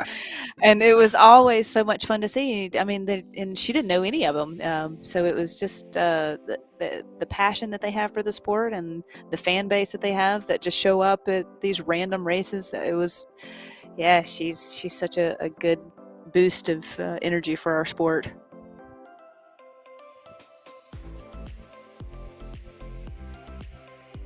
Gotta be grabbing a gel here. You know it's a long day when Godby doesn't have her soigneur on gel duty.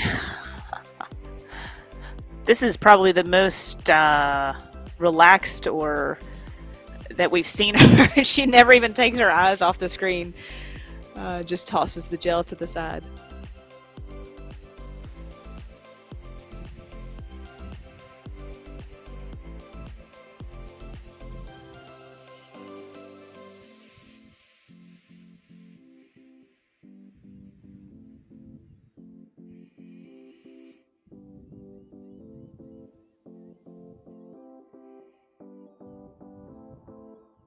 By the way, this course obviously will be available to anybody that wants to give it a go. So if you're watching Jackie Godby right now and you're one of these maybe 1 in 9 men that say, I could do that, highly encourage you to jump on RGT and try and do that. It is free to ride on the platform. Anybody can download RGT and race or ride.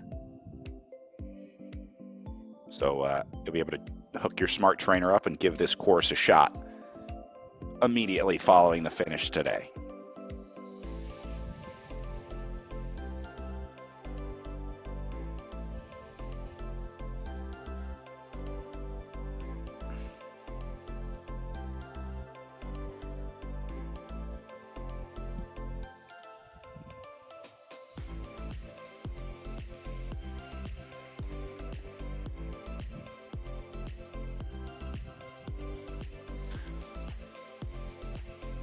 Got to give some credit to our European riders. Late time slot for the European starters.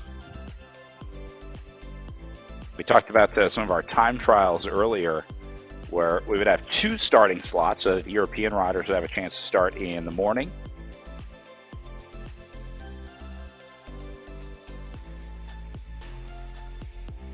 Crazy Saturday night.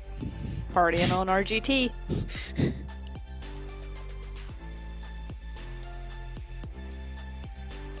Currently just past 9 o'clock p.m.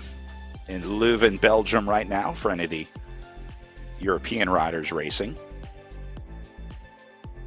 So that's getting into it. That's getting into the evening hours. That's right on the edge of starting to disturb your sleep when you start racing at 9, 10 o'clock at night. That's where start to have trouble getting back to bed. I know I hear this a lot from criterium racers that do the late night under the lights twilight criteriums, and even if the thing ends at 9:30, they can't get to sleep until 1 or 2 in the morning. And then turn around and do it again the next day. Yep.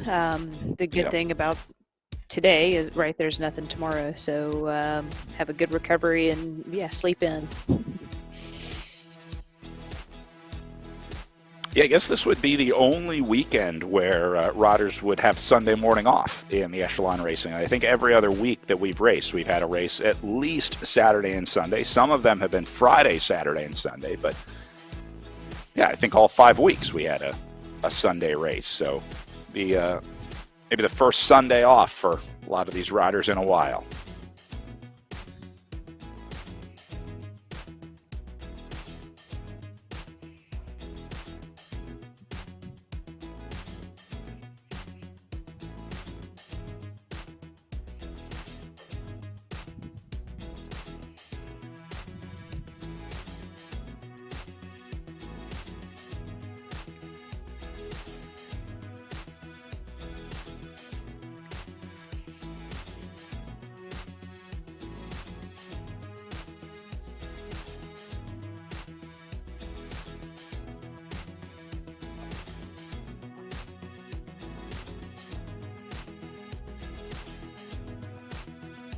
All on the climb again, the elevation profile across the bottom of her gameplay screen. You can see she is the big white dot on the gameplay screen on the right side, so she is just at the end of that red section right now, the last red section, which is sort of the last big climb on the loop. Godby, meanwhile, getting down to it, inside 16K to go for her.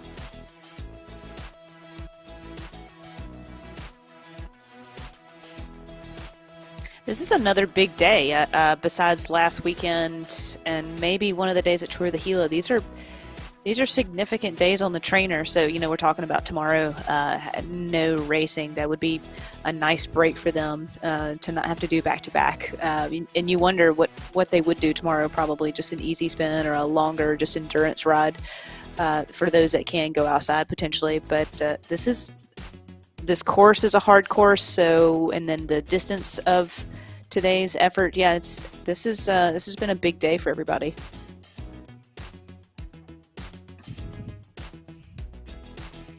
Including poor Brad Soner.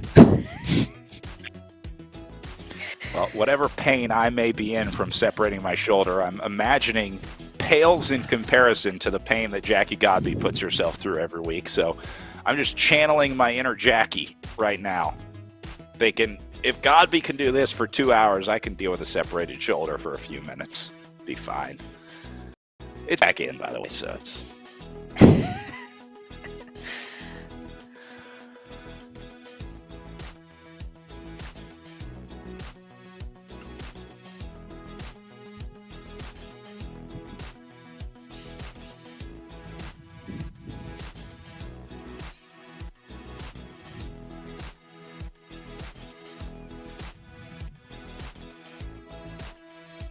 Look at the power profiles of these two.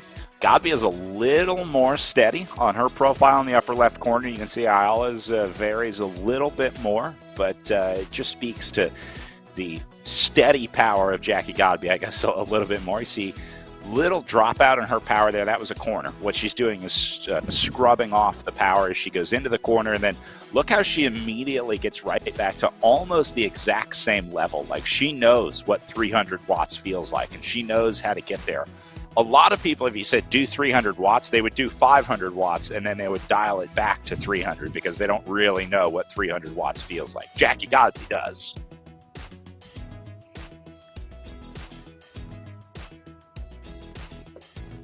Look at this. Nelson opening up some space over Kim Miller.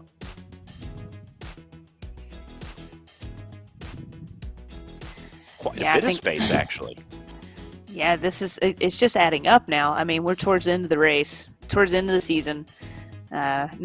Mentally having to stay in the game this long is wearing on some of these athletes for sure. And so...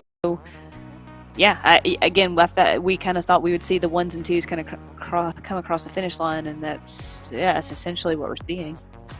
They ride for an hour 36 and a half minutes together, and then for some reason at an hour 37, Nelson and Miller decide it's time to separate. So sometimes you're just on the edge, you crack, the little crack becomes a big crack, and I'm wondering if that might be happening with Kim Miller here, because she was riding perfectly with Moira Nelson for the better part of an hour and a half, but now the tides are turning.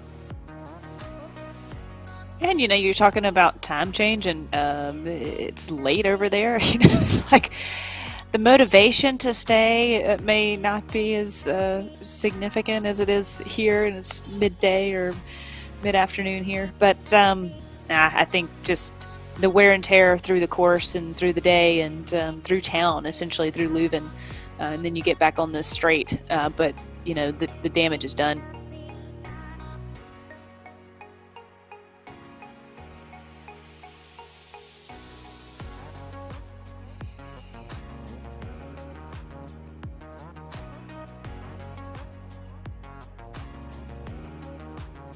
Miller sitting up a little bit, using the opportunity to grab some water.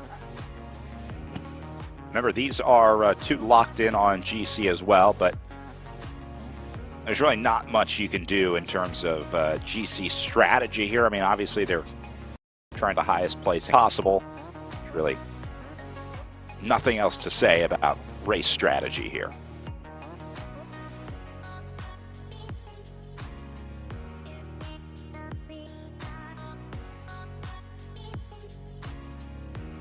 Big gap opening for Nelson.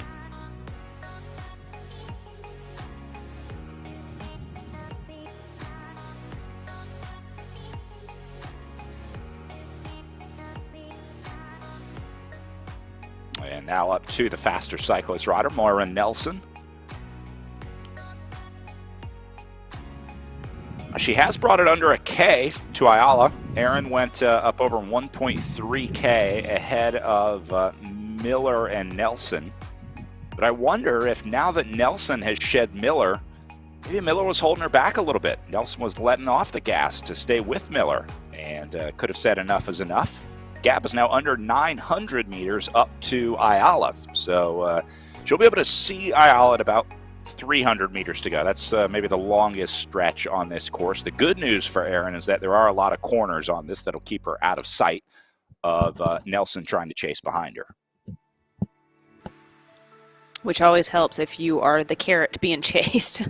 Because, you know, kind of not out of sight, out of mind, but when they can't see you, they're just deterred a little bit. But as soon as they start to see you, they can kind of hone in on your back wheel. And but yeah, you kind of like try and sneak around those corners as fast as you can. But again, I think Ayala is looking more up the road and just trying to stay consistent, where Nelson, like he may have split away from Miller. And again, these final 20K, let's try and again test the limits. Who knows? But yeah, you start to get closer to that finish line, and the effort is more sustainable at higher watts. Gap coming down even more, partially because of the climb that Ayala was on earlier. Game currently showing a 540-meter gap between Nelson and Ayala. What was 1.3 kilometers not that long ago. So I think Nelson is coming on strong here. We'll wait till she gets to the top of this climb to get a better read on that gap. But as things even out here, I think she's brought it under 500 meters.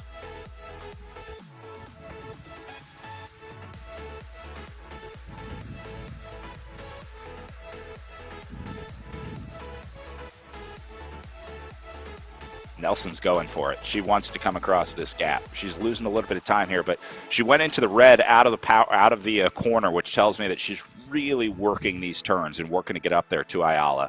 650 meters right now with 17K to go. She should be able to make up the 650 no problem, but she needs to do it like immediately and then get up into that draft and hang on. You can't do this for another 17K. She's not going to be able to go solo and try to chase for the last 17K here. So that gap's going to need to close sooner rather than later, and it looks like it might be right out right now.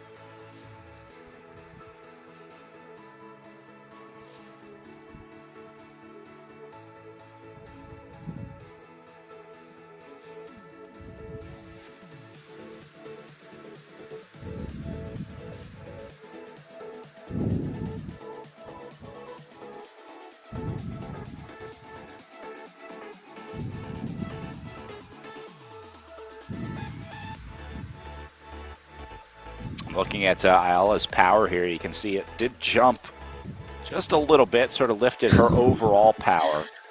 And I'm guessing she saw that number next to Moira Nelson's name getting smaller and smaller and decided that she needed to make her wattage bigger and bigger. Right. And that's, as a chaser, that's something you don't like to see on the platform. You know, Ayala can see that. And so Ayala can pick up the pace, where it'd be like having a team radio and your team director's basically saying, hey, somebody's jumped out of the group and they're headed your way. So either pick it up or be on the lookout. So Erin, you know, I was like, no. I'm going to go a little harder. I want to keep that gap. I may have gotten complacent and kind of settled in up here, but I'm going to pick it back up and make this as hard as possible on you. Yeah, the pressure's on.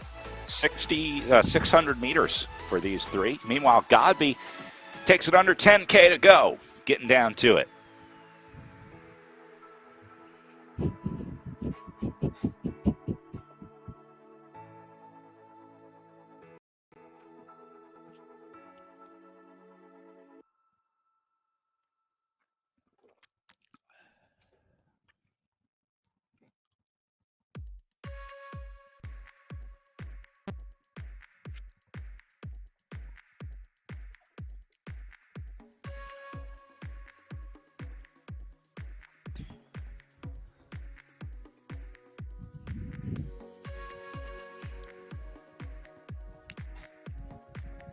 Gotta be tearing these kilometers up. Down at 9.2K to go now. It's hard to believe she's only picked up 600 meters of climbing on this course. It seems like when we see these cameras, they're on the incline a lot. They're battling a gradient quite a bit out there on this Leuven course, but the climbs are so short. They're just not picking up that much total elevation over the day. Again, they're only on the climb for 20, 30, 40 seconds, something like that.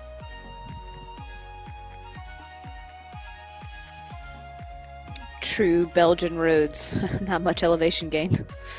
Yep. But intensity factor is definitely there.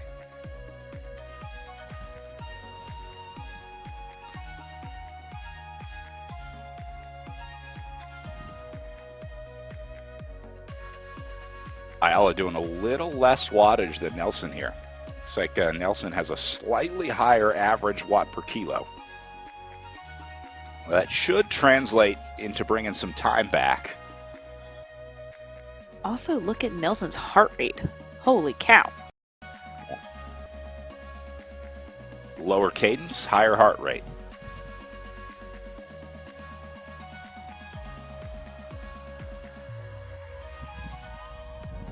Earlier, when we had Aaron side by side with Godby, the cadence and heart rate were the same. The watts were about 30 watts difference to Godby's favor.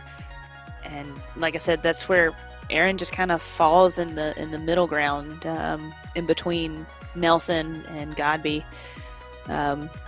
So this is all good work going into the bank for Aaron, in my opinion, for upcoming season and for next year on RGT.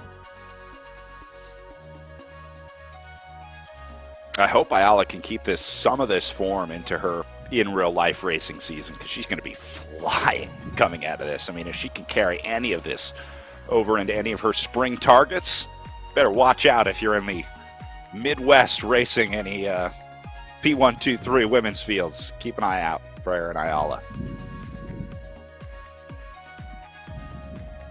I'm assuming Minnesota is part of the Midwest, granting them Midwest status.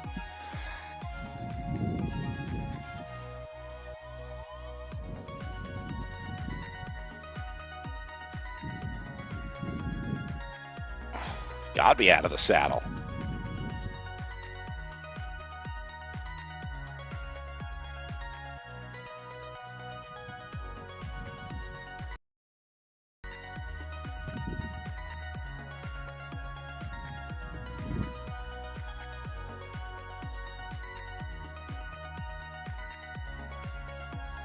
Godby right now on the longest climb of the day of what is really only about 4 minutes of climbing, maybe less.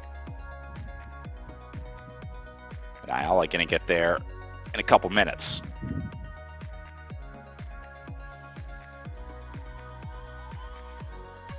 Just over 7K to go for Godby. 12K to go for Ayala. And again, we talked about Godby could essentially like ride with one-footed, just, you know, coast stop it in. At Stella Artois.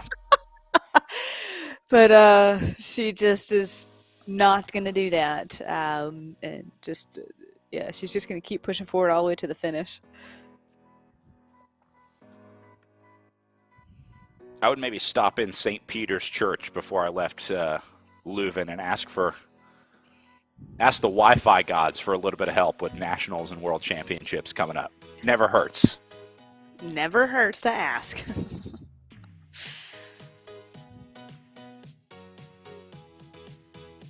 The church really does look incredible. We were looking at some pictures earlier from inside. It is an incredible piece of architecture in Leuven. And obviously quite a bit of history there as well. And some cycling history there too. You can, you can go pretty much in Belgium and find some cycling history.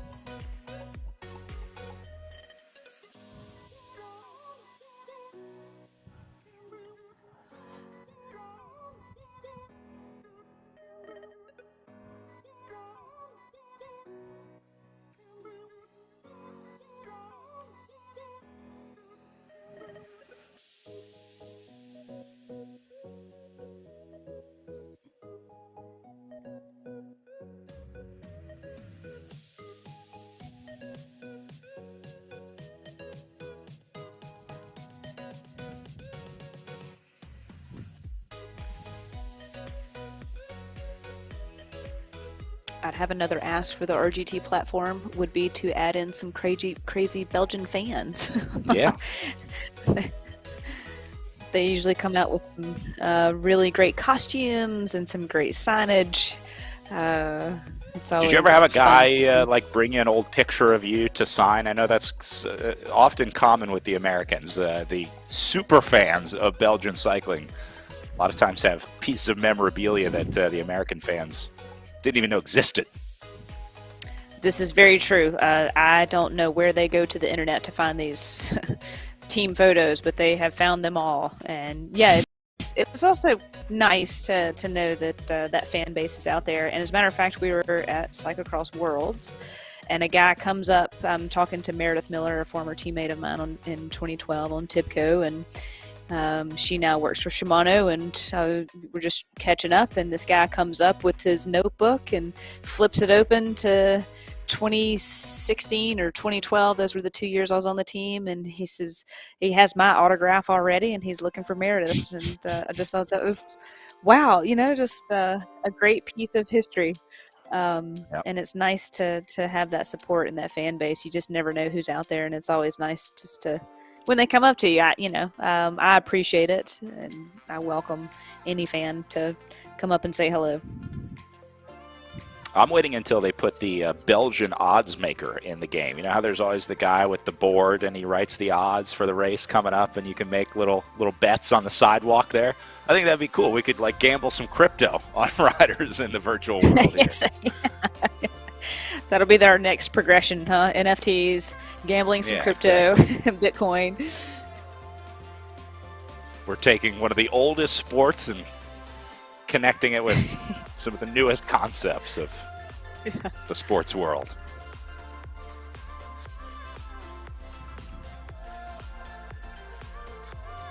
Godby inside her last 5K of racing here.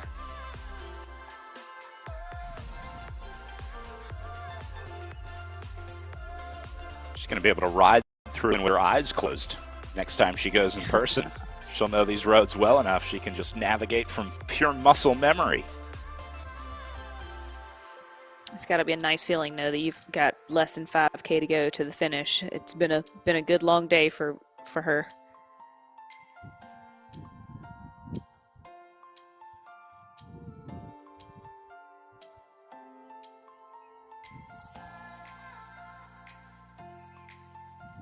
I think Godby might be rewarding herself with a little bit of an easy run into the line today. Again, really no reason to push. Her overall fitness is much more important to Jackie Godby right now than even winning today. I mean, she would like to win by a lot, sure, 5.7K ahead of Ayala. She can absolutely afford to let off here, save that energy for more training later on this week. At this point, she absolutely knows what the next 7 days of her life looks like ahead of the national championships next weekend. So she's already got a plan for the national championships coming up February 20th. That plan starts right now with the cool down, with the preparation, with the recovery, with the rest, all that stuff. Her training or preparation for February 20th starts as soon as this race ends.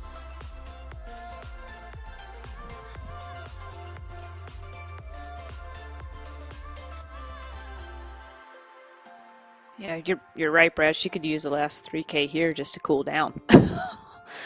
But I think that's just going against everything that's Godby, isn't it? I mean, she's going to go all the way to the line. But she could. She has every right to. But I can't see her just totally letting off now. No. Even with a mechanical, Godby can go to Best Buy, buy a new router, wait for the Comcast guy to come and hook it up, and still win this race.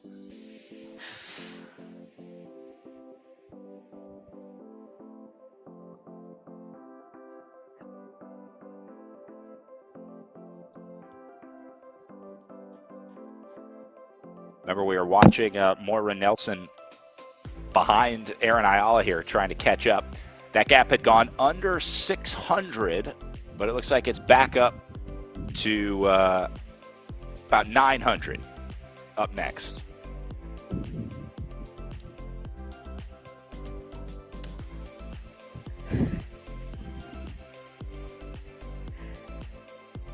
back to Nelson.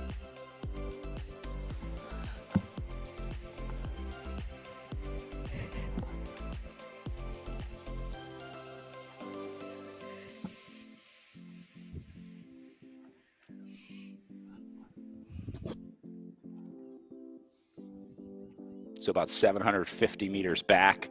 I don't think Nelson is going to be able to make this up because Ayala has been on it all day. Gap went out to about 1.3. I think that was the biggest gap that we ever saw Ayala establish over Nelson. Then they came back, rode together for a while, and Ayala back on her own now. Yeah, if Nelson was trying to come across, it was a good attempt. But again, when Ayala can see that, she too can kind of ramp it up a bit and just kind of keep that gap. And that just deters Nelson enough mentally to say, you know what, hey, it's good back here.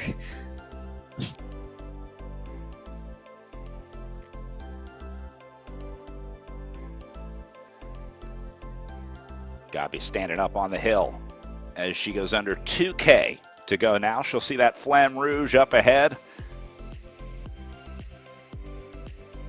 Past one of our churches there to the left. Yep. I think that was the St. Michael's Church. And then she'll go by the St. Quentin's Church as well just before getting to the finish.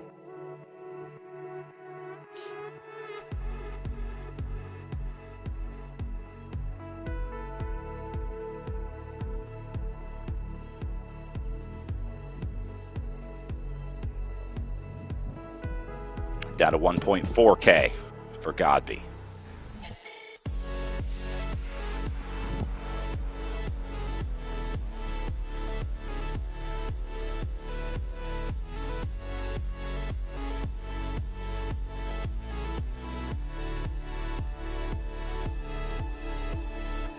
I wonder if she gets Valentine's Day chocolate for Valentine's Day, or if she's just makes her own, or inquiring minds. I certainly, yeah, a good question. Jackie has made the post-race chocolate an important part of her cool down. A happy bike racer is a fast bike racer, as they say, and sometimes a little bit of chocolate gets you to where you need to be. Inside 1K for Jackie Gabi.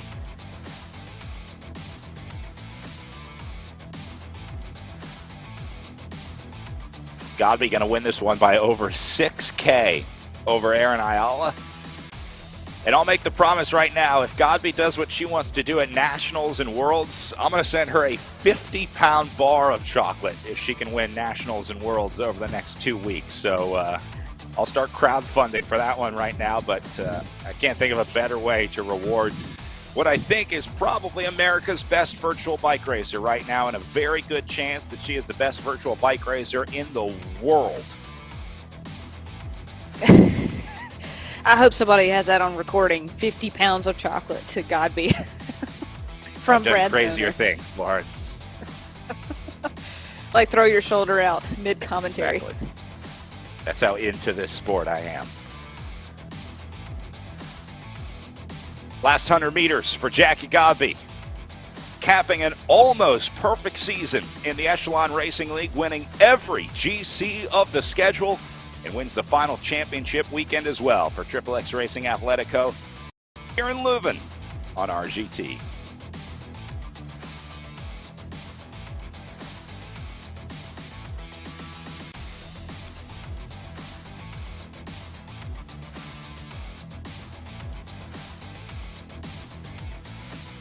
And see, immediately, post-race process begins. You got to save the power file, you got to upload it, you got to put it on Training Peaks, whatever training platform you use. Race isn't over until it's all over. And you have the data. Yeah. Meanwhile, Erin Ayala making her way in next, still holding on to a roughly 750-meter gap over Moira Nelson and Kim Miller in third and fourth. Can't give enough credit to Erin Ayala for this season. It's been a real pleasure watching her fight it out. Certainly an inspiration to me. I wish I could ride half as hard as Erin does and push myself the way that Ayala has this season. Exactly, and to stay mentally tough throughout all this, especially when you kind of get in no man's land like this. You're not first place, but you are on the podium. You got someone chasing at, nipping at your heels there. So yeah, she's had a really good season this year.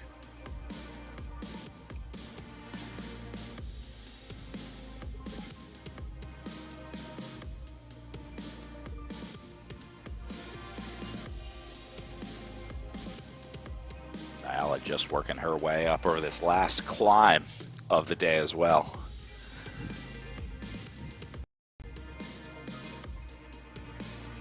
Nelson coming back here at 230 meters the gap, but I think that's partially artificially deflated because Ayala started on the climb before Nelson, so that's loaded up a little bit. So I think Aaron should be fine here with 5.6K of racing to go. Now you see that gap starting to go back out. I think this is the normalizing back to the more accurate gap. And then Miller, another 1.7K behind them as we await second, third, and fourth place into the finish line. Maybe a little battle for second and third, but first place locked up by Triple X Athletico's Jackie Godby. A perfect cap to a perfect season for the American as she wins the championship race today. Let's grab a word with Jackie in the SIS interview room with our very own Emma Watson.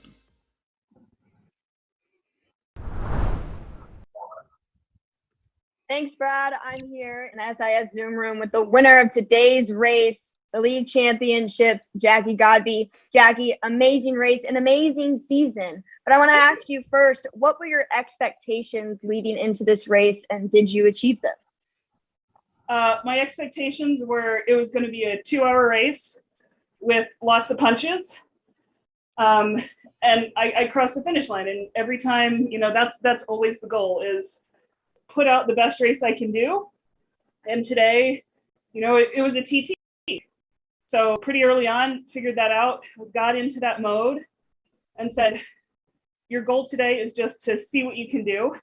And I did that. And I was really, really happy with the result. So going over the course of the season, what do you think have you improved upon as a rider? Oh, definitely climbing. I think that I am definitely a heavier rider.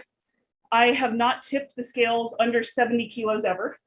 So when I get to those very, very punchy climbs, it's difficult for me to stay up with those elite riders like Rhea Mobbs. She's a fantastic example of this. And having her, particularly in Joe Martin, to just put my eyes on that and say, this is the next level. This is what I need to achieve, really, really pushed me to work on that VO2 anaerobic set, knowing that that's where my weakness was and knowing that's where these really elite women are just killing it. So having that, sort of role modelship really helped me get my fitness to the next level. Talking about that next level, next week is nationals. How are you preparing for that race? Well, I raced today. I think racing really is the best preparation for more racing. It's a fantastic workout. I mean, if I had not been on a race course today, there is no way anybody could have bribed me to hold those sorts of powers. And I think it also gets used to the mindset, the mentality of, getting through that next challenge in the context of seeing the whole race. So, I will be going back over my past performances on that same course. I'm really excited that we get to revisit Iron Horse. That is an exquisitely challenging course. And, sort of resetting my expectations, saying, my fitness has changed. What can I do? Who is the competition I'm going to be, in this chess match with? I'm just sort of mentally preparing, looking over the racing I've done. Well, thank you, Jackie. Congratulations and best of luck to you in the future. Brad, back to you. Absolutely bonkers, always improving. She's even thinking about how I can get better while she's riding against Rhea Mobbs, as Jackie Godby will end up our ERL season 2002 overall winner with Aaron Ayala in second, and looks like Dylan Baker going to hold on for third here. But all about the Jackie Godby show and Triple X Racing. It's more than just the result every day. Again, I think my most impressive ride or thing with Jackie Godby is the consistency every single week. Yeah, and talking about what leads to next weekend's national championship, racing.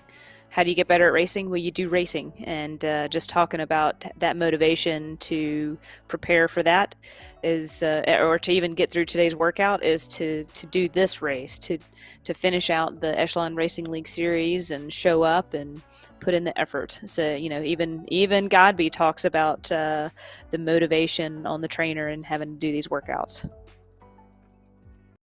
A constant improvement, constantly trying to get better. That has been the story with Aaron Ayala and Moira Nelson this season as well, for sure. As Ayala goes inside her last 2.2K of racing, Jackie Godby, meanwhile, going to have this thing coming her way. She'll have the Echelon Racing League RGT NFT dropped into her NFT wallet after sealing up her overall victory today. So the NFT collection for Jackie Godby is growing. It starts today, but I'm going to guess this is not the last NFT trophy that Jackie Godby wins in her virtual racing career. This probably will be the standard going forward in the e-racing world, so it's nice to say that we awarded her the first NFT. You know how some people frame their jerseys? Well, she's going to have some sort of digital frame to put her digital NFT jersey up.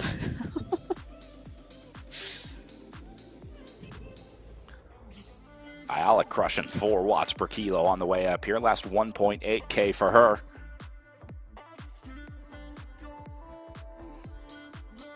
Like There's said, the church. Nelson has, made these gains on Ayala. And then it would stretch back out, but the gap is overall, I would say it is closing down a bit, but it may be too late. Couple of K left. I don't know.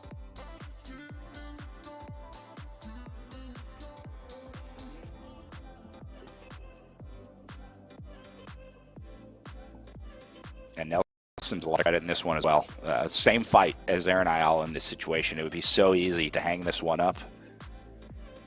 But both of these riders have stayed on the gas and gone at it. I would have sold my bike by now if I were one of them. I would be on eBay listing that thing right now, trying to see how much trainers go for these days. No. Hey, Aaron's got a second place wrapped up overall. This is that's good standing. So you got to always take the positives, Brad. Even though she maybe in no man's land here and a bit of hurt, like you got to take the positives from the day. And I think that's definitely what Aaron's done for this entire season. I guess I'll be your motivator on the tandem. Okay. I'll keep your stoke. Yeah, the stoker, exactly. Well, whether it was individual stages or the impressive weekend rides of Aaron Ayala over the 10 weeks of racing here in the Echelon Racing League, over 5 race weekends, Ayala in her last 700 meters of riding now.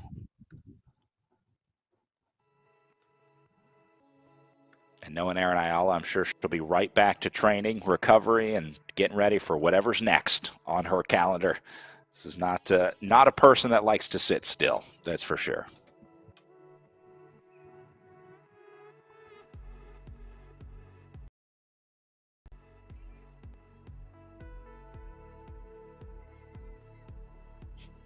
$500 to the line.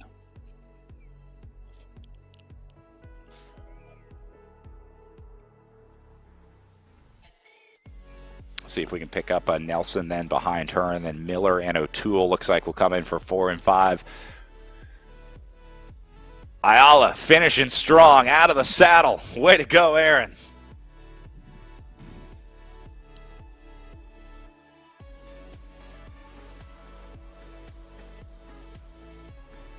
And I think we all know what this feeling feels like after an intense workout on the bike, and then all of a sudden you're just done. Good money in the bank right there.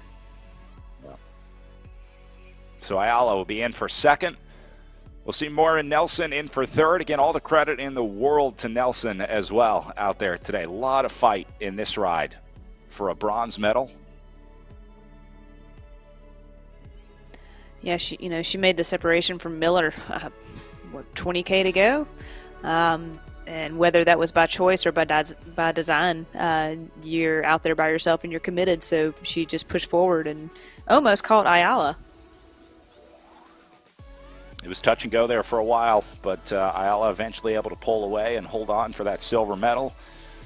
A lot to be proud of from Moira Nelson today, though. This was a great ride.